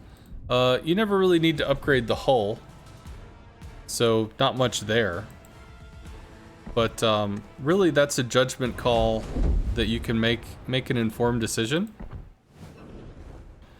So, if you look at, what is it, the Implacable? Please go away. There we go. Equipment. So if you look, for instance, what are the other torps gonna do? They're gonna restore a little bit faster, but you're gonna have less health and less speed. You have bombs, which are going to have less health, less speed, but also you're gonna drop 6 bombs instead of 8. So there's a 33% throw weight difference. Although the planes will regen a little faster. And then with your rockets, less health, less speed, but you have 2 less rockets, 8 instead of 10. So it's a 20%, well, okay, 25% increase from stock to upgraded. And then also, the rocket damage goes up with stock to upgraded. So you do a significant amount more with your rockets. Rockets are kind of the highlight of the British line. Realistically, it's probably rockets, bombs, torps, But the torps are kind of the consistent option, so it's however you want to do it. But in general, you save the hull for last when you're upgrading CVs, because the difference in the hull is a few hundred, you know, it's a small amount of hit points and a faster rudder, which just doesn't matter. Am I enjoying submarines? They're an interesting challenge. They're a different way to play, which is really, I mean, what you need after you play the game for forever.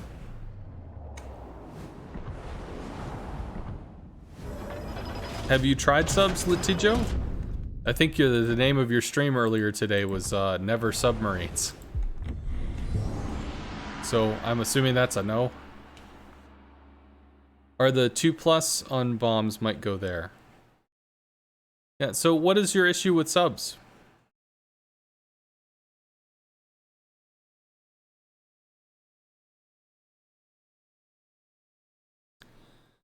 Well, Litijo, that didn't happen.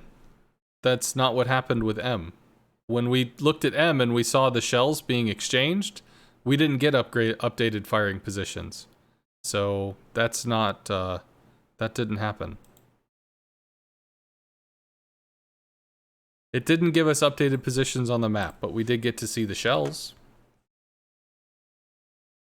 You didn't do well with them?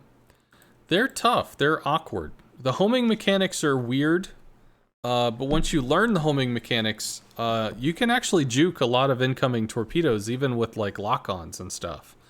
So depending on the knowledge base of the person that you're attacking, you might not really get any damage into them at all.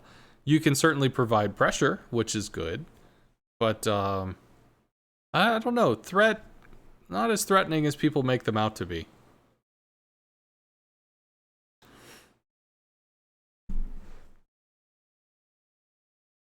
Hello, Celivath. How am I? I'm okay. I think I might have to go in a little bit.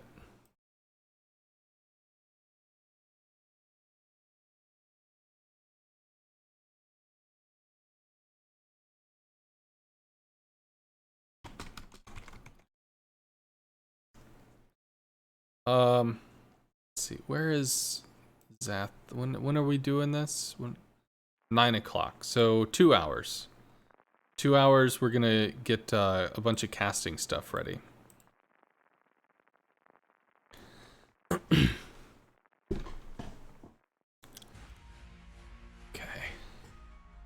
I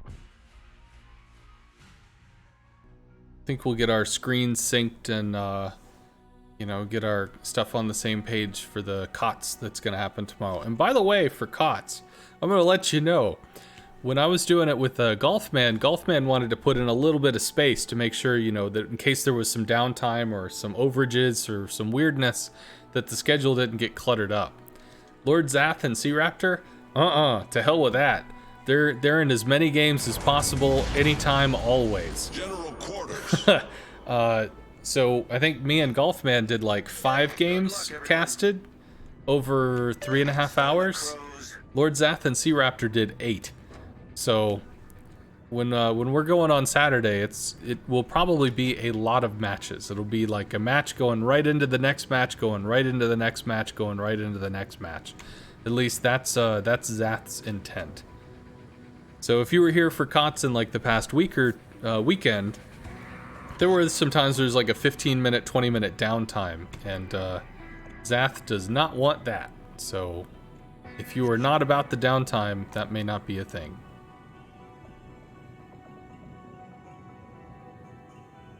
So this is actually pretty tough to deal with here, because if the Balti takes this position, radar, hydro, etc., it really just completely stops our ability to interact.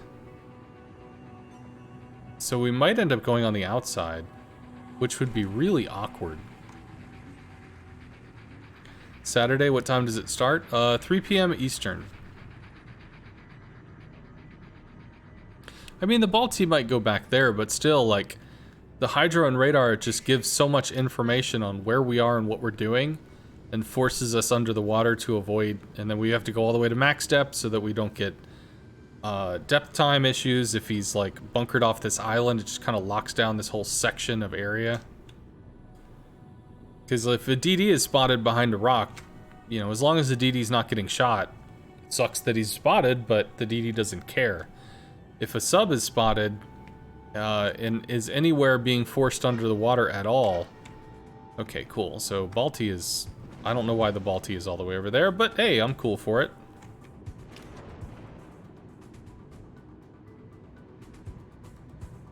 This might actually be a situation where I can do this backline harass thing. So somebody on the forums was talking about, like, the enemy submarine spent the first 6 minutes of the game just going up, sneaking all the way to the back, and then just trying to break a position. Alright, well, we see 4 of them. 5 was there. So... what are we not seeing? Charles Martel we haven't seen. Sub we haven't seen.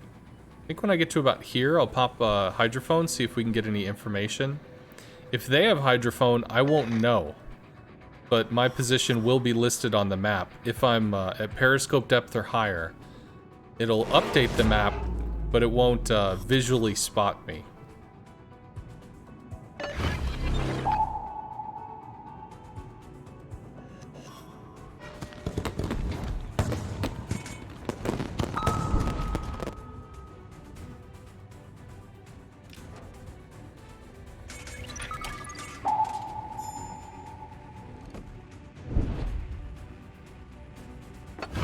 That's actually what I can do, is keep this dude proxy spotted so that he's burning all his juice. You could do that.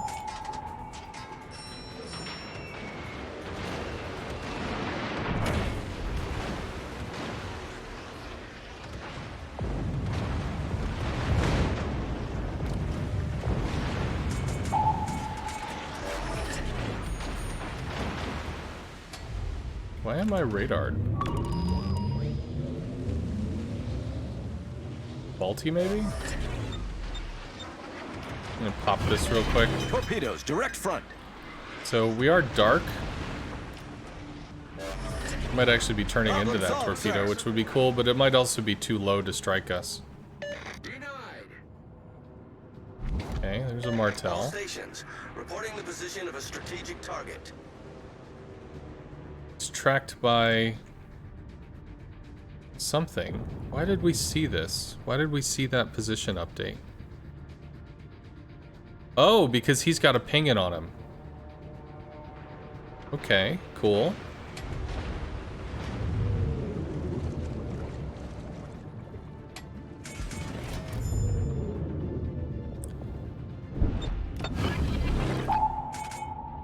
Yeah, he's still on the surface. Or? No, he's not.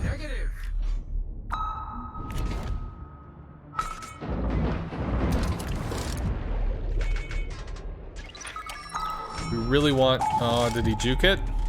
Shit. What the fuck? Where's the speed boost coming from? What the hell is this? No. Nope, missed that shit too. 5 seconds, damage cons. Sure. Let's get this in the water.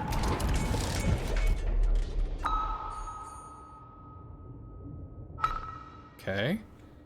He's going behind islands, which is going to be a problem for us. Torpedoes, dead ahead.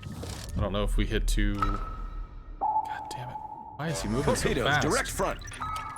What the hell, man? Torpedoes, direct front. Concentrate fire on the designated target. Torpedoes to starboard. Duke's under. Cool. Submarine destroyed. Okay. So because we had... They just got all fucking super wrecked. We're gonna try and be just above the lip to get some information. Alright, so we don't have to worry about that. More of them are dead than us, but why is it that this feels like we've got no purchase on anything? Mr. Mayhem, thank you very much for the 4 months, dude. And at tier 2. Morning, mate. Hi, Mike. For what it's worth, something. Litigio, I don't allow links, just in case, you know, people that hate CVs are gonna spam random shit. So, if you want to, thank you very much for the Prime, dude. if you want to send a link, you know, you can message it to me or message it to a mod. Your apologies for the link. No. You're perfectly okay with sending links. They're just, the channel isn't going to allow them. So if you want to send a link, let me know what it is. Just whisper it to me and I can post it for you. Just, you know, to keep down the random trolling, right? I guess, yeah, we work on C.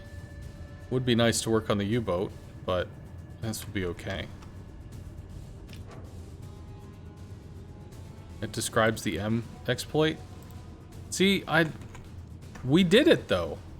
Like, we literally did it. We saw, as we went up top, we saw that there were ships firing at each other, and it didn't update the position on the map. We saw where the Bismarck was last spotted. We saw where the Bismarck secondaries were. If the secondaries were there, it's because the Bismarck visually spotted, or, you know, had some kind of interaction going, and it didn't update it. Good night, show viewer. So if people want to check out the thing about the sub being able to update information while at max depth, I guess that's a forum post. Definitely check it out. But it didn't happen for us, so I don't know.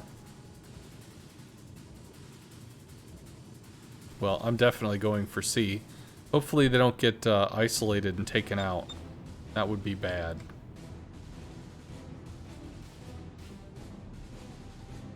Teammate, I need your support. All stations, protect that target. Yeah, he needs to hang with the cruiser. They need to work together. When he's going off on his own little adventure, that means that he has the possibility of getting murdered. Well, I don't know what he's gonna do, so I'm gonna have to circle back and go with Ace.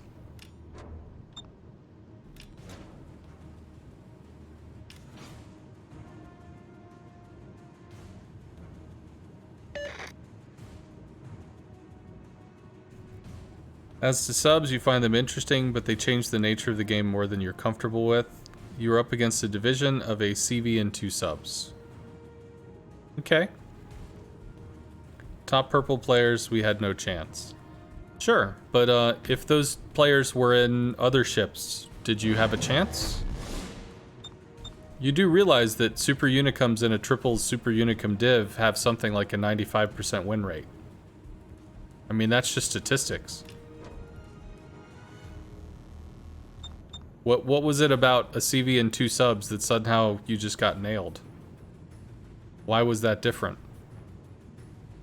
Like, I understand it's different, as in they're using different ships, but why is that somehow brokenly OP, there's nothing you can do?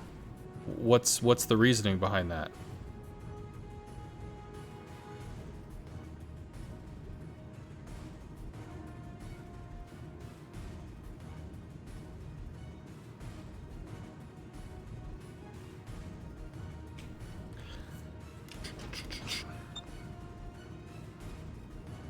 Okay, so he's on the surface. Balti just got spotted. He radars. Shells go into the U.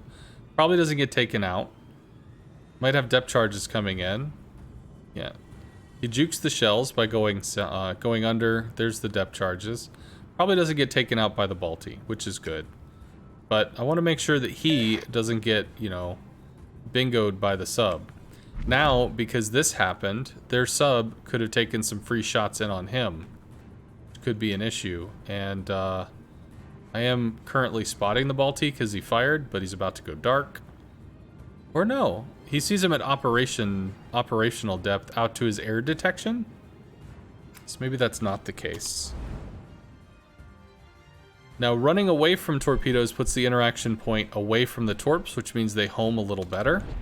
There we go. Now we know where the sub is. Sub's from down there.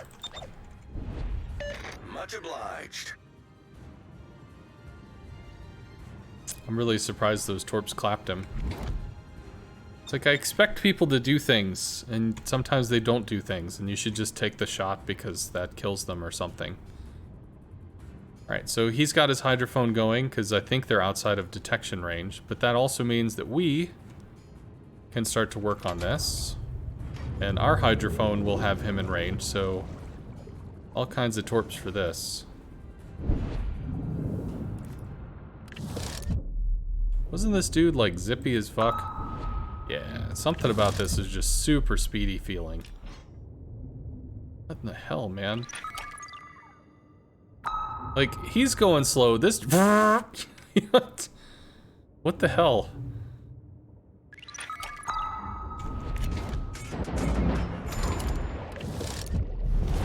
Our victory is in sight. Okay.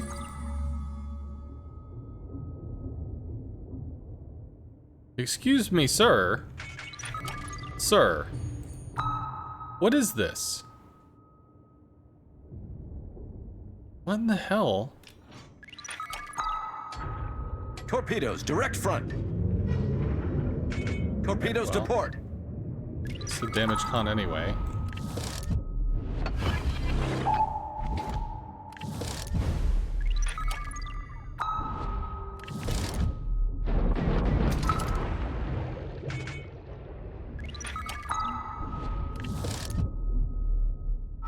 There's the double ping, last 30 seconds. Should be dialed in. Plus it's gonna catch pieces of his side. He's dead. Homing turns off now. He's down. So the homing turns off almost right outside the ship with the double ping. He is dead. The changing it to single fire torps really did help homing on subs a lot, especially in sub v sub duels. So that was definitely nice. But yeah, man, like what the hell? Both of their subs were just like zooming along. Like, what the heck is this? It's weird, man. That is strange.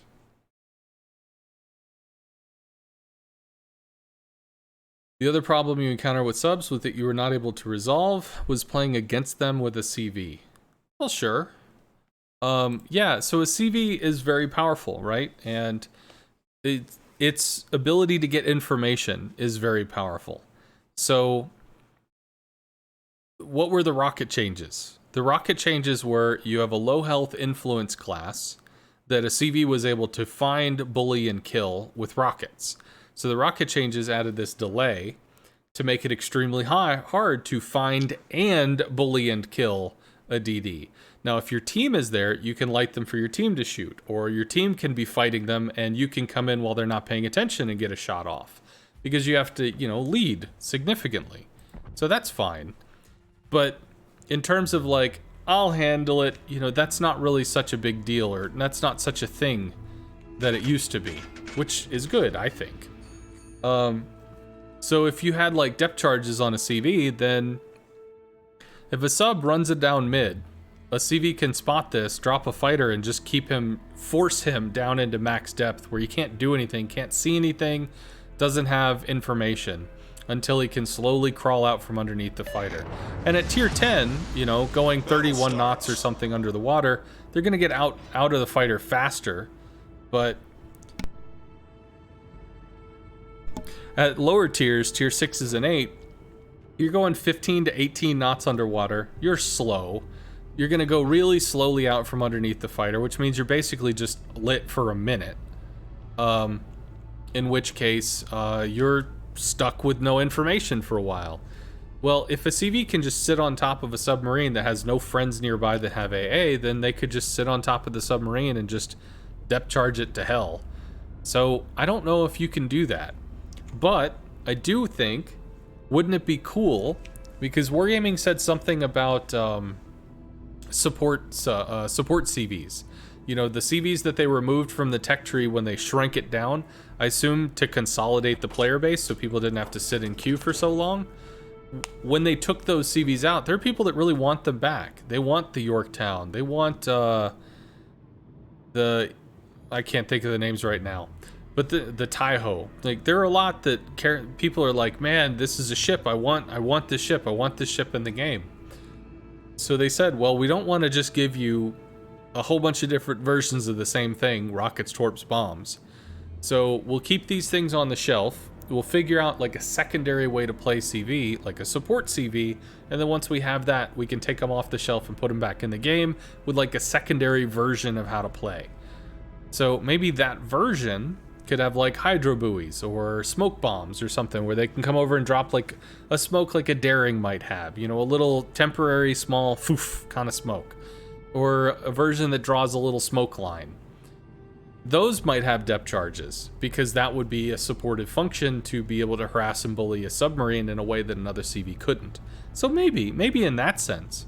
But in terms of right now, damage CV, I mean, they literally changed rockets to stop CVs from bullying destroyers. If they add depth charges so they could bully subs, I mean, okay.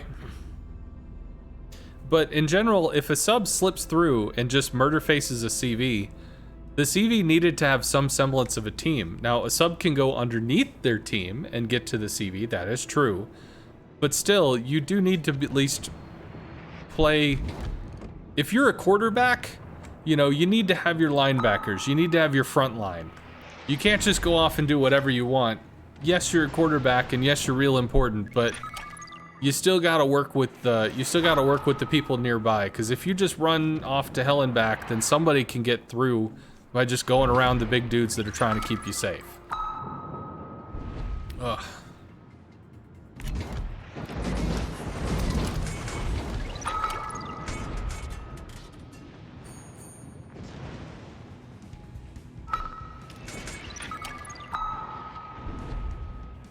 Forward or still?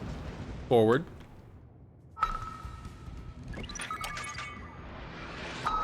Forward again.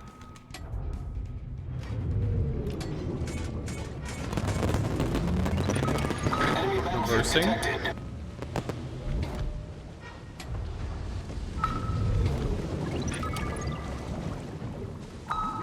Sees the torps. Damage conned. Periscope depth means he would have to proxy spot us. Those miss. Ooh, nice. Well, we got 2. That's cool. It's more than 0.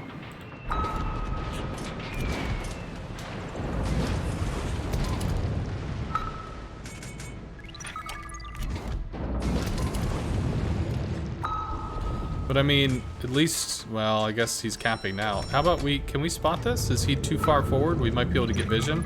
Let's try to stop it from revealing full vision. There we go.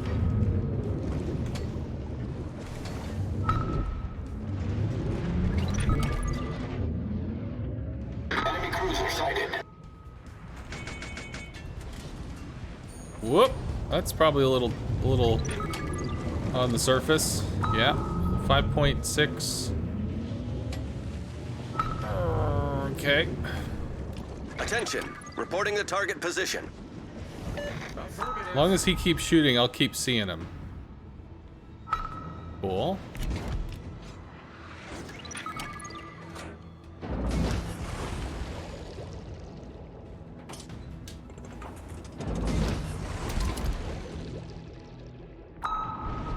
We draw him out.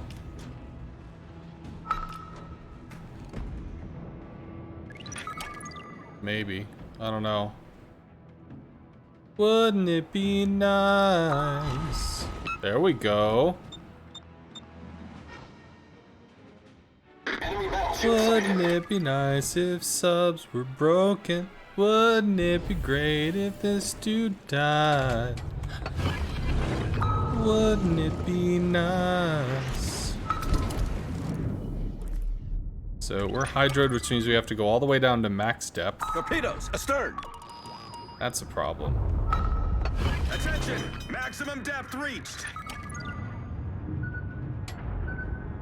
Torpedoes astern. Okay, well, he chucked all of his shit at me. And if Torpedoes I'm astern. detected by him, then that means he is detected by me. Fuck, I always get that screwed up. We only have the 2 torps. He just damage conned. Cool, good to know. I don't have the time to be able to turn. See, like, this is more normal. This is what I'm used to. This is not the, like, submarine zooming around, spinning on flipping crack. None of that stuff. There we go. So that's actually good. We lose our vision of him very soon.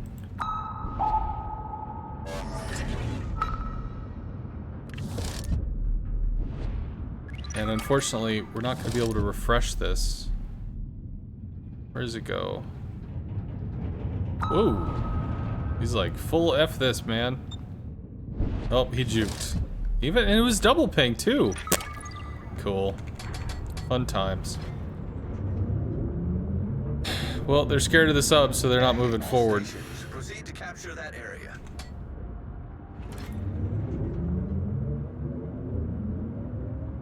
No, there are rear torps on Germans, just not German tier 10. I'm pretty sure there's rear torps on the German tier 6s and tier 8. Well, obviously the tier 8 because we're playing the tier 8, but there's no rear torps on the tier 10, which is kind of turns it into an attack submarine, which is weird because they sort of have this brawly concept vibe thing.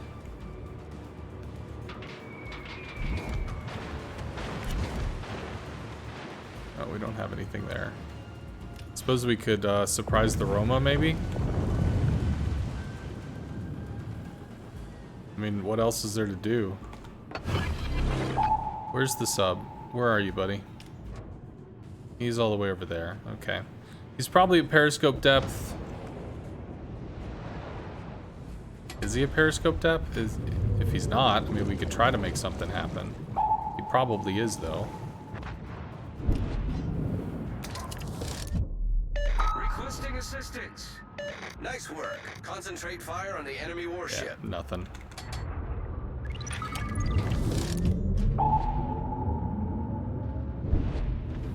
Well, realistically, if I want to fight this dude, I want to fight him. This is bad. We need to finish this because these guys are going to steamroll the Kutuzov.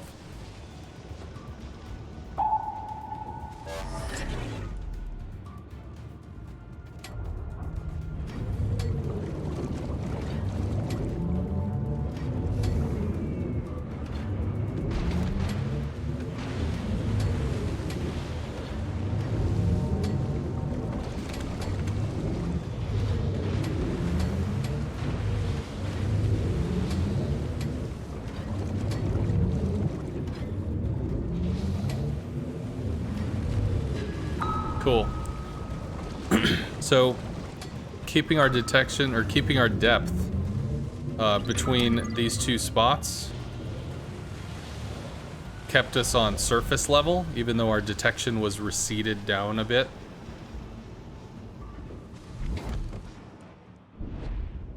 Amagi hopefully takes the Roma, although they might ram. Real question is how I'm going to interact with this U-boat.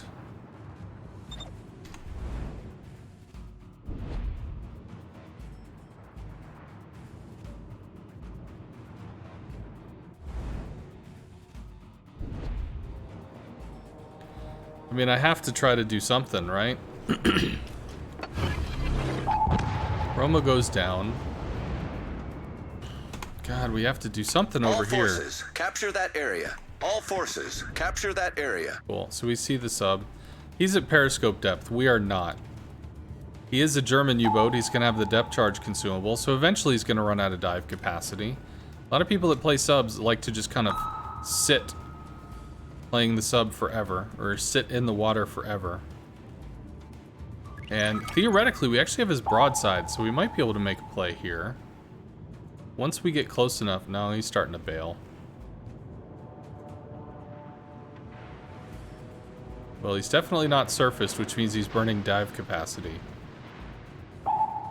But we still need all forces, to capture do this that area. crap, and I can't leave him because he'll just back cap. That's how it's I done. have to deal with this. Affirmative.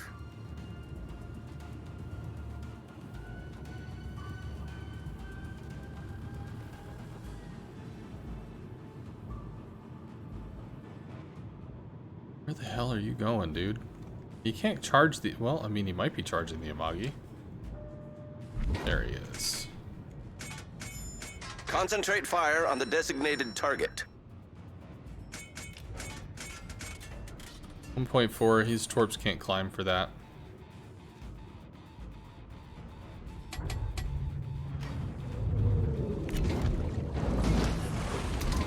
Okay, doesn't matter. Oh good, his depth time is gone. Try to stay on his side here, so that he can't get the get torps off.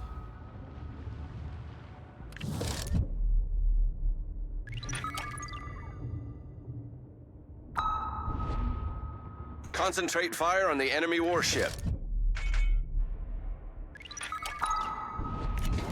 Torpedoes, direct front. Our victory is in sight. You couldn't ping me, so Torpedoes, direct front. not much you can do there.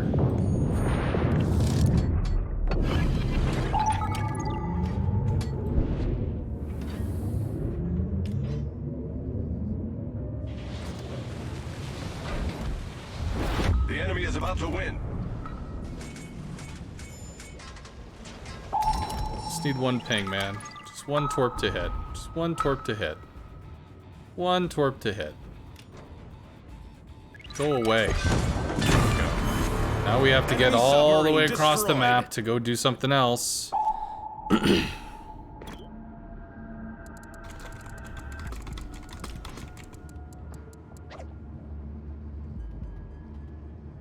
Yeah. The enemy is about to Stations, win. proceed to capture that area.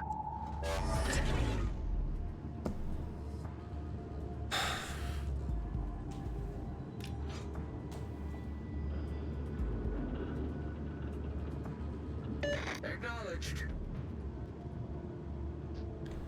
Maybe the Bismarck is low? I don't know. Okay, so 200 points. They get +2 every 3 seconds, +4 every 6, +40 every minute, +80 per minute.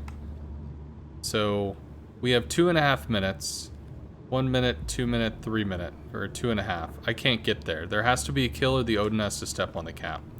If the Odin can step on the cap, I might be able to step on C.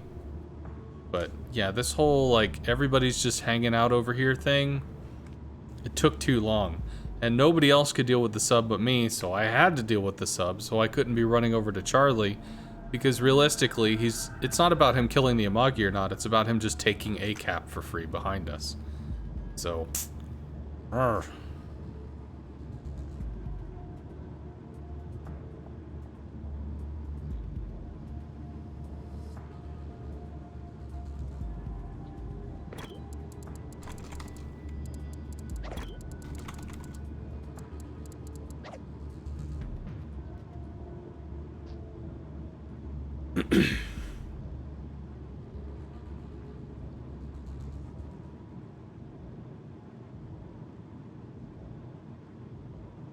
one ping only, Vasily.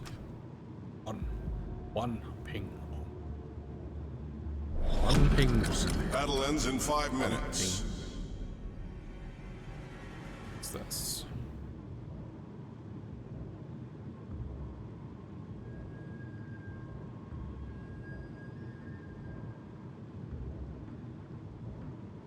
Can the Odin step on the cap? All stations, proceed to capture that area. You've got to step on the cap. I have no idea how much health he has. Or what the chappie may or may not have. Step on the cap!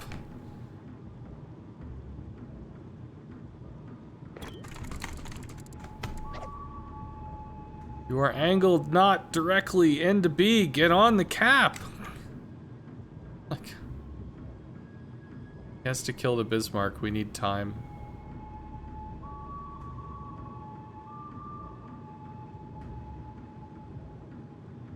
Here's the chappie running. I can't get here. I don't have the speed, man. Oh well.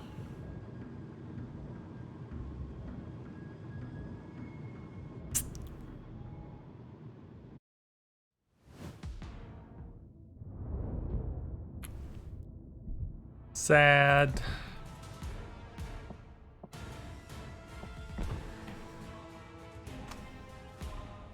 Okay, well, it's been 4 hour, almost 5 hour stream. I think it's been fun. I hope y'all have had some fun too. I do have a thing in about an hour and a half, so I'm gonna prep up for that thing.